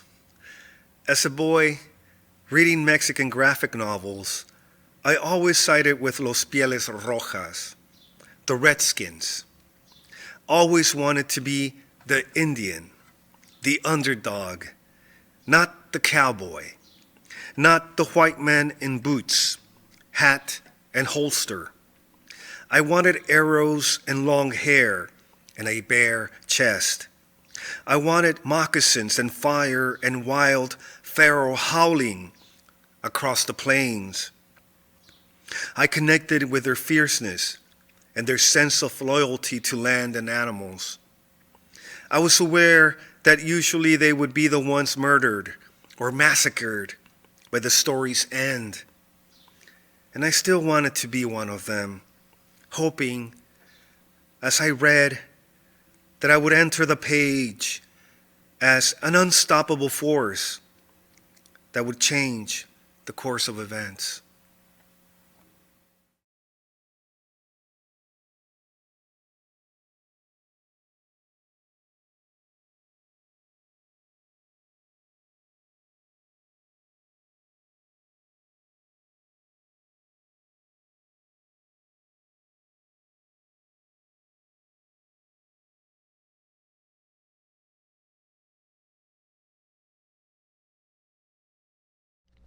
Yeah, in 1970, when I was 20 years old, I took off to do my world tour. I took all the money I had, which was about $300, and my backpack and my tent, my sleeping bag, and just hitchhiked over to New York, flew to Europe, and ended up in the Holy Land. That became my destination, I guess, from growing up in church services and looking at the maps of the Holy Land in the back of the Bible, Samaria, Judea, Jerusalem, all that stuff. So later, contemplating all this, I wrote this poem. Jerusalem, city of peace. Shalom, salam, salam. Someone had a peak experience up there on top of that hill one day. Of course, one man's epiphany is another man's religion. After King David captured it from the Canaanites in 1026 BC and made it his capital, and Mount Zion, which was the fortified part of the old pagan sanctuary, became the symbol of the kingdom of Israel, such as it was back then. Stuck between 3 or 4 major giant empires, the Babylonians, the Egyptians, the Greeks, the Romans. Everyone wanted a piece of that pie. And the house of David and Solomon, going way back to whenever they tried to have their own empire. But it can never last. It's so annoying. And anyways, here we are, Jerusalem. Calling out your name. City of peace, restore the magic that was lost. City of peace, Jerusalem, restore the time when we were neighbors and friends, when Jerusalem was just a little hill in the wilderness and we could sit there and feel the peace.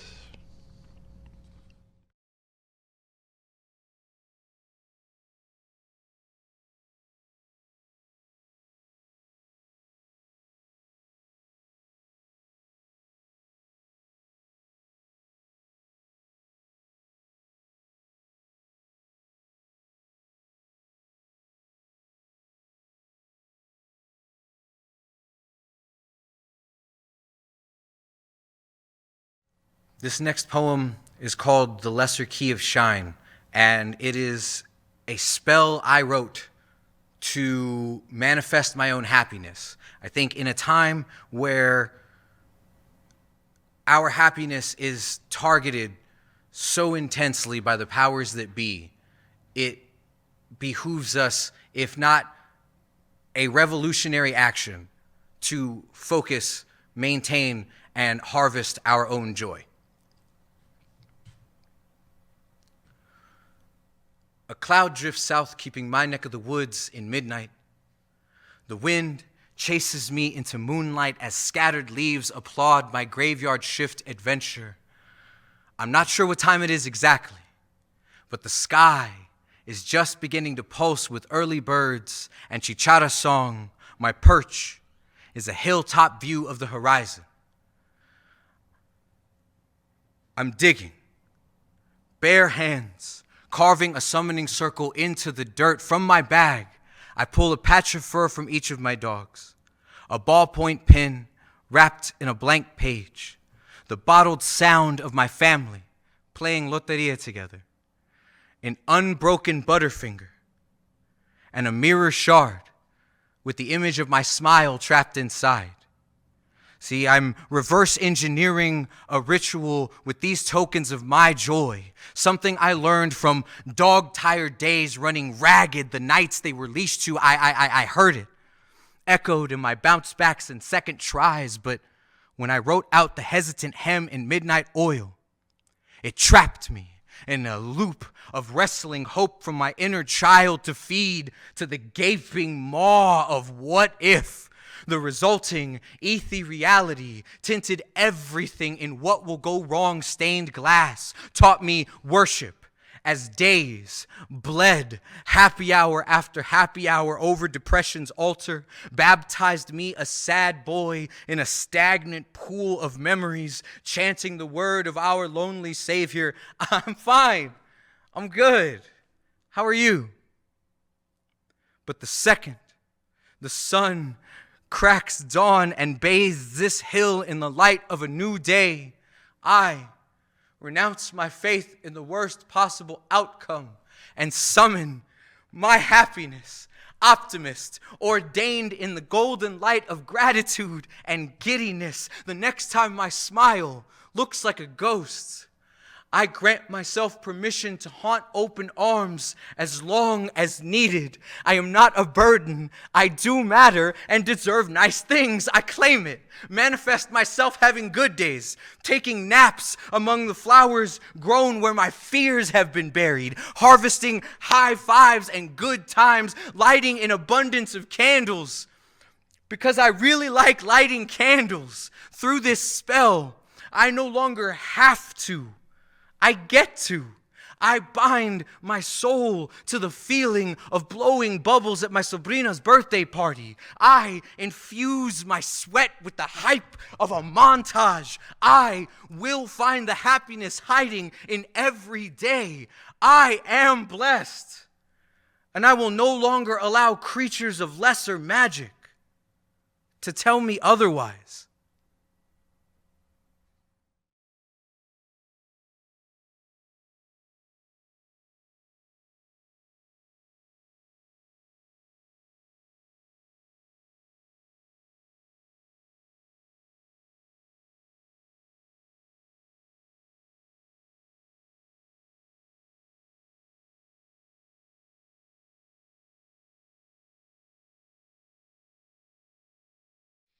Meanwhile,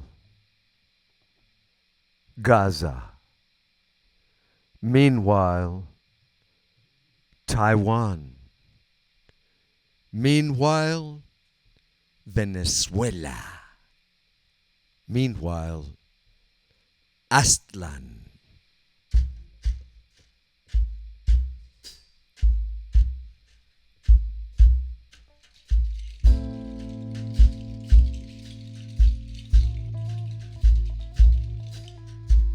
First stanza. South America, South Africa, struggle for class equality.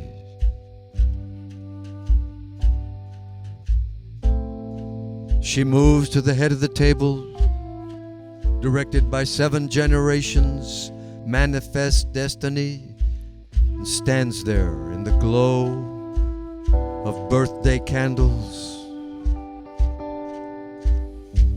Sus ojos, verde mar, ven todo. No se les escapa nada. Me ven a mí y me estremezco.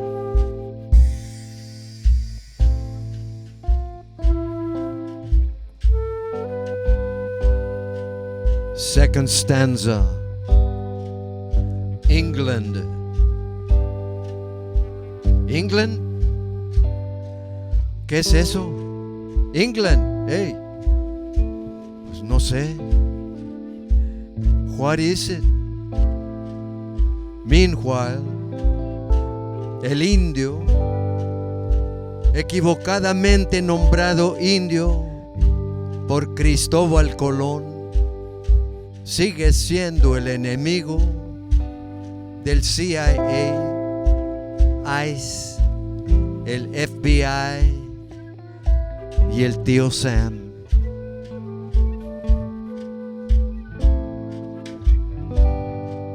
She sits at the head of the table, now smiling and shy.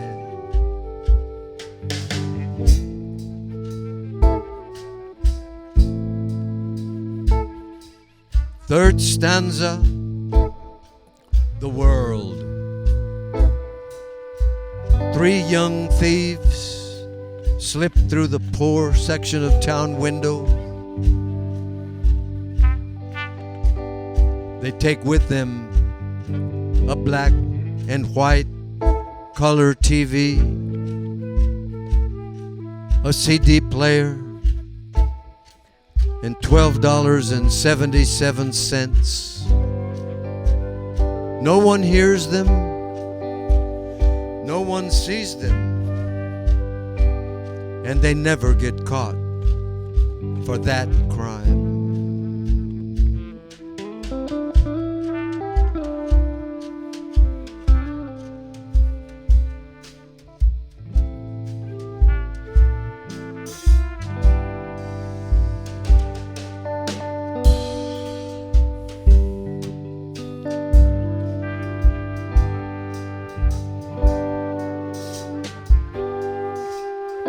She looks around at everyone, takes a deep breath, and prepares to blow out the candles.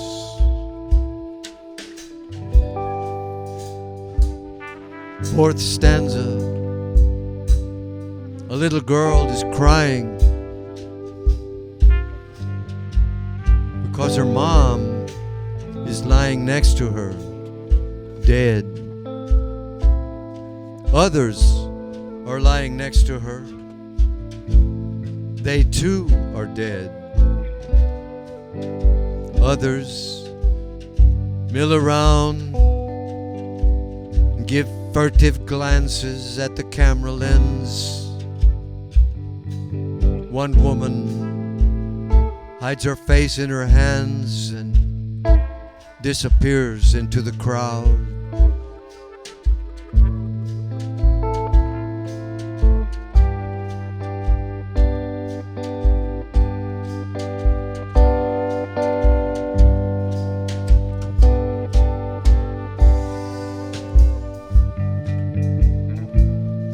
She now puts both hands on the table beside the 3-layer cake.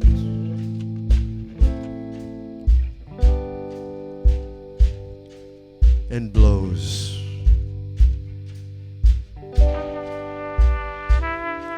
Her wish disappears into the cosmos. All the candles go out.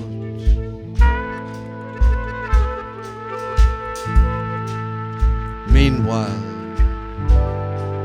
Uganda. Meanwhile, Ukraine. Meanwhile, China. Meanwhile,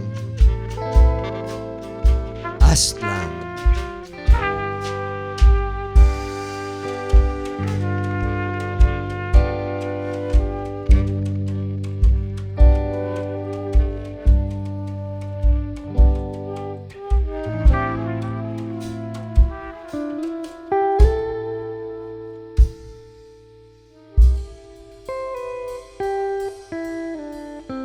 Que viva Aztlán libre.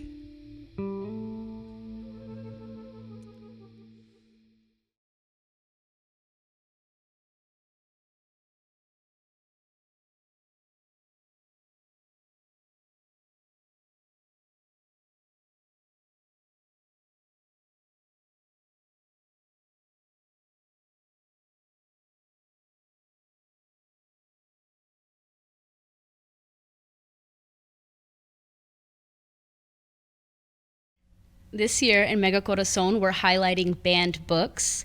And when you think of banned books, a lot of times you think of something controversial, crazy, something sensual, salacious. But what about just regular children's literature that gets lumped in with everything else? Kind of goes to show that maybe we shouldn't be banning books in the first place if we can't decide what's obviously a poem for a child that's just silly and fun and that's there to enrich their life and to make it better, and something that children need to be protected from. So that being said, I'm going to read Shel Silverstein's Dreadful. Someone ate the baby. It's rather sad to say. Someone ate the baby, and she won't be out to play. We'll never hear her whiny cry, or have to feel if she is dry. We'll never hear her asking, why? Someone ate the baby. Someone ate the baby. It's absolutely clear. Someone ate the baby 'cause the baby isn't here. We'll give away her toys and clothes. We'll never have to wipe her nose. Dad says, that's the way it goes. Someone ate the baby. Someone ate the baby? What a frightful thing to eat. Someone ate the baby even though she wasn't sweet. It's a heartless thing to do. The policemen haven't got a clue. I simply can't imagine who would go and eat the baby.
I was asked to select a poem by a poet who I admired greatly. And I selected one of my generation, the poet laureate, or I should say the Nobel laureate of poetry, of literature, Bob Dylan. And I'd like to read to you All Along the Watchtower. I think it's germane to the situation that we're facing now, and even more so offers some consolation as well as some thoughts of where we're headed and perhaps what type of apocalyptic times that we are living through at this time as well. So here goes. All Along the Watchtower.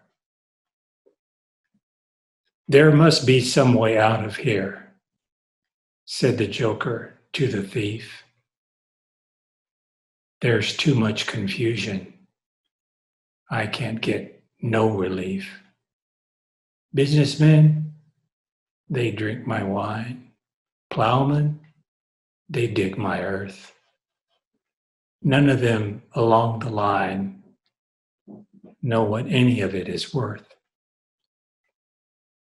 No reason to get excited, the thief, he kindly spoke. There are many here among us who feel life is but a joke. But you and I, we've been through that, and that is not our fate. So let us not talk falsely now. The hour is getting late. All along the watchtower, Princess kept the view, while all the women came and went, barefoot servants too. Outside, in the distance, a wildcat did growl. 2 riders were approaching, and the wind began to howl. Muchas gracias. Stay safe. Stay well. Peace.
¿Cómo hacer flirt con alguien? After Ebony Stewart. Your smile makes me crumble like queso fresco, melt like queso Oaxaca, refreshes me like a cold limonada, lifts my spirit like the coldest raspa on the hottest day. It's like fresh pan dulce, warm and sweet. Like green salsa, warm and making me sweat. Like tequila, warm and making me dizzy. Can we be dizzy together? No? Pues ni modo. But your eyes are like conchas, big and bright, and I see in them a barrio rainbow of yellow and brown, off-white and pink. 11 a.m. sunshines and summertime sunsets in them. And when I saw you look at me, it was like a chancla hit me across my cheek. Maybe not the one on my face. My heart dances the washing machine at the sound of your hello, because you're like all the happy Selena songs. You're my tecnocumbia and I'm el chico del apartamento 512. You're a chicharrón con huevo taco from Taqueria Data Point on a flour tortilla that's so light and fluffy that it wants to float away. You're a quesadilla de asada from the taco truck on St. Mary Street that nobody knows is actually called Regio. With you, I'm no longer afraid of el cucuy, or la llorona, or la migra. We endured the administration together and this quarantine like a pair of teens hiding from all the authorities. You make me feel invincible. Like I could go to that northeast side of town, go from I-10 or 410, and then not end up on 35 because I always mess that up. But with you, I could do anything. I want to sing like a sensotle in spring, be a colibri to your flower petal lips. I want to know if they taste like chocolate or café con leche or mole or a Mexican Coke. I guess what I really want to know is, can we be like, be a pareja, or maybe at least share some nachos or something? No? Pues ni modo.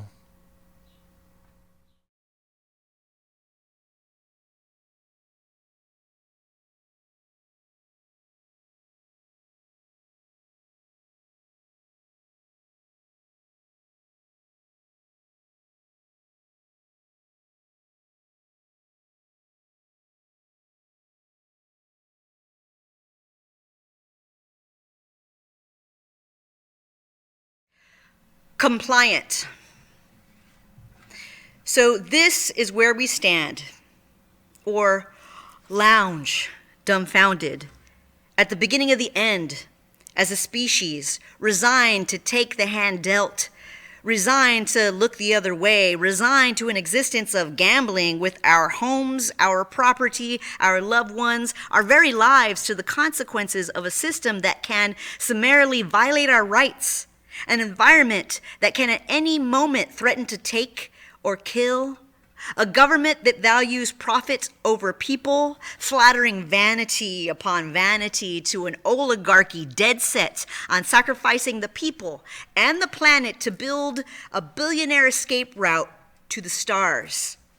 So this is where we stand, or lounge dumbfounded, either oblivious or apathetic, entrenched in the evil itself, or idiotically misguided, misled, or honestly misunderstanding, all the while marching forward or lounging, dumbfounded, but definitely not pushing back against our own undoing. Not with a bang, not with a whimper, it turns out, but with eyes gleefully glued to screens of escapism, denial, or virtual activism, which gets us virtually nowhere. And what Orwell never envisioned was that we would go willingly and advocating for our own addiction. And as it turns out, the hill we are willing to die on is somewhere at the very end of this winding path of least resistance, somewhere in the distance, farther and farther along from the place where we initially all went wrong. So this is it. After everyone I know at this point already feels the initial and undeniable loss of family, friends, certain species, whole swaths of innocent humanity, and a host of inalienable rights and freedoms gone, gone, gone, even still we proceed to choose to live and die in this slow-boiled toxic shit stew in which we have allowed ourselves to be submerged. Here we sink or swim, here we stand or lounge, dumbfounded, accepting our fates as slaves to the wage our humanity bought and owned, with no understanding of our true value as magical, unique individuals, no regard for squandered potential. All are AI replaceable at every turn. You're fired. You're on fire. You can't afford fire to heat your home in a freeze. You are frozen in your fear, frozen in your career, frozen on the only path available to you in all of the unlimited options available for creative minds to choose in an unlimited universe of possibility. We choose to stand here or lounge, dumbfounded. Is this our dumb luck?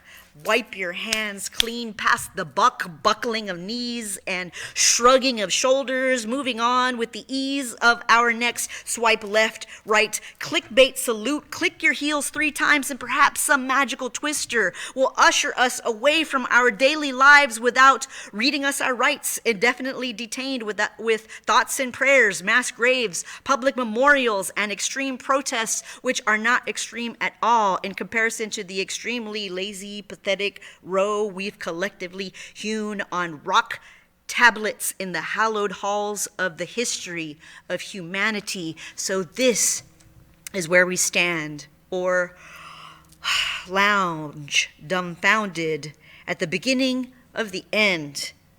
And will it only be left to next time, when we finally unite to choose to do something differently? Mañana.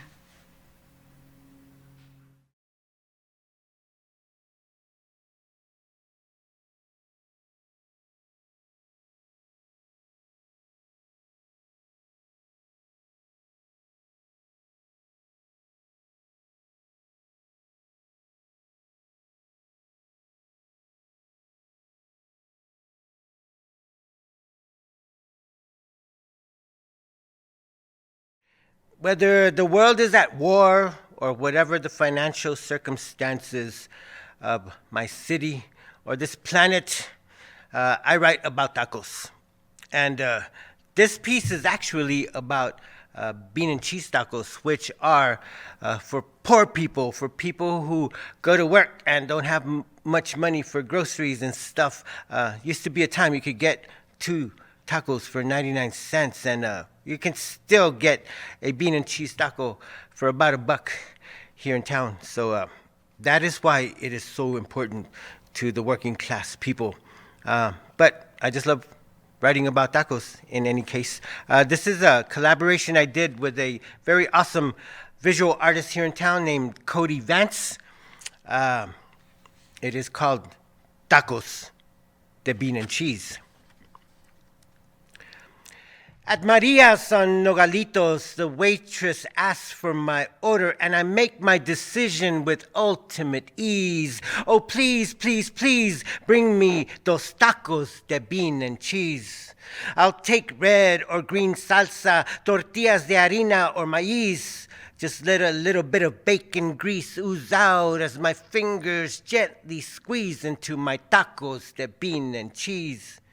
If I take them to go, I'll unwrap them slow while I sit in my car at Woodlawn Lake Park, just listening to the sweet San Anto breeze blow through the boughs of the trees as I peacefully eat my tacos de bean and cheese. At the end of the month, with funds running low, and I'm sure everyone knows and agrees, the best ones to get without any regret are the tacos de bean and cheese. Forget the lunch special for $8.99. I'm almost broke and you don't need to tease. Can't you see I'm nearly down on my knees? So just give me those tacos de bean and cheese. Do not use American slices or cheese whiz, or my soul will slowly begin to gasp and wheeze. Eso, eso, eso, I want real queso on my tacos de bean and cheese. Make sure that the pot and the comal are hot, 'cause cheddar begins to melt at 130 degrees. And all that you need is to heed Abuelita's decrees to keep perfect heat for your bean and cheese. Frijol fundamentals are as basic to nature as the time-honored tale of the birds and the bees. So make sure to pass on your own expertise as to what makes a great taco de bean and cheese. It is true, as the ancestors say, that in life there are no guarantees. But if ever there was a day to seize, it would be this moment here with my favorite tacos de bean and cheese.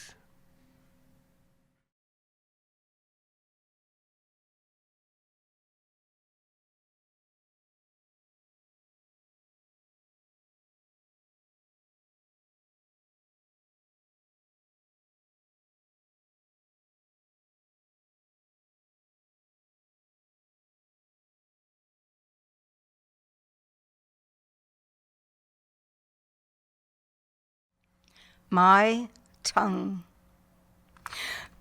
My tongue was not meant to be seen, not meant to be heard, not meant to be.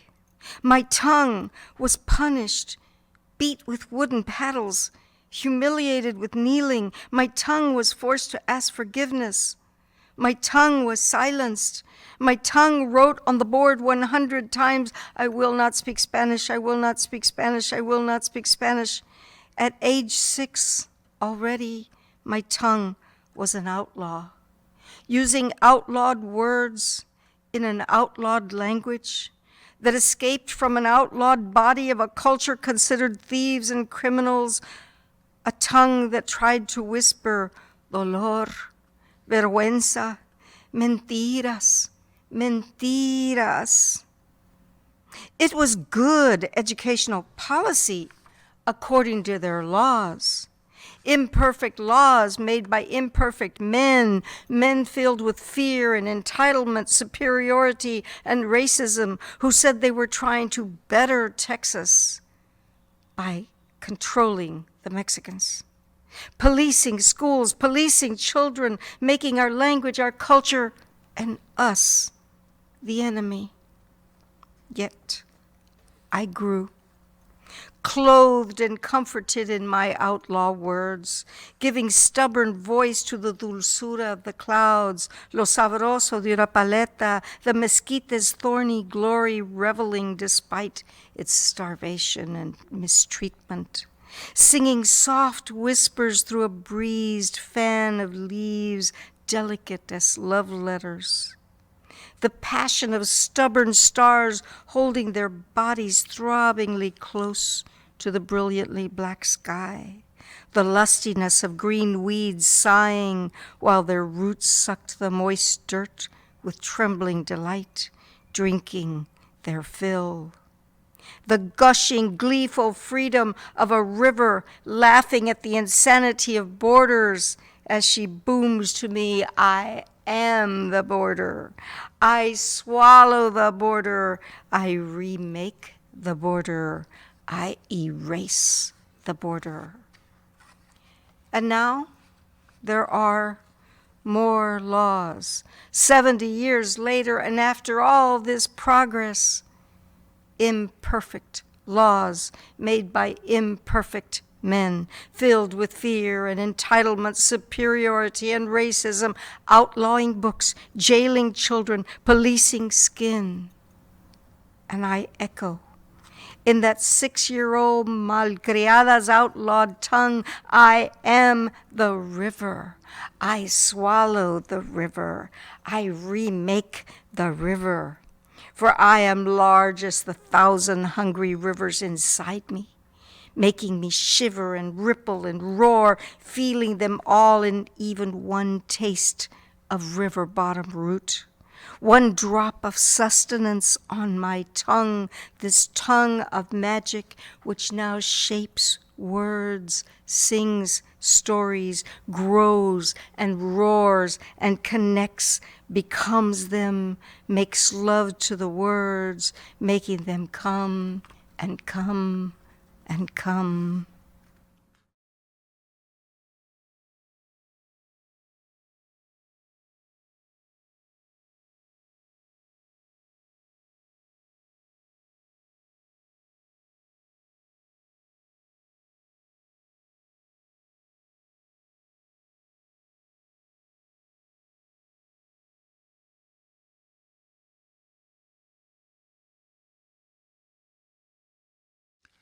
Edible immigrants.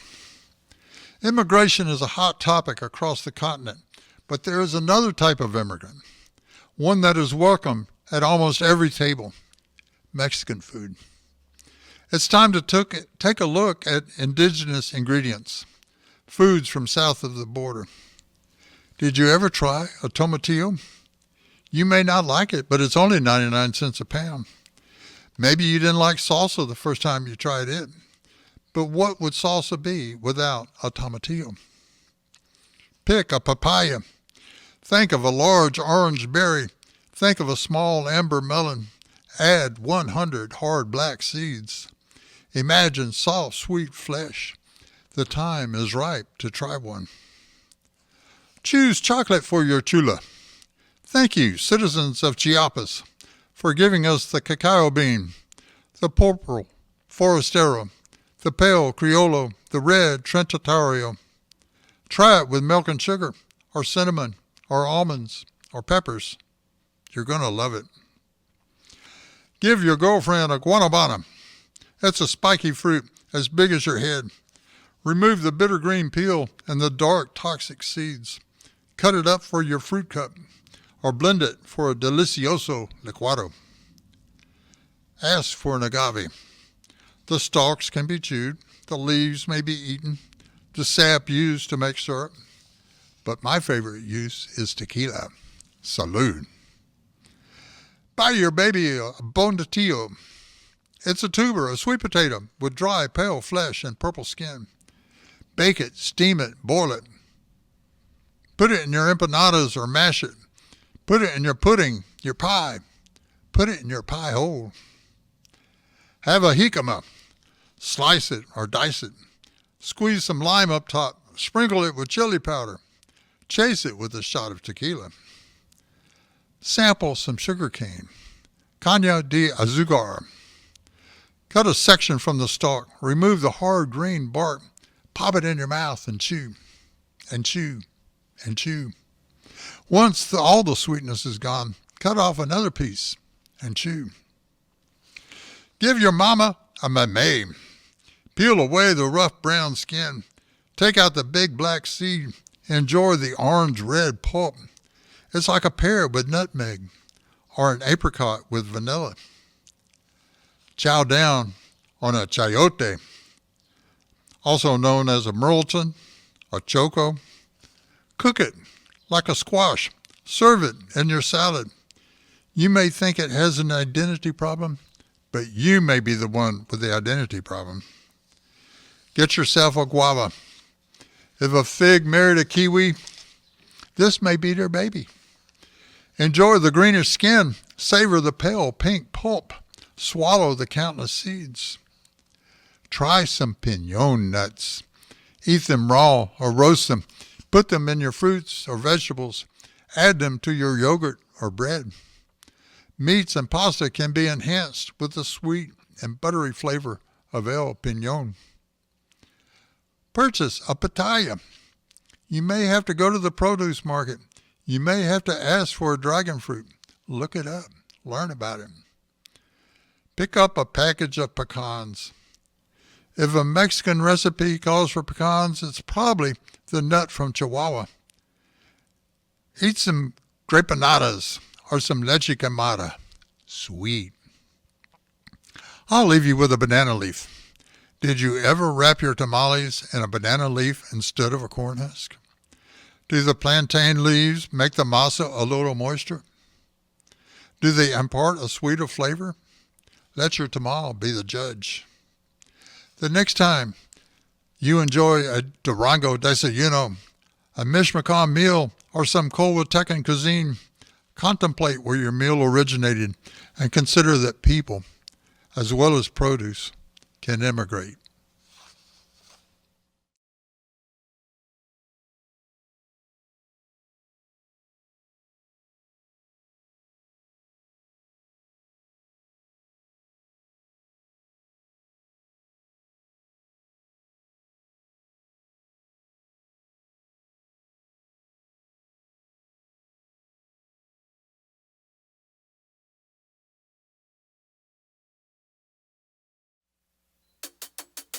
So this poem is about We Real Cool. It was written by Gwendolyn Brooks, who was the first African-American poet laureate of this nation. And so since I'm the first poet laureate that's black from San Antonio, I thought it would be apropos. It's about 7 pool players hanging out at the Golden Shovel. I'm going to let Rob set the tone. Also, this piece is from her Bean Eater collection from the 1960s. We Real Cool.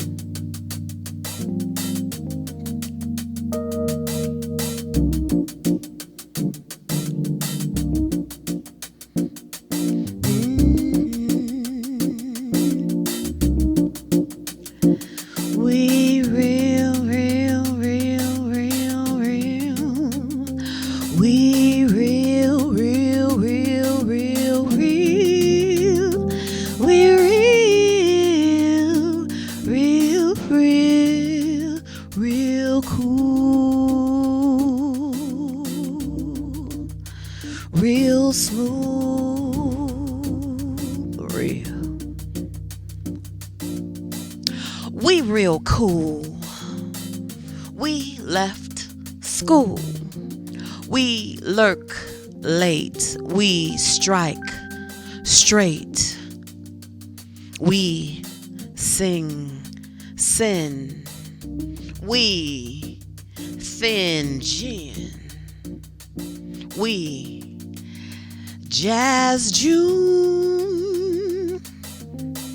We die soon. We real, real cool. We real, real, real, real cool.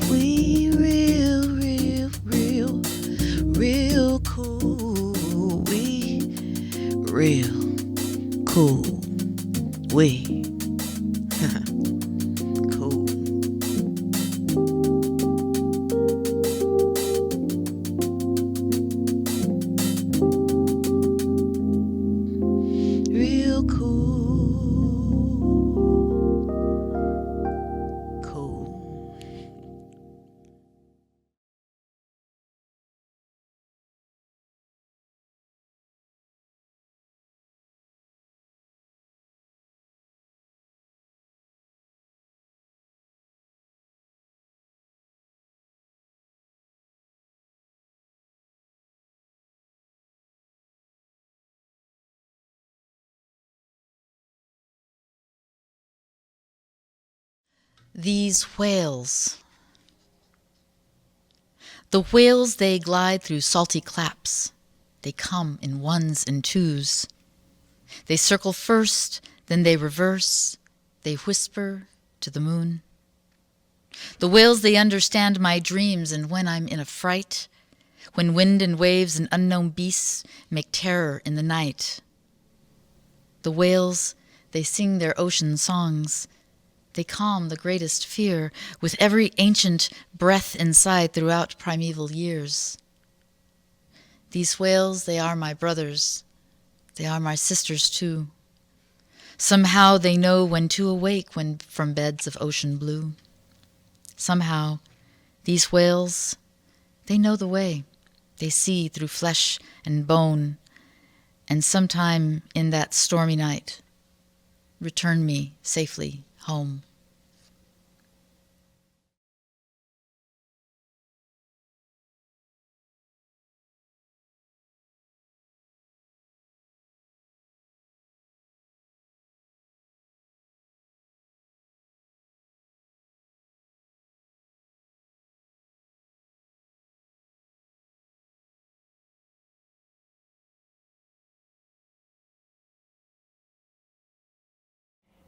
I am super excited to share a poem by Shel Silverstein. Back in the early 90s, I'm probably aging myself. I taught 2nd through 4th grade, and I taught at a Title I school where a lot of my students were language learners. And so it was always exciting and fun to bring poetry into our space.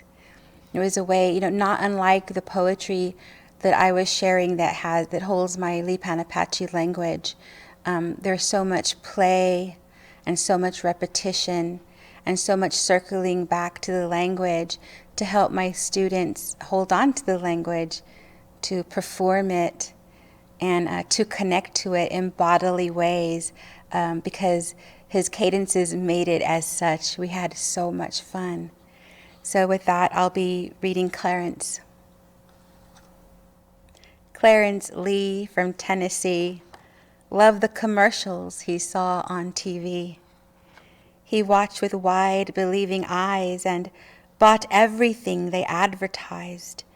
Cream to make his skin feel better, spray to make his hair look wetter, bleach to make his white things whiter, stylish jeans that fit much tighter, toothpaste for his cavities, powder for his doggy's fleas, purple mouthwash for his breath, deodorant to stop his sweat. He bought each cereal they presented, bought each game that they invented. Then one day he looked and saw a brand new ma, a better pa, new, improved in every way. Hooray, order yours today. So of course, our little Clarence sent off for 2 brand new parents. The new ones came in the morning mail. The old ones he sold at a garage sale. And now they all are doing fine. His new folks treat him sweet and kind. His old ones work in an old coal mine. So if your ma and pa are mean and make you eat your lima beans and make you wash and make you wait and never let you stay up late and scream and scold and preach and pout, that simply means they're wearing out. So send off for 2 brand new parents and you'll be happy as little Clarence.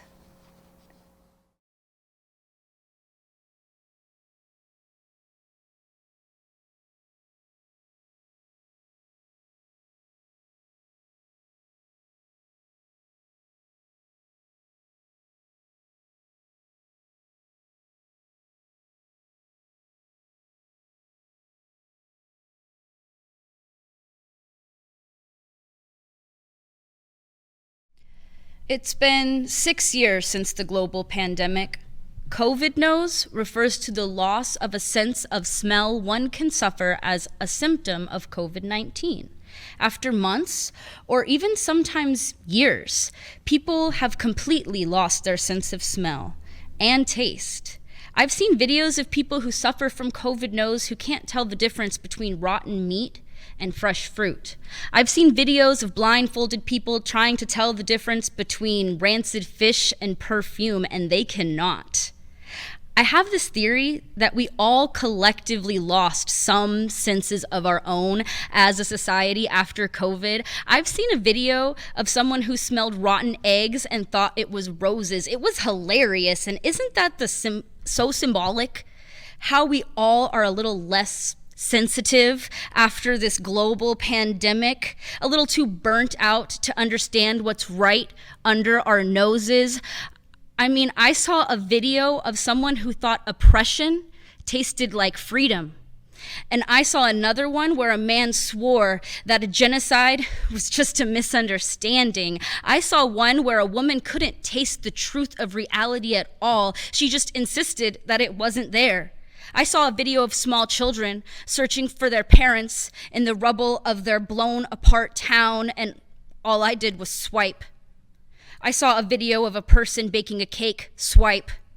A video of children starving and battered, but somehow still smiling and playing in the ruins of their family's neighborhood, swipe. A cat wearing pajamas. Have I lost my own senses? Am I unable to smell terror? Have I become so jaded due to the constant barrage of unfathomable nightmares that plague this hellscape we live in, that I'm no longer to see what's right in front of me? I saw a video that made me ask myself if I can even tell the difference between a bystander and a willing participant. And if I can't tell the difference, then which one am I? Swipe. To someone's lunch, swipe. More war crimes, swipe. A makeup tutorial, swipe. A video urging me to take action, educating me on how. I close the app. Calling my representatives and demanding a ceasefire, praying for the children, reclaim our senses, and as a society decide that we can tell the difference between a child and a tragedy.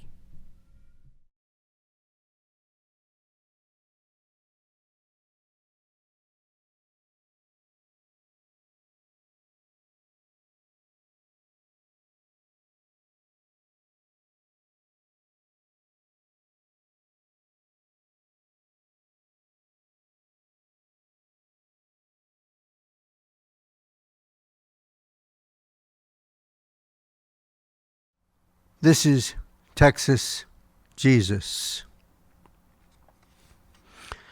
After ICE had rounded up and deported all the Angels, many Marias, and a couple of Cristos, they decided to park themselves outside all iglesias and pick off each Jesus as he left the building.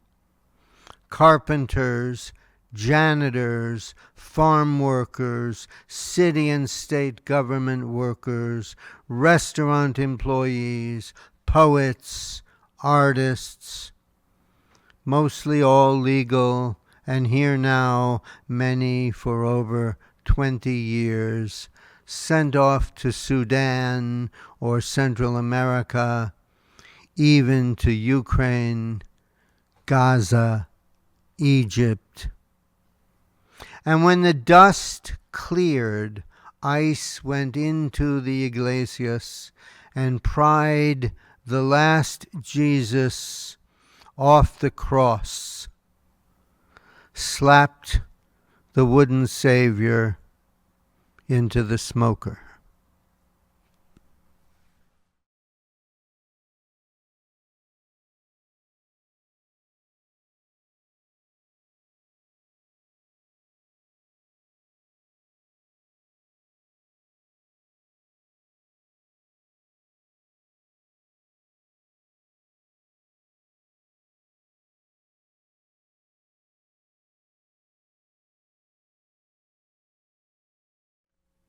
My husband wakes me up with a rub and a tug. A little after 10 a.m., the sun still tucked behind the curtain. I'm up.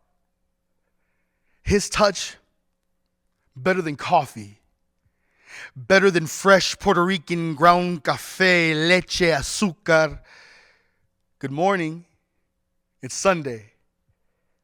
And I smell breakfast. This is what being a king feels like. Pre-pancake cakes. Post-cake pancakes. I have time to sit in the shower and let the water baptize me once again. My family clamoring in the kitchen. Feast with my progeny. My oldest cracks eggs. My youngest cracks jokes. Mama made biscuits and we love us some jelly. My kingdom is cozy. My cat calling me for his meal. He is whistling outside the French door perfectly. Head peeking through the tiny window at the bottom, and I abundantly oblige. Catnip for him, a little for me. I can hear the birds chirping. Light crackling in the sky. Is this the end or just the beginning? I make time to sit and let the sun baptize me in light. There is so much to do. Clean the home, wash the clothes, but leave the folding for Tuesday. Maybe make the bed. Maybe not. My stomach asks for lunch, and in between the cleaning and the card games, I make sandwiches. My husband grumpily sweeps the counters behind me. Bread, pickles, and sweet tea. It's Sunday, and I will slow the minutes, laying in a comfy couch, watching movies with my kids I watched when I too could laugh about silly things. And their smiles are enough to make this day last longer than any night. And they find boredom like three-leaf clovers, so we play and swim. And lessons are taught in between the tears of lost games and hot heads. And I smell dinner. Papi cocinando. Arroz, pollo, salsa de cilantro, tostones. This is my kingdom. And this belly, it didn't fill itself. This is wealth. And it wasn't made overnight. It took 6 days to get here. It's Sunday. And tomorrow, we start anew.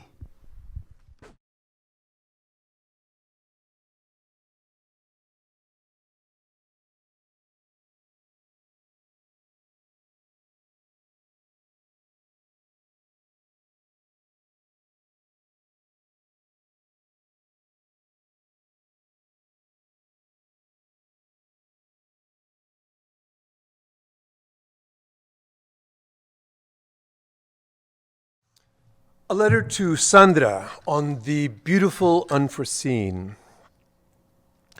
Querida hermana Sandra, who writes letters anymore? The artifacts of our longest conversations are no longer bundles of yellowing paper held together by red, green, and yellow rubber bands. You could get a letter from a particularly intense pen pal, I had one such, and put their fat envelope almost glowing in a drawer for a couple of days just to let it cool off. There were still letters when we met. Many still wrote in fluid longhand. We received news of the world from each other in mailboxes. We exchanged letters, dispatches from the drama, postcards, line drawings, and watercolors.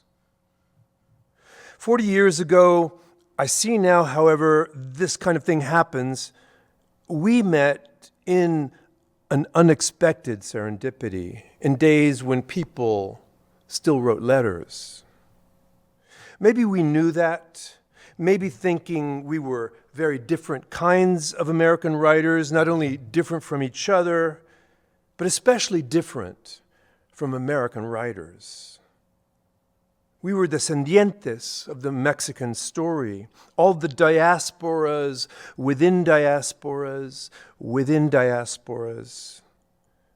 But we'd been around the country and across the world. We were early into becoming global Mexicanos, carrying the raza cósmica into the mundo extraño. Did we know that then? I didn't. We talked about writing in your casita in the back of a casota downtown, your bike with a basket leaned against a post on the porch. Was there a cat or a duende? You were a writer who thinks and feels. I was a thinker who writes. For me, writing was slowly becoming the artifact of ancestral memory. Part of the serendipity was to see you in fuego with writing. You told me to write like it was the last day of my life. It always is. You told me to keep everything on 3-hole paper. My chronicle since then lives there. I was a year out since tanking my theretofore imagined dharma, a destiny in academia. It was a fixed destino until it wasn't. I didn't know what was next. My bones buzzing with mysterious electrical currents, looking for solid ground and a way forward.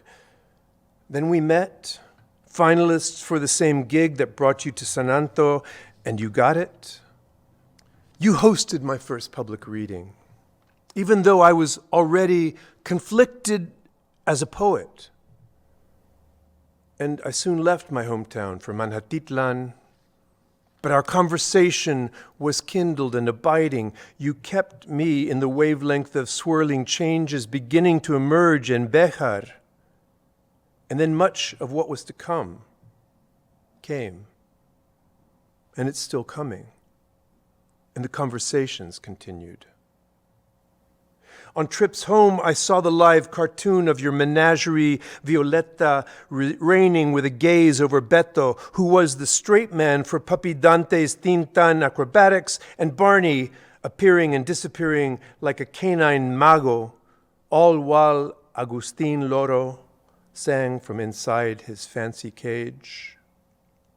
A new kind of San Antonio seemed to be taking shape around you.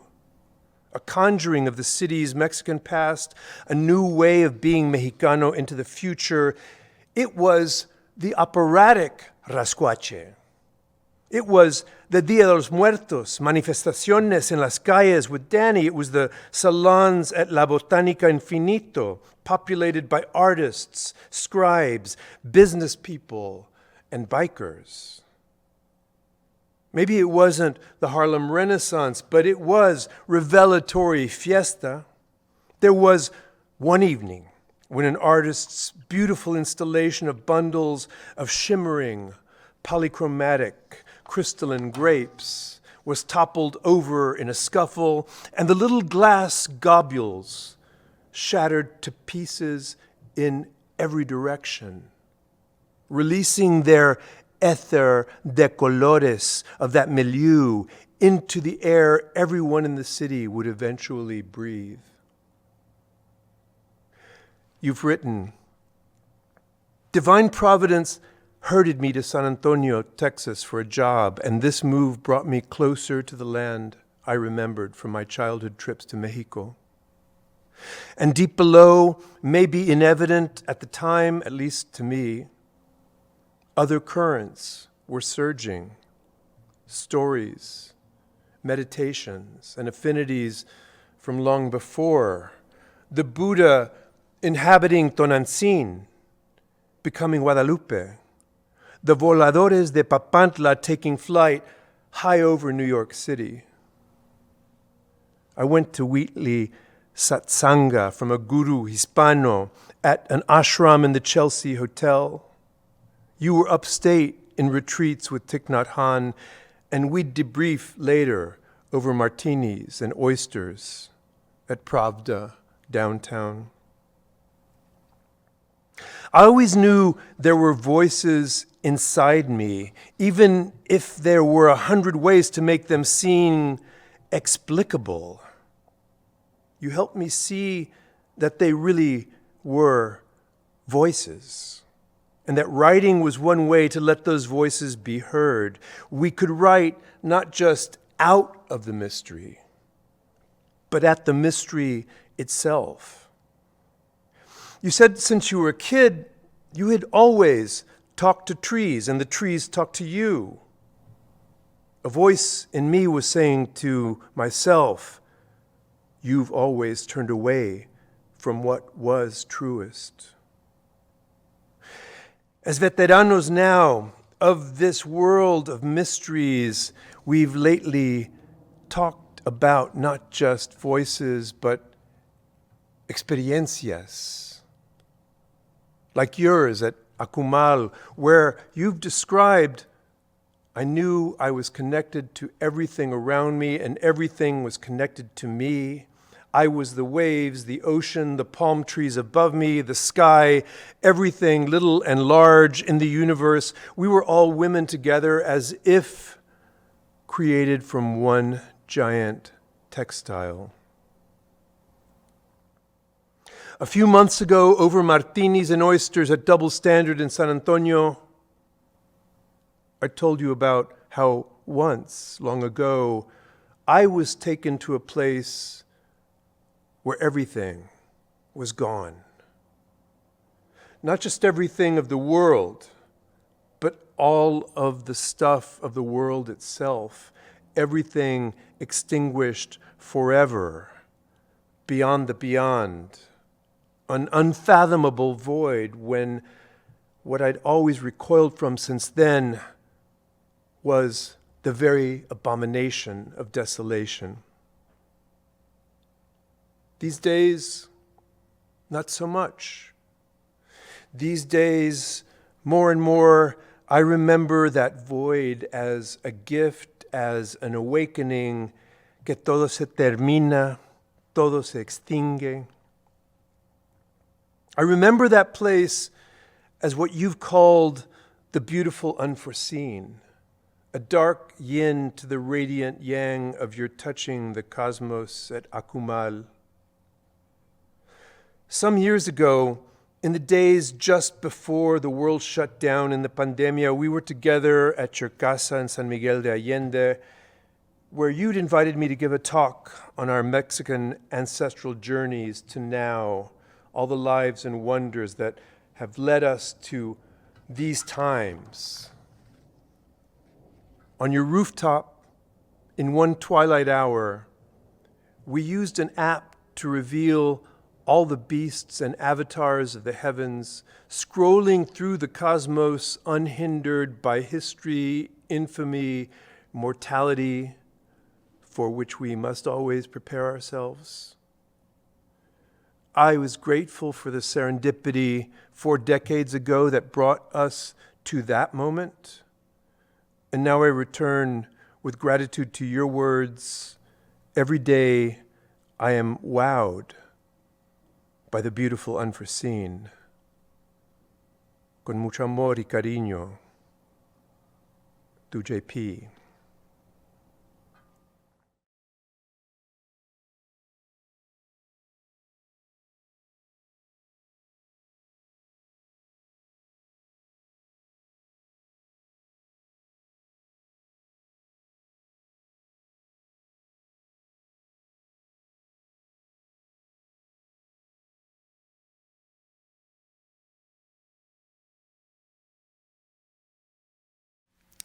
So this is a poem I was invited to contribute along with other San Antonio poets to a really cool project that's going to exhibit soon at St. Mary's University called Poetic Practice for an Audacious Community. It's being organized by the poet Mary Lynn Gazaway Hill, who teaches at Our Lady of the Lake University here in San Antonio. And she emailed us to ask us as poets to reflect on the philosophy and the practice of nonviolent direct action that was deeply explored by Martin Luther King Jr. in particular in his letter from Birmingham jail. And so our collection will soon be online. You'll be able to access it via the Digital Commons at St. Mary's. And this is my particular contribution. It's called What the Whistles Are For. And it opens with an epigraph from King's letter from Birmingham jail. When you have seen vicious mobs lynch your mothers and fathers at will and drown your sisters and brothers at whim, when you have seen hate-filled policemen curse, kick, brutalize, and even kill your black brothers and sisters with impunity, when you have seen the vast majority of your 20 million Negro brothers smothering in an airtight cage of poverty amidst an affluent society, when you suddenly find your tongue twisted and your speech stammering as you seek to explain to your 6-year-old daughter why she can't go to the public amusement park that has just been advertised on television, and see tears welling up in her little eyes when she is told that Funtown is closed to colored children, and see the depressing clouds of inferiority begin to form in her little mental sky. Mama, what are the whistles for? Asks my child, nearly 7. When we are long gone, how will they remember this now unusually cold day in January, day before the MLK March, when they, their papa, and I, and my mom, bundled in another Minnesota hoodie? It's where she's from. It's her plain Midwestern way of displaying solidarity, defiance, Minnesota mean. When we drove up the street to the Union Hall where Mujer Artes once sculpted their wares, to fold flyers, sheet after sheet, into tiny 8-page booklets. Hot dog? Hamburger? Hamburger, our comrade explains with infinite patience, showing us how. First, you fold lengthwise, then shortways once, then shortways again. Later, at home, we stuff into the sandwich baggies that on school mornings usually contain pink oranges or fishy pretzels. Whistles instead. Whistles and zines and flyers and red cards. The ones that remind you of your rights, that you do have rights still, no matter your country or color. Should agents appear, God forbid, at your door? What are they for? The whistles, my 6-year-old asks.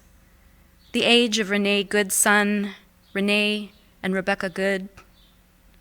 I think of that. I jump when the national news shows the unedited footage again in my parents' living room. Social media is one thing, but on the night news, unvarnished, right there with my kid, Jesus fucking Christ. At the Union Hall, their papa told them. But they didn't need to worry yet what it was for, the folding and cutting and banding and stuffing. But they should know. We should all know early as possible. Not what happened to Good on her way home from dropping her son off at school. Not what happened to Floyd less than a mile away, or King himself in the end. But that she was a part. They were part. We are part of an inescapable web of mutuality. River in flood, swarm in search of new shelter, a multiplicative richness that was, that is, indestructible, unkillable. And if anyone comes for our neighbor who stands in the street and cries, thinking of her partner, who now can never return to see beloved parents, whose brothers are caged in Sikot back home, who used to sit out on his stoop each evening after work with a cold one, or cut the grass on Sundays, but now has all but evaporated, trapped inside, hiding. If anyone comes to prize our neighbors from homes or cars, away from their families, if anyone dares call our neighbors garbage, we will stand up. We will not be silent. We will call and reach for each other. We will form a crowd, a flock with interlocked arms. Just as King wrote from jail several months ago, our local affiliate here in Birmingham invited us to be on a call to engage in a nonviolent direct action program, if it were deemed necessary. We readily consented, and when the hour came, we lived up to our promises. So, I am here.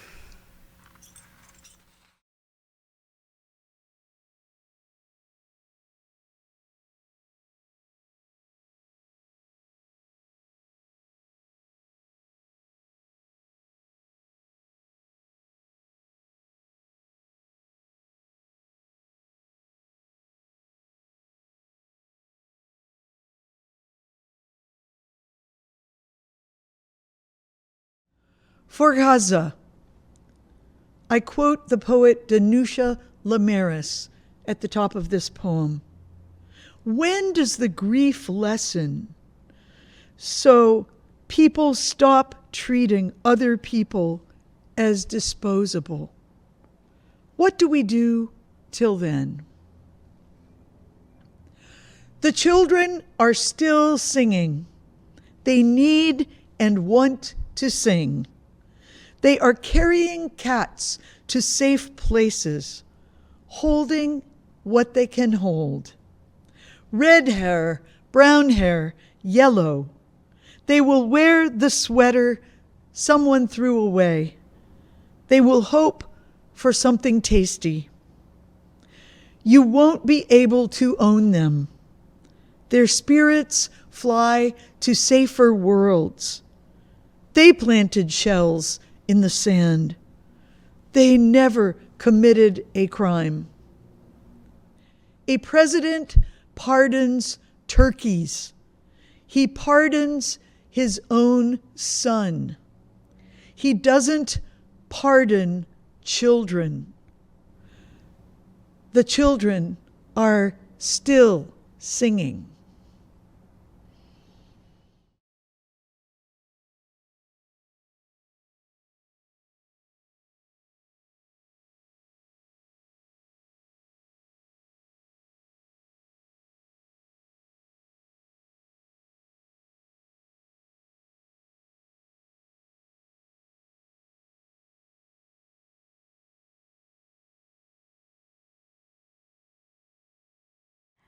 This is a poem called Right Valve Opens Up on the Verge of Itself. My name is Natalia Trevino, and I'm so happy to be a part of Mega Corazón in this day where we, the people, are speaking out. And the right valve is part of the corazón, and so I felt that was appropriate for Mega Corazón. And the purpose of the right valve is to allow the deoxygenated blood to come through and go to the lungs. It is called lunar because it has semi-lunar valves that open up. So this is in the voice of right valve. I don't know the bodies well when I release them. I'm just a passageway, a silken tunnel, but I can tell something's not right about them when they arrive, tired, squeezed, puckered, fading fast after such a journey. I let them cascade through me, wash me. I fill their bodies, am made for those who lack breath, lack light, lack drink. I only open one way. Let them through no matter what color they are, no matter what pathology, what age, what size. They all have the same hope to make it for another round, another day, another twirl.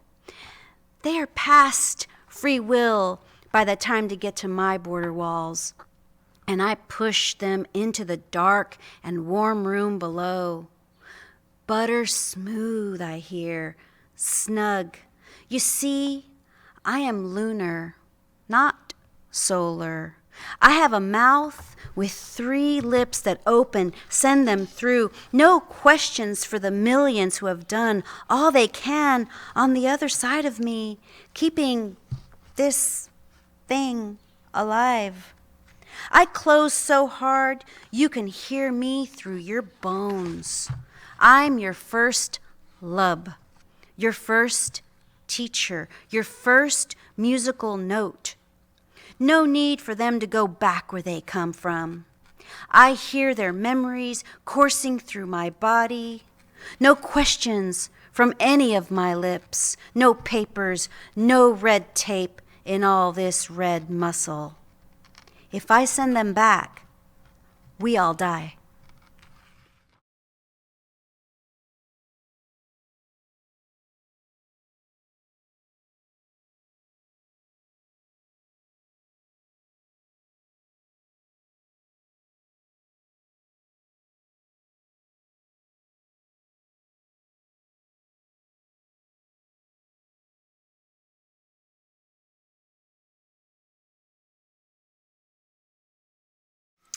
Water remembers everything. In a dream, the water doesn't speak, doesn't tell you anything, doesn't tell you how much you've aged, how much weight you've gained, how the house where you were born has been lost, how strangers live there and have no idea who you are. When you wake, your mother's mind remains a silver lake where you dip your name to see if you can raise it whole again. And you do, because el agua lo recuerda todo. And it remembers you as you stand here once again in the shadow of your thirst, seeing yourself smile in the glass.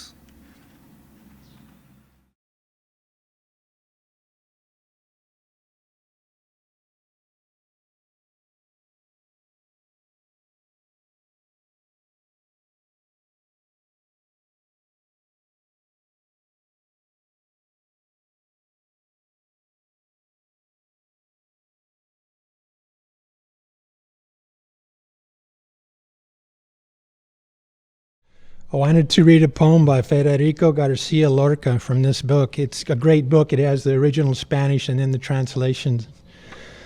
Lorca was assassinated at the beginning of the Spanish Civil War in 1936.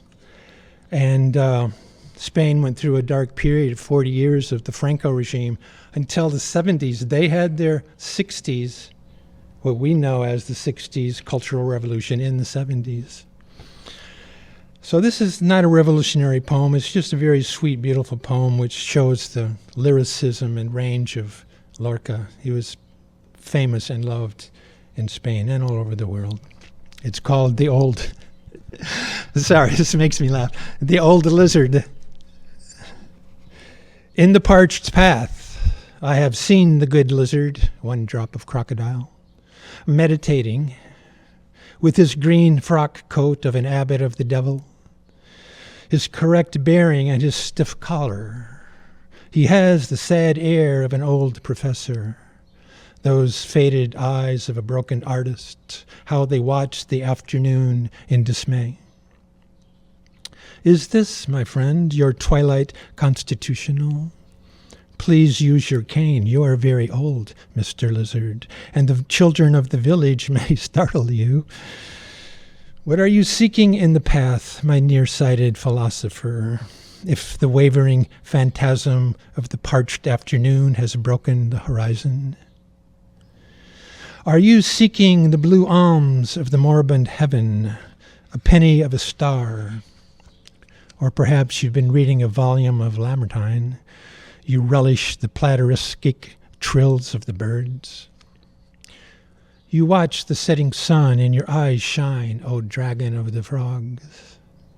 With a human radiance, ideas, gondolas without oars, cross the shadowy waters of your burnt-out eyes. Have you come looking for that lovely lady lizard, green as the wheat fields of May, as the long locks of sleeping pools, who scorned you and then left you in your field? Oh, sweet idol, broken among the sweet sedges. But live! What the devil? I like you. The motto, I oppose the serpent, triumphs in that grand double chin of a Christian archbishop.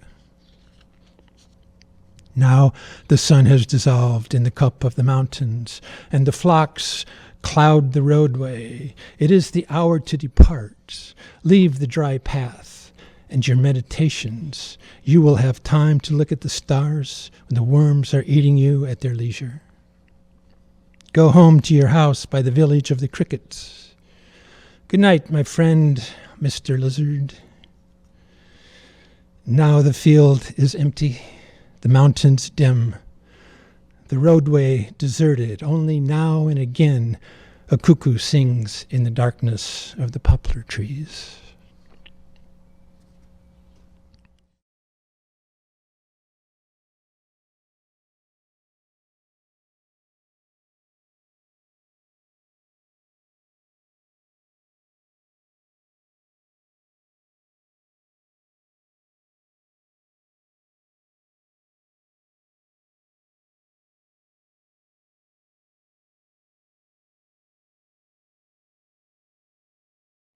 This poem is called Taste the Universe, and it is a poem I wrote on one of my saddest days, and is one I come back to whenever I need a little push forward. So if you need a push forward, I hope this helps. I cried the first time I tasted the universe, swallowed the unyielding metallic, and I found myself scattered like the dust of a shattered celestial body pressed against the cosmos. And in that moment, I decided, no, I will not find home in the wind. I am not part wane or drift. This place will forget my name. I know that now, but when it does, its scars from this fight will breathe. Like I am learning to. This labor will grow me fruitful, though I am still learning this. The world does not hate me. I do matter. Hey, apathy. Hope and I have been talking. We're having a hard enough time attempting to survive without your crappy attitude. A couple of days ago, my mind whispered a word stronger than I am. Quit. And it wasn't how the words sat like stale rainwater in the pores of my fortitude that scared me, but how I reveled in it, how I allowed it to dance on my skin like downpours after deep droughts. Sometimes relief tastes bitter. I don't usually cry for help these days, but when my sun is blotted, I do put people on notice. Apathy, on notice. Get out. Hate, on notice. Hate, hate, hate. I find you strong, persistent, determined, but your aim sucks. You are for repugnant. See injustice, double standards, hell, new music, or politicians. Hate, you are for something greater than self. A couple of years ago, you could find me preaching sobriety until my last breath would bathe me in DMT and sail me into further. Now I can't find sobriety outside of a low paycheck. Universe, teach me not hatred. Instead, teach me the determination. Universe, teach me fight.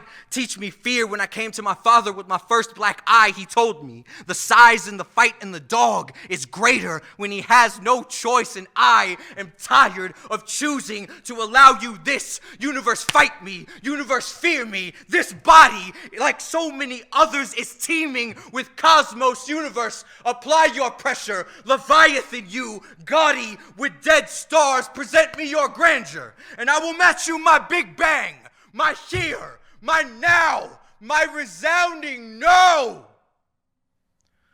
I will not go silently into your night, and I refuse to allow my fingers to hand you my life. So send me your tests, universe, for I am ready to learn.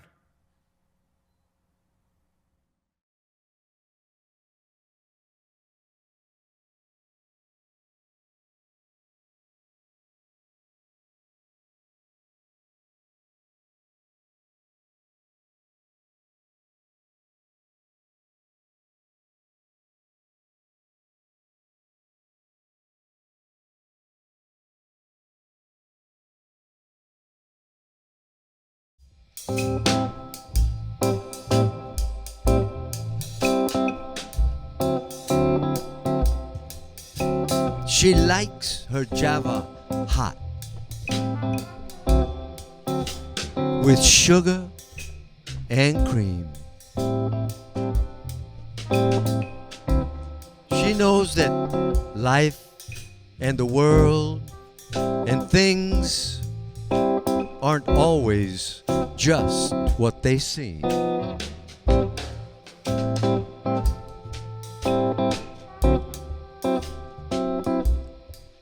She doesn't believe in standing in line. Whatever's left over will suit her just fine. And she doesn't believe in telling white lies or bragging about the size of your paycheck. And even though she lives on Skid Row, she's down, dirty, busted, disgusted. She holds her head up high so as to show she has her style and grace. And her semi-pretty face is not revealing the ugly feeling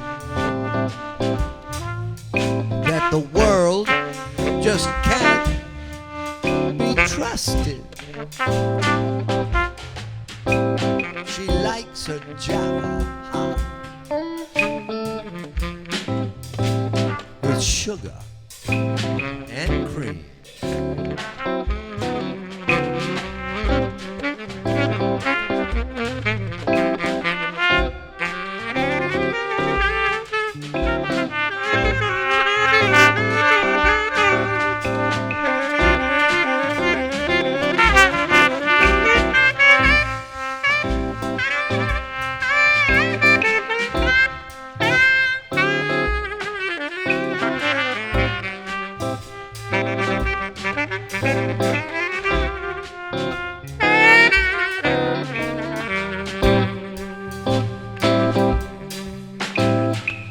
Even though she lives on Skid Row, she's down, dirty, busted, disgusted. She holds her head up high so as to show she has her style and grace. And her semi-pretty face is not revealing the ugly feeling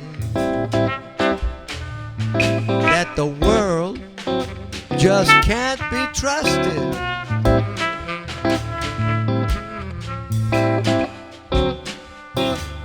She likes her Java hot with sugar and cream.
Federico Garcia Lorca's works were banned in Spain, his home country, and he was disappeared in that same nation for many of his works of poetry and his plays because they were anti-fascist and because of his own lifestyle.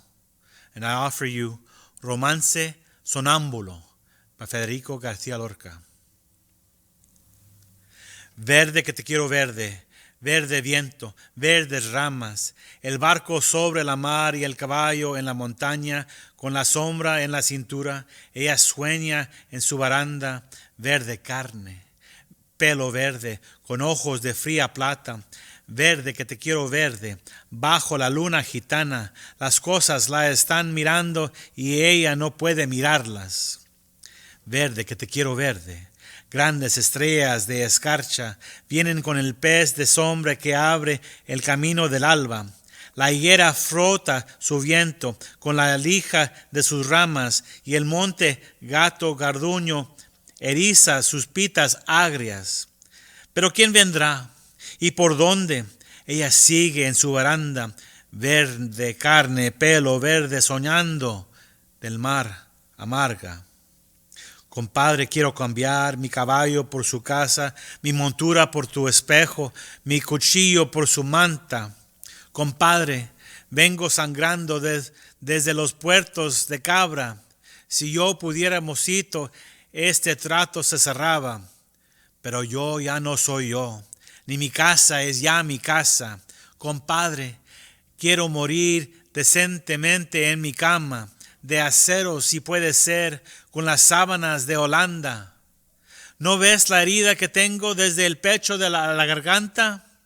300 rosas morenas lleva tu pechera blanca, tu sangre resuma y huele alrededor de tu faja.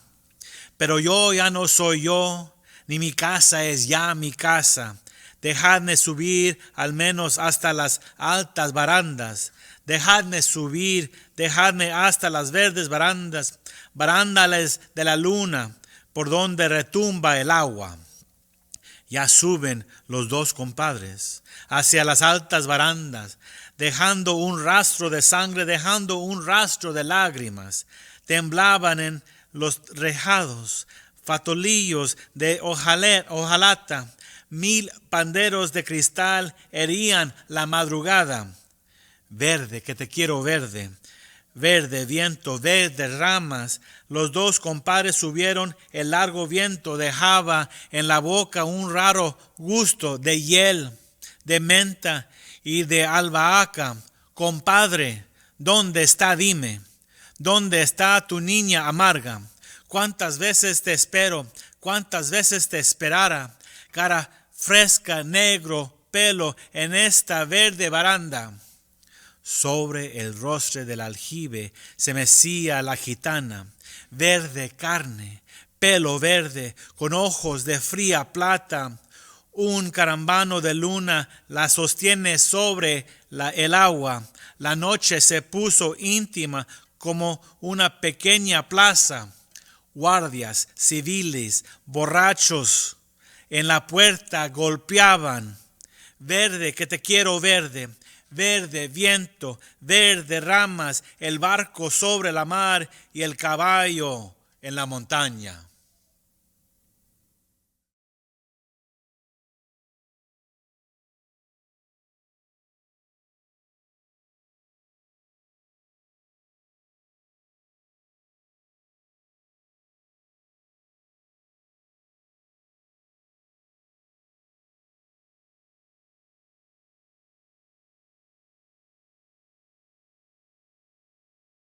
This is Ponquera Diatriba number 5, The Working Dead.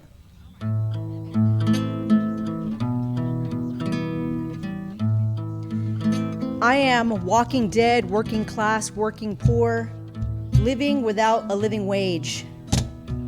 For the wages of sin is death, for the wages for slaves are their own dying flesh. The Jefe says, time to make the donuts, time to walk the dead like dogs. We beat a dead workhorse, of course, of course. Are you beat down like me, a slave to the wage? The working dead, working, but never getting ahead. They fund sustainable rage versus a sustainable wage. Inequitable labor for our marginalized lives lived in the shadows of the profit margins. The waking poor walked the sleeping giant. It tossed and turned and might wake up hungry. Hunger in America? Hunger is America. Shh, the American worker is sleepwalking. They say it's dangerous to wake a sleepwalker, but that's a lie. So lie down and sheep. Now work up and go to wake. Tightrope walking, balancing multiple workloads and multiple jabs, multiple jobs, burning the candle at both ends. Walking tension wires for tension wages, for tension headaches, we set tension fires.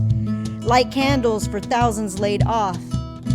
Set dumpster fires for thousands fired. Working myself to death, a dead man working.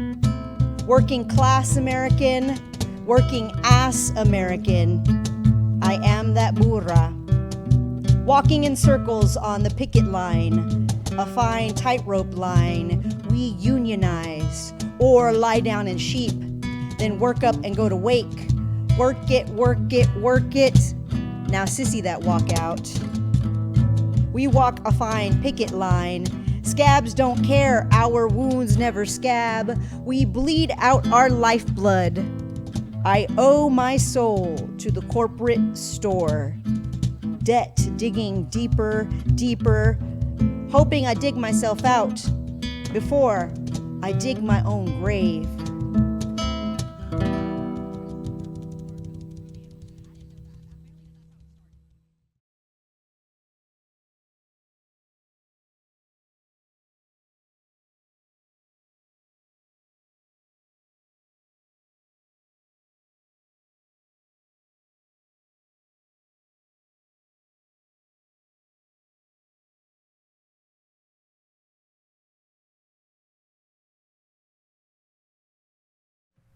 This next piece is one of my favorite poems. I first read it back in college, and even before I knew that it was a great feminist treasure and a piece that spoke about rights for lesbians and things of that nature from a book written back in the 70s. It appealed to me as a Chicano, lost and alone out on the East Coast at an Ivy League school. It just, the imagery just hit me. And so that is why I found it very important, and it is on many people's banned lists of pieces and collections. This is Diving into the Wreck by Adrienne Rich. First, having read the book of myths and loaded the camera and checked the edge of the knife blade, I put on the body armor of black rubber, the absurd flippers, the grave and awkward mask. I am having to do this not like Cousteau with his assiduous team aboard the sun-flooded schooner, but here, alone. There is a ladder. The ladder is always there, hanging innocently close to the side of the schooner. We know what it is for, we who have used it. Otherwise, it is a piece of maritime floss, some sundry equipment. I go down, rung after rung, and still the oxygen immerses me, the blue light, the clear atoms of our human air. I go down. My flippers cripple me. I crawl like an insect down the ladder, and there is no one to tell me when the ocean will begin. First, the air is blue, and then it is bluer, and then green, and then black. I am blackening out, and yet my mask is powerful. It pumps my blood with power. The sea is another story. The sea is not a question of power. I have to learn alone to turn my body without force in the deep element. And now it is easy to forget what I came for among so many who have always lived here, swaying their crenellated fans between the reefs, and besides, you breathe differently down here. I came to explore the wreck, the words, our purposes, the words, our maps. I came to see the damage that was done and the treasures that prevail. I stroke the beam of my lamp slowly along the flank of something more permanent than fish or weed. The thing I came for, the wreck and not the story of the wreck, the thing itself and not the myth, the drowned face always staring toward the sun, the evidence of damage worn by salt and sway into this threadbare beauty, the ribs of the disaster curving their assertion among the tentative haunters. This is the place, and I am here, the mermaid whose dark hair streams black, the merman in his armored body. We circle silently about the wreck. We dive into the hold. I am she. I am he, whose drowned face sleeps with open eyes, whose breasts still bear the stress, whose silver, copper, vermeil cargo lies obscurely inside barrels, half wedged and left to rot.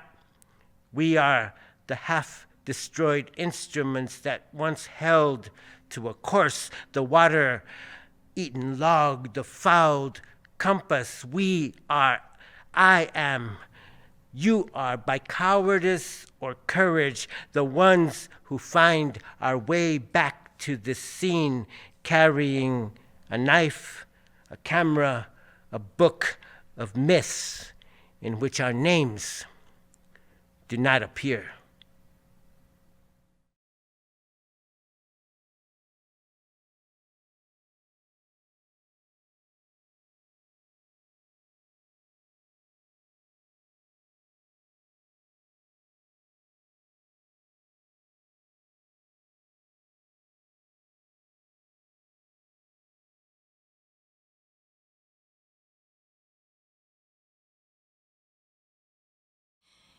It's so wonderful to have arts groups like URBAN-15 who allow events like Mega Corazón to happen and to spread throughout people across the world, because literature describes our experiences as human beings, and when we share that literature, we each become deeper, more understanding of what humanity is, what humanity is capable of.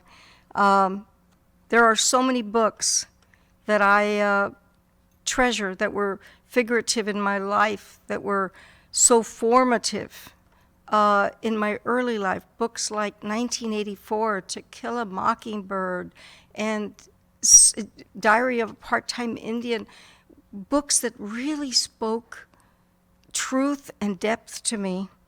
And there's one segment that I wanted to read today, which is from Their Eyes Were Watching God by Zora Neale Hurston. And I found that in all of my moves and shifting of boxes, I had somehow lost my copies. So God bless the San Antonio Public Library, and especially Patricia Perez, because they can find anything for you. And she found this particular excerpt out of the book that spoke something that was very, I think, meaningful to women even today, even though the book was published in 1937.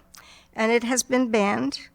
I don't know why, except that it speaks about self-empowerment, about not being an instrument of everyone else, but having power over your own life. I want to thank the Texas Commission on the Arts for their support of literary events like Mega Corazón, and the libraries and librarians everywhere, and readers and writers who keep documenting the human experience. So this is not a poem, but it is so poetic in its delivery, in its choice of words. I'm going to take a little excerpt from Their Eyes Were Watching God. Then one night I heard the big guns booming like thunder. It kept us all night long. And the next morning I could see the big ship and heard people say Sherman was coming to meet the boats and all of us slaves was free. So I run, got my baby, and got in quotation with people and found a place I could stay. But it was a long time after that before the big surrender at Richmond, and the big bell and all the men in gray uniforms had to go to Moultrie and bury their swords in the ground to show they were never going to fight about slavery no more. So then I knowed we was free. I wouldn't marry nobody, though. I could have heap of times, 'cause I didn't want nobody mistreating my baby. So I got with some good white people, come down here in West Florida to work and make the sun shine on both sides of the street for Leafy. I put her in school when it got so it was a school to put her in. I was expecting to make a school teacher out of her. But one day she didn't come home at the usual time, and I waited and waited, but she never come all that night. I took a lantern and went round asking everybody, but nobody ain't seen her. The next morning she come crawling in on her hands and knees, a sight to see. That school teacher had done hid her in the woods all night long, and he had done raped my baby and run off just before day. She was only 17, and something like that to happen, Lord of mercy, looked like I can see it all over again. It was a long time before she was well, and by that time we knowed you was on the way. And after you was born, she took to drinking liquor and staying out nights. Couldn't get her to stay here and nowhere else. Lord knows where she is right now. She ain't dead, 'cause I'd know it by my feelings. But sometimes I wish she was at rest. And Janie, maybe it wasn't much, but I done the best I can by you. I raked and scraped and bought this little piece of land so you wouldn't have to stay in the white folks' yard and tuck your head before other children at school. That was all right when you was little, but when you got big enough to understand things, I wanted you to look upon yourself. I didn't want your feathers always crumpled by folks throwing up things in your face, and I can't die easy thinking maybe the men folks, white or black, is making a spit cup out of you. Have some sympathy for me. Put me down easy, Janie. I'm a cracked plate. The words of a grandmother to her granddaughter, as written by Zora Neale Hurston in Their Eyes Were Watching God.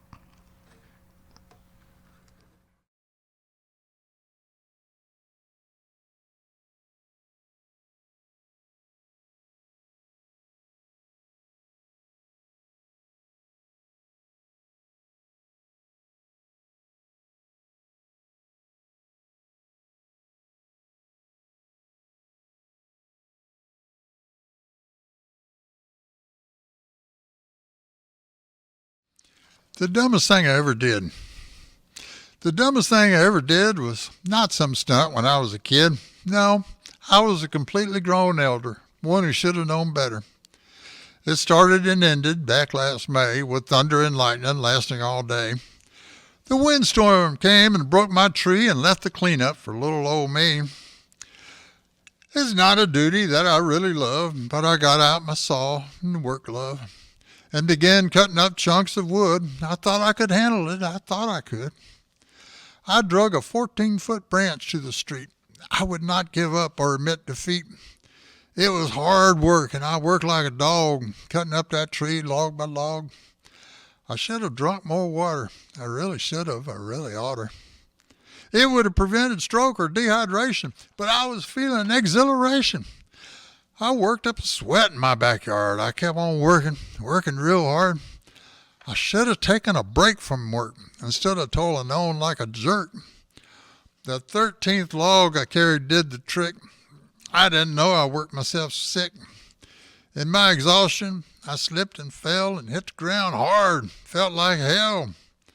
But that was not the worst of it. The branch hit my head and it split. I laid on the ground, my head all dizzy. I realized I shouldn't have been so busy. Stars in the daytime, isn't that odd?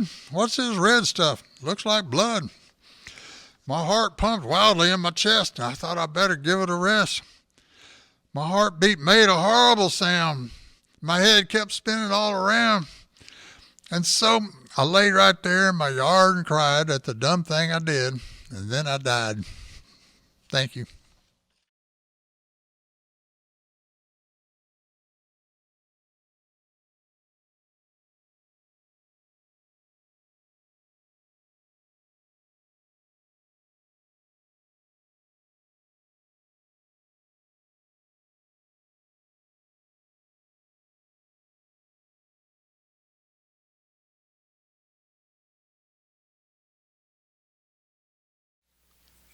So this last piece is called Spitfire. And man, I've been doing this poem for many, many years. I always think it's fun, especially to do for kids, because there's a metaphor in here about dragons, and children love dragons. So here's Spitfire.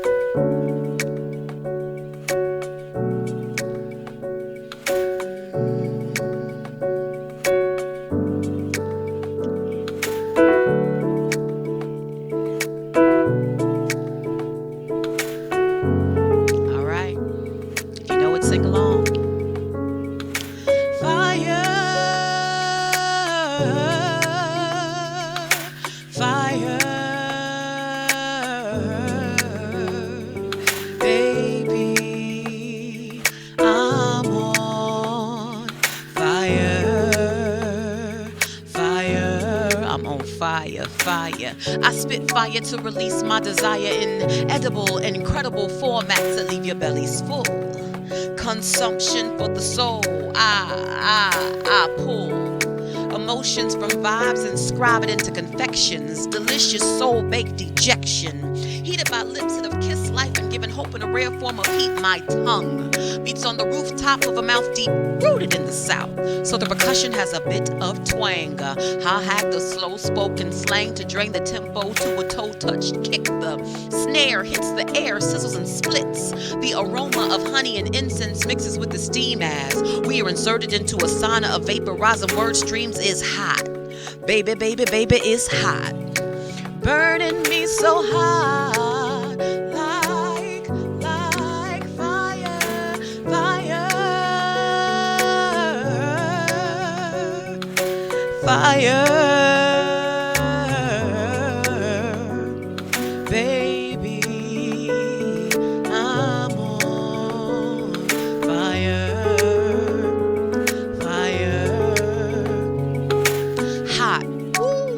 Like a virus in incubation, because molecules become incinerated by my communication. Hair follicles stand direct on skin, but singe down to the nerve end. When I begin each phrase, there is a torrent of technique blazing off each page recited. Language becomes a trident that shovels sweet coals into the furnace of souls, warming up hearts and minds while shutting out the cold. And in turn, it burns me up inside. And when the heat collides with the emotion that I hold, that I deplore, fire like a dragon from medieval lore, the likes of which no one can ignore, because I spit, all these other poets spit, that fire, fire, yeah, fire,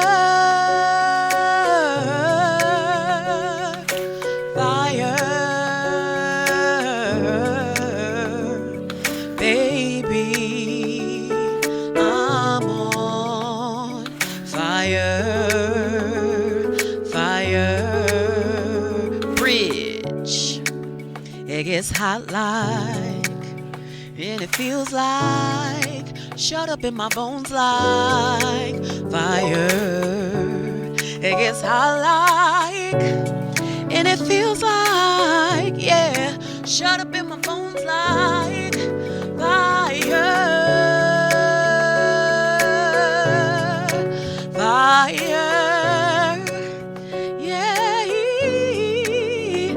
it's burning me just like fire, fire, fire, fire, yeah.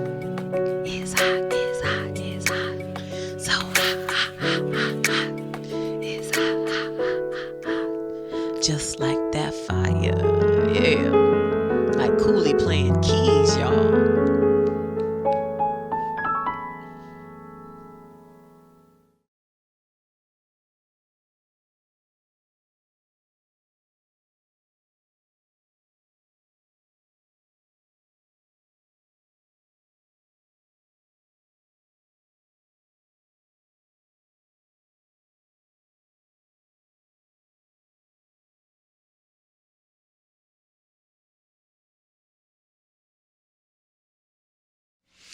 The band poet that I selected is Gloria Anzaldúa, who was banned even before Mexican American Studies was banned.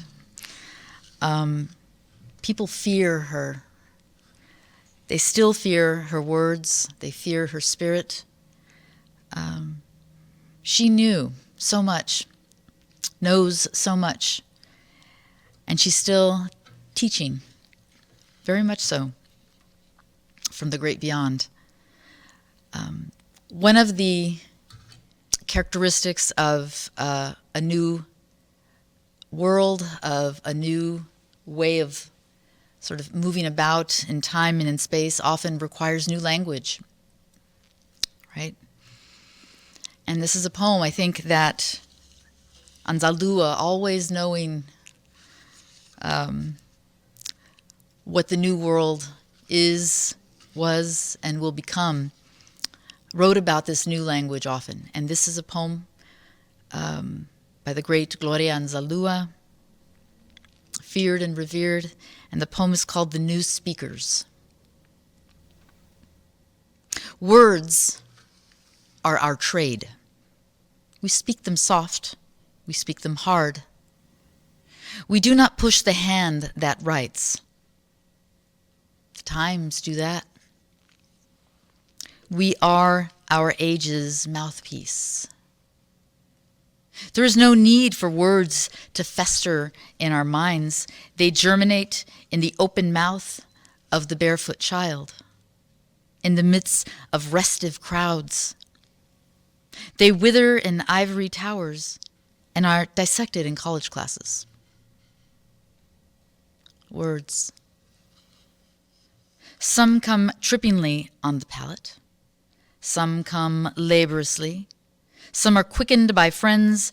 Some are prompted by passerbys. Critics label the speakers, male, female. They assign genitals to our words. But we're not just penises or vaginas, nor are our words easy to classify. Some of us are still hung up on the art for art trip and feel that the poet is forever alone, separate, more sensitive, an outcast.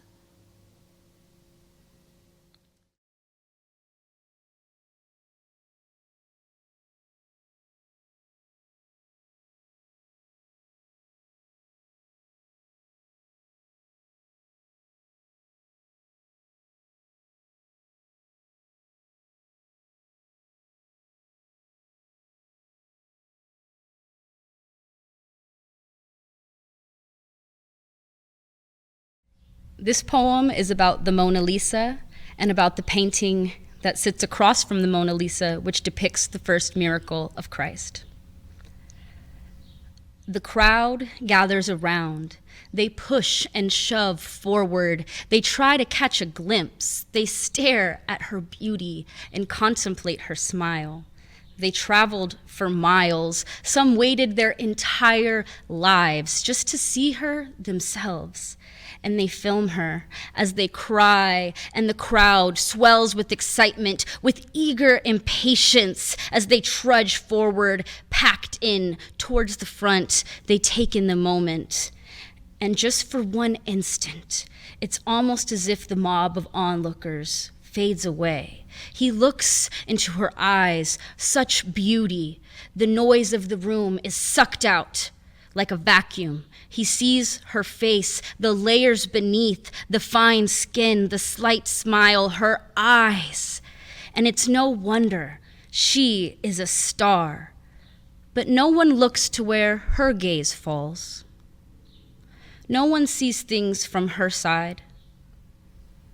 The crowd raging at her boundary, foaming for just a glance of her, hoping for just one touch of eye contact, but her fixation never breaks. And maybe that's why she's always almost, but not quite, smiling. To see a miracle and to beg with her eyes for others to notice.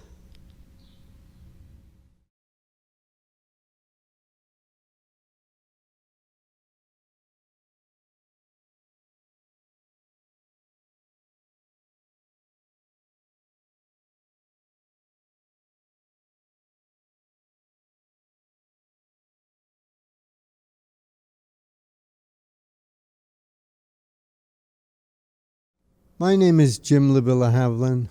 For the last 12 years, I've been working with incarcerated youth at the Cindy Taylor Cryer Juvenile Correctional and Treatment Center through Gemini Inc.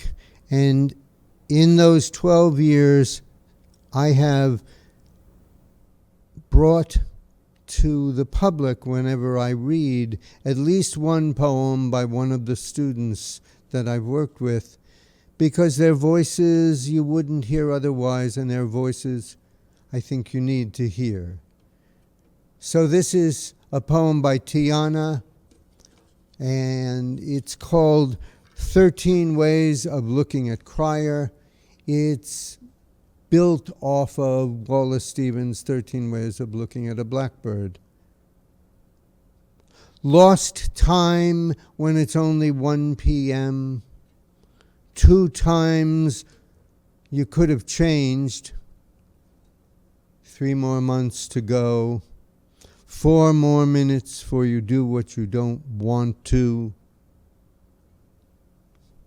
5 minutes to pull my heart out on the phone. 6 months, I hope to hurry. 7 days until I have another week to check off. 8 p.m., taking meds to feel fine. 9 reminders a day to stay focused. 10 minutes to wash regret off your skin. 11, I wish to go home. 12 times to get locked up and still didn't learn. 13 weeks and more to figure it out.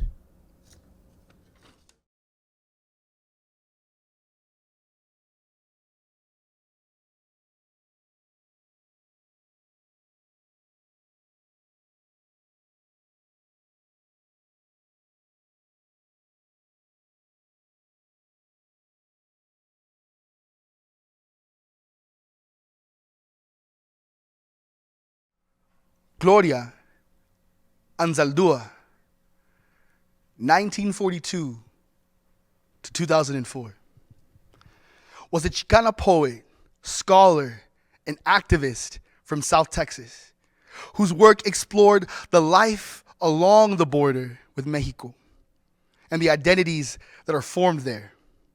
She wrote openly about being a queer Mexicana and an American woman. She described what it meant to live between cultures, languages, and expectations. Her writing gives voice to people who exist in these borderlands, to live in the in-between. Gloria captures the struggles and strengths of these people, offering visibility and recognition to readers who share that experience while helping others understanding it more deeply. Like many writers who challenge the rigid ideas about identity and belonging, Gloria, her work has been banned and contested in schools for its honest exploration of queer and borderland experiences. This is to live in the borderlands. To live in the borderlands means you are neither Hispana, India, Negra, Española, ni Gabacha.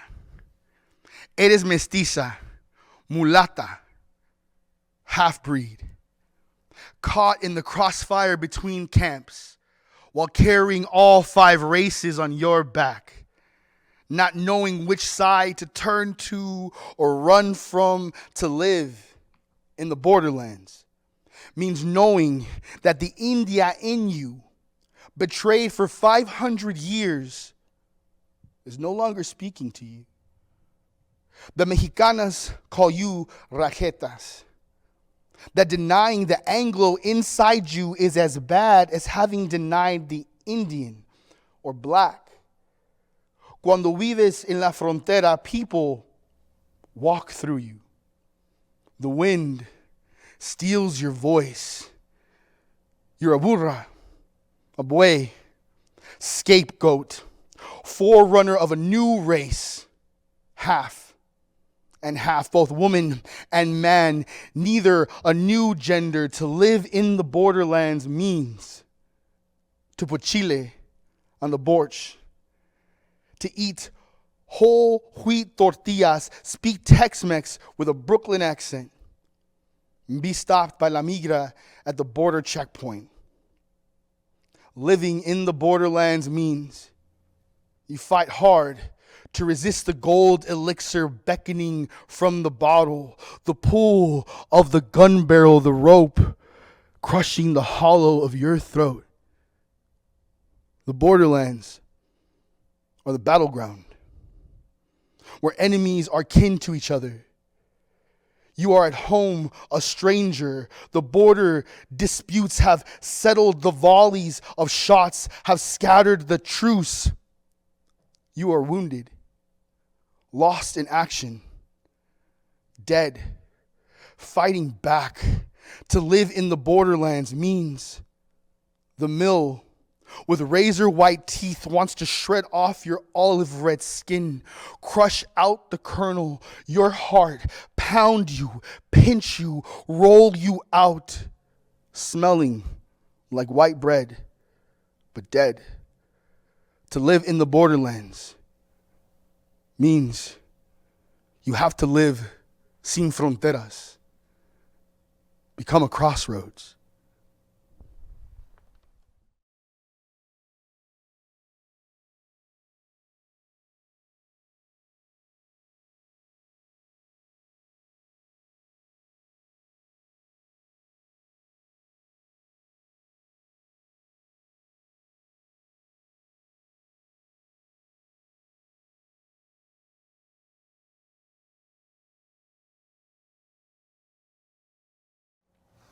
For some poets, poetry is a matter of life and death. And in that context, I think of the work of my great literary mentor, Osip Mandelstam, a Russian poet of the early 20th century, whose work was both extraordinarily metaphysical and esoteric, but also very much of the world that he lived in, the incredibly oppressive world of the dictator Joseph Stalin, who sought control over wild voices like Mandelstam's and his accompanying poets Anna Akhmatova and Marina Tsvetaeva.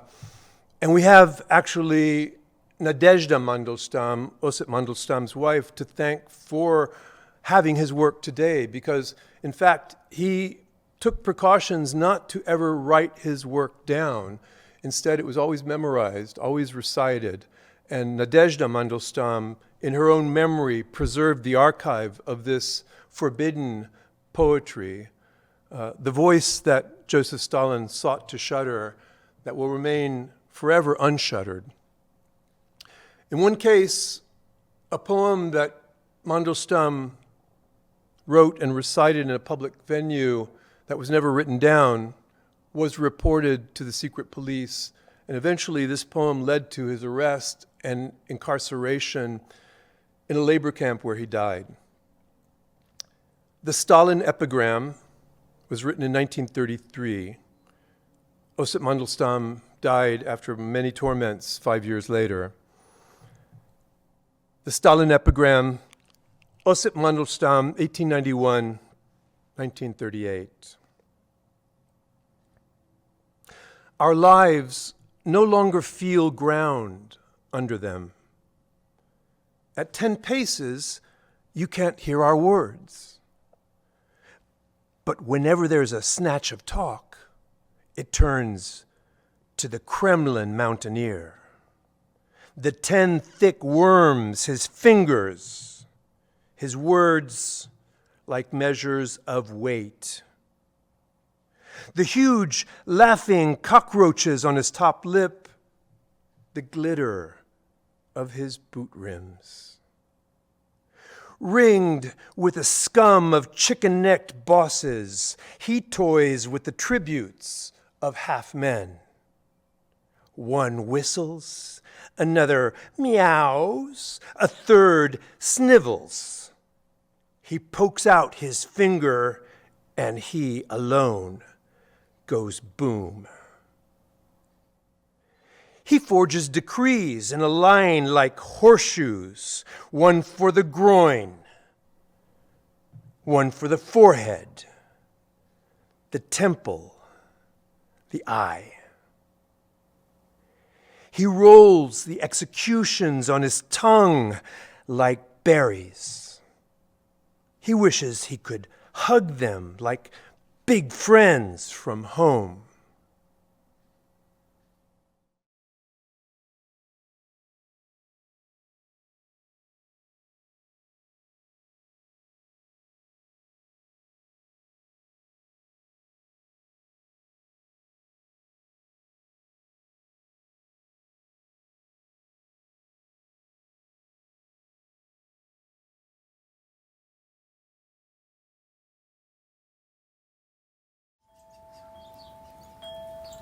I had wanted Zarzamora to be his middle name, Wolfgang Zarzamora. But his papa worried the name would be too strong, too weird, hold too much power. But yes, I did want to name the baby, in part at least, after the perennial blackberry native to Texas that names the famous West Side Street.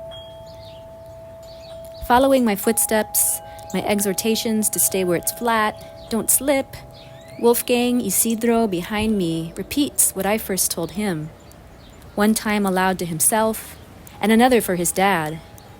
There's more ripe ones than you think. You just don't see them at first because they're the color of the earth. You gotta crouch down low, pay attention, then you'll start to see them all around you. As I pick my way up and down the slippery rocks, as I fold my body into the spaces between shrubbery limbs to pick the ripest berries, suddenly surfacing to view against the dark wet of hillside earth, I couldn't help but think of families in tents, reports of doctors dying in detention, patients dumped into mass graves, universities bombed, professors police beaten, trying to protect their students, children holding signs thinking students like my own half a world away. Thank you, Columbia. Thank you, UCLA. I thought, how can that world be true, and this one too, all at once? This undeserved abundance here on the horizon of killing summer. I couldn't help but genuflect, hands moving over bramble as I gathered. Thank you for allowing me to be alive today. Thank you for allowing me to visit this land, this planet. Thank you, my body, for continuing to carry me without pain. Thank you for the abundance of this fruit that has faithfully appeared and reappeared for over 20 years now, 20 centuries, 20 millennia, more than any one of us could ever pick, despite all we've done to you, against you. Thanks to the species of rubus that knows how to specialize in disturbed landscapes, fragmented habitat, dammed rivers, sandy soils, sunny wastelands. In return for this gift of you returning each year, I vow I will do what I can to protect all life. I vow I will do what I can to help. Then a single red wasp appeared in the brush to gnaw at wood, to warn me this was still another's home. Remembering its powerful sting above my eyebrow one spring, I backed myself out the way I came in, as the rain picked up, falling softly in sheets, a susurrus across lake's surface.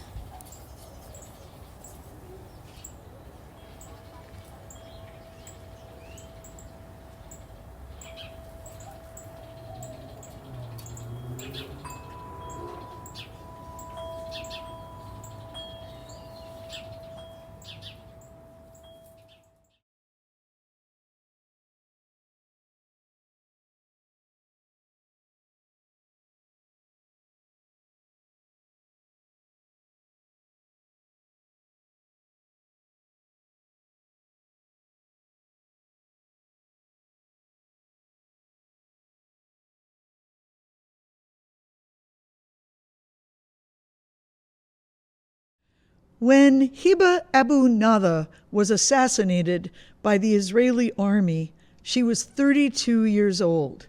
She was a nutritionist, a poet, and a novelist. Her novel, Oxygen is Not for the Dead, had just won second place in the Sharjah literary competition. This is a poem she wrote shortly before she died. Not Just Passing, by Hiba Abu Nada. Yesterday a star said to the little light in my heart, we are not just transients passing. Do not die.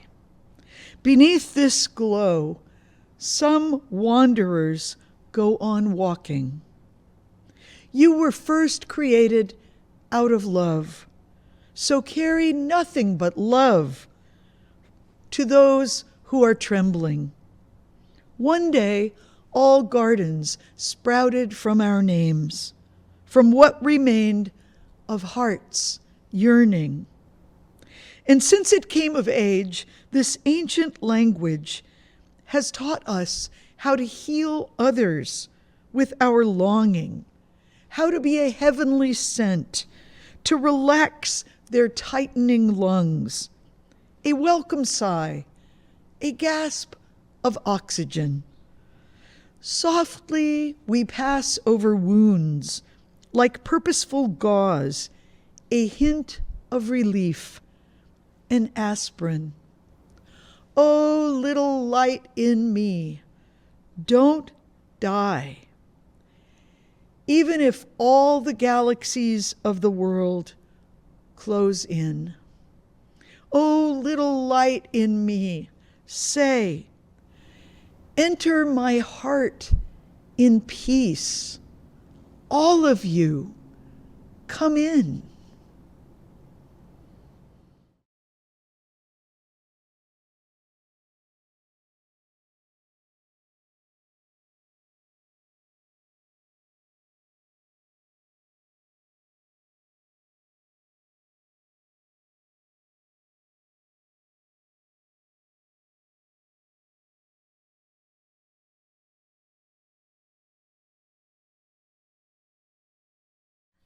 My name is Natalia Trevino, and I'm reading from my upcoming book, When You Were Human, an entire book of poetry dedicated to the Virgin Mary and how she relates to women today and women from yesterday. This is called Sorrow is a Non-Count Noun. Sorrow is no twist of words. You were frightened when he was born. We all mothers are. And if I pray this right, I am to understand you suffer from my sins, which causes your son to leave my heart. No, he is threaded into the knitting of mine, and his oxygen does not leave my blood when I run, when I feel out of breath and out of faith. Just as the miracle of fog and dew live in the xylem and travel up the phloem of the sacred mesquite, the espazote, the azucena, and the trigo that become our food. I've always counted on that. When I run, when I walk, when I think about your sorrows, your lost son may be with my fibrous, my thunderous coronary system, because it has been hemmed for centuries to yours through my ancestors' humble constellations of hearts and prayers. Priests and praying tias say guilt for our sins is your bath and your wound and your balm. And sorrow number 2 is impossible to count, like sugar, like flour, like the drowned mothers with babies tied to their backs. Your secret flight to Egypt is a miracle because it teaches what a mother should do if a king is killing the sons. I'd prefer to give you my animal howl, fling aside slothful and whimpering thoughts and forgiving prayers. I would tie your powers to the non-count mothers who flee all the Mexicos and all the Haitis and all the Gazas, the Ukraines, the Africas, the Texas, and all the occupied places, who must take flight from incoming drones, from the past and future school shootings. I'd rather hold all the mothers who leave with their children and hide in the dark to escape unfit husbands, partners, rulers, unfettered bullets, and forego the weak and the impoverished, no saben de nada powers.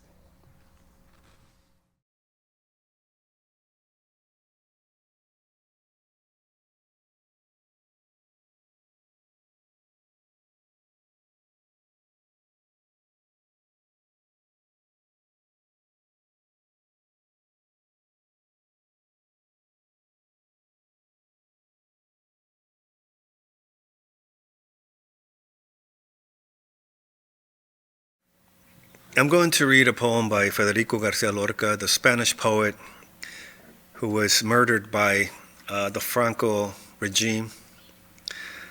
And I think it's an appropriate poem for our times, for all time. The Guitar. The weeping of the guitar begins. The goblets of dawn are smashed. The weeping of the guitar begins. Useless to silence it, impossible to silence it. It weeps as water weeps, as the wind weeps over snowfields. Impossible to silence it. It weeps for distant things, hot southern sands yearning for white camellias. Weeps arrow without target, evening without morning, and the first dead bird on the branch. Oh, guitar, heart mortally wounded by 5 swords. La guitarra, poema de Federico García Lorca. Empieza el llanto de la guitarra. Se rompen las copas de la madrugada. Empieza el llanto de la guitarra. Es inútil callarla, es imposible callarla. Llora monótona, como llora el agua, como llora el viento sobre la nevada. Es imposible callarla. Llora por cosas lejanas, arena del sur caliente que pide camelias blancas. Llora flecha sin blanco, la tarde sin mañana y el primer pájaro muerto sobre la rama. Oh guitarra, corazón malherido por 5 espadas.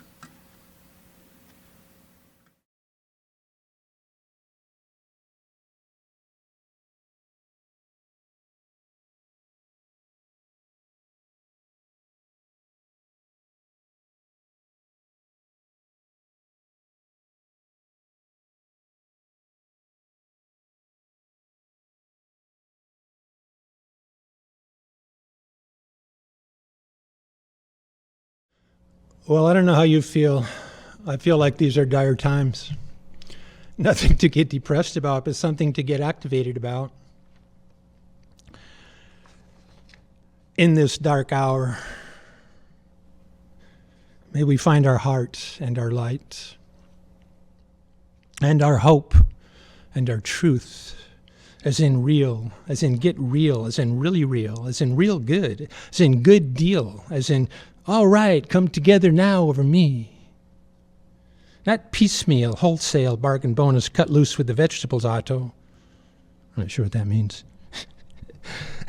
As in breathe in, healthy air, as in ride your bike, as in leading website for the blind tonight, turn on the light, as in demeanor and social grace, and politics, as in how we treat each other, as in precious and holy and sacred. Brother or sister, fellow traveler, conversor, capable endeavor, immaculate conception, incredible invention, as in here we are, gathered together on this planet called Earth. Here in this dim eclipse, this twilight of our republic, this tragic moment in our history when divisiveness divides us all, and nothing is more important than our opinions. Conversation is lost forever over the gunwale of history and all the pretty culturations it brought us, like rings dangling from our fingers, are now dropped, and so we are not rich. We are poor. Not clever, not even smart, as in Homo sapiens. The smart ones. Prove it, says the monkeys and the rest of creation, waiting patiently in the jungle for our demise, or for us to arise. Oh Lord, I feel the tribulation and the apocalypse upon us, a plague on us all for all our foolishness, building weapons and warplanes instead of carrying bread to the brethren in need somewhere on this planet at one time or another. Everyone needs help. We can need help. We can be helpers, if not Homo sapiens, kindness doers, lovers of all fashions and sizes. And so, in this bold night, drive on the right side of the road, going home, but don't be left and right in your mind. Engage the thrilling possibilities of having a conversation. Say it when you mean it. Say it when you understand it. See it for the first time, how it works. Quantum mechanics or something, the beauty of your own existence, or a simple, kind word said by your partner for your pleasure. And that's not all. I'm not done yet. In the darkness of this stupid darkness, let us light our candles. This little light of mine, and lead the way somewhere, or just convene. Let's say we've already gotten there. Enjoy it and hang out.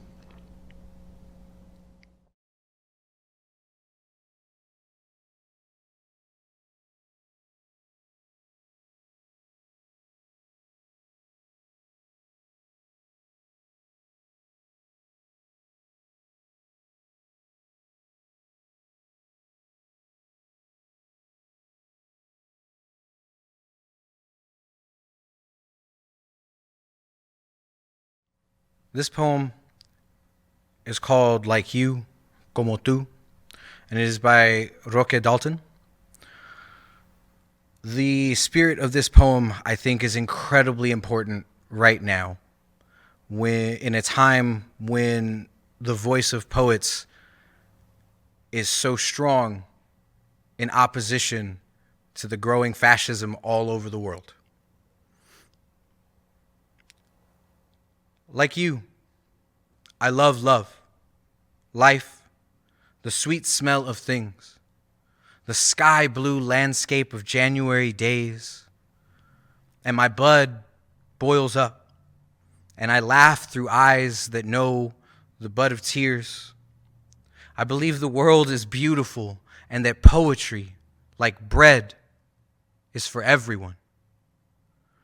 And that my veins don't end in me, but in the unanimous blood of those who struggle for life, love, the little things, landscape, and bread, and poetry of everyone.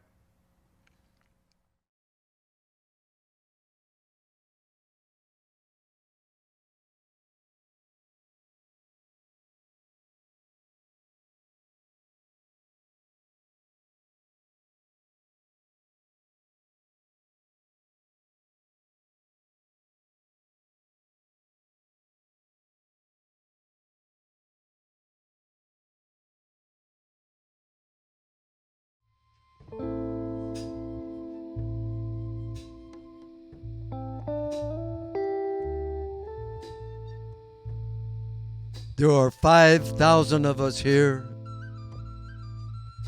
in this small part of the city. 5,000. How many of us are there in all? In the cities and in all the country? Here we are. 10,000 hands who plant the seeds and keep the factories running. So much humanity. Hungry, cold, panicked, in pain.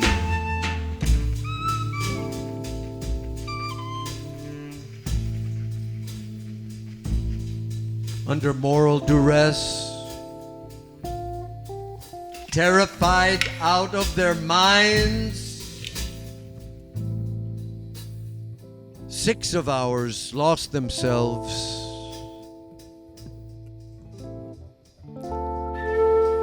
In the space of the stars. 1 man dead. 1 man beaten worse than I ever thought it was possible to beat a human being.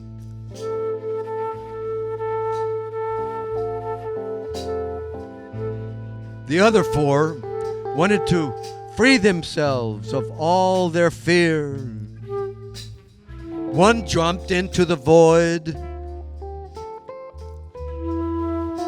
Another beat his head against the wall. But all had the fixed look of death in their eyes.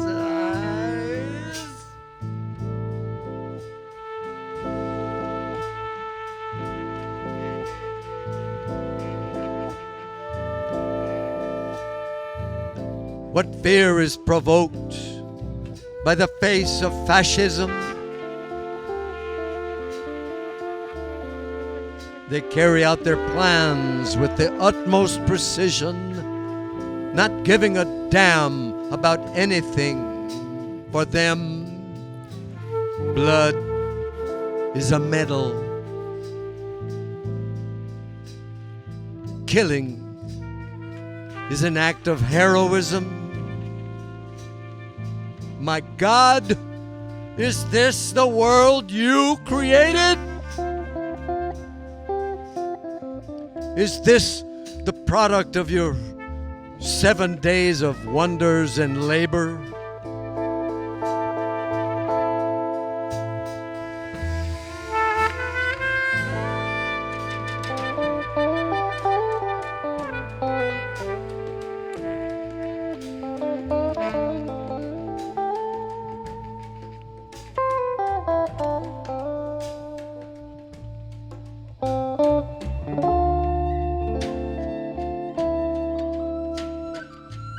In these 4 walls, there is nothing but a number that does not move forward. That gradually will grow to want death.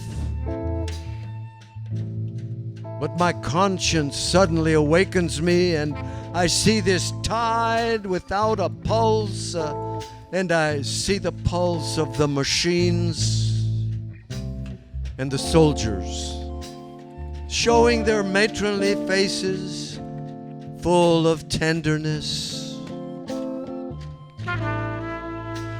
And Mexico and Cuba and the world.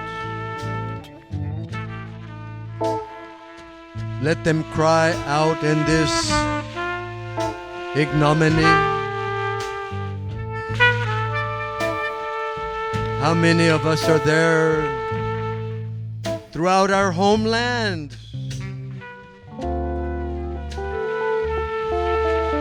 The blood of our comrade, the president, pulses with more strength than bombs and machine guns, and so too will our fist again beat. Song, song, how hard it is to sing you when I have to sing in fear. Fear like that in which I live and from which I am dying.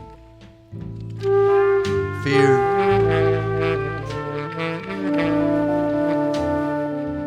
Of seeing myself amidst so much and so many endless moments in which silence and outcry are the targets of this song.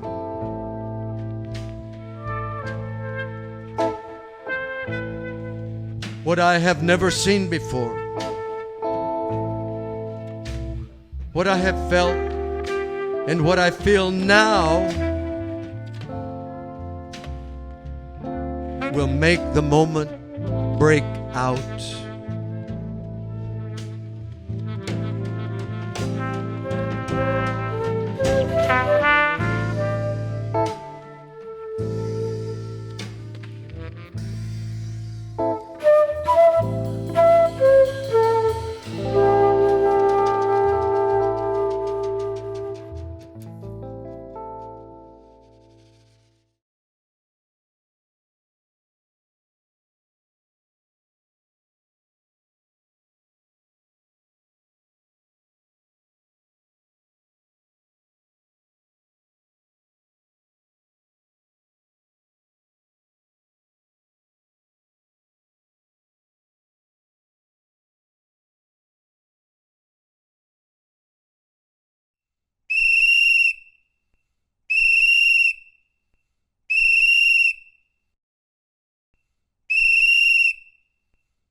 Wow, that was quite an amazing collection of poetry.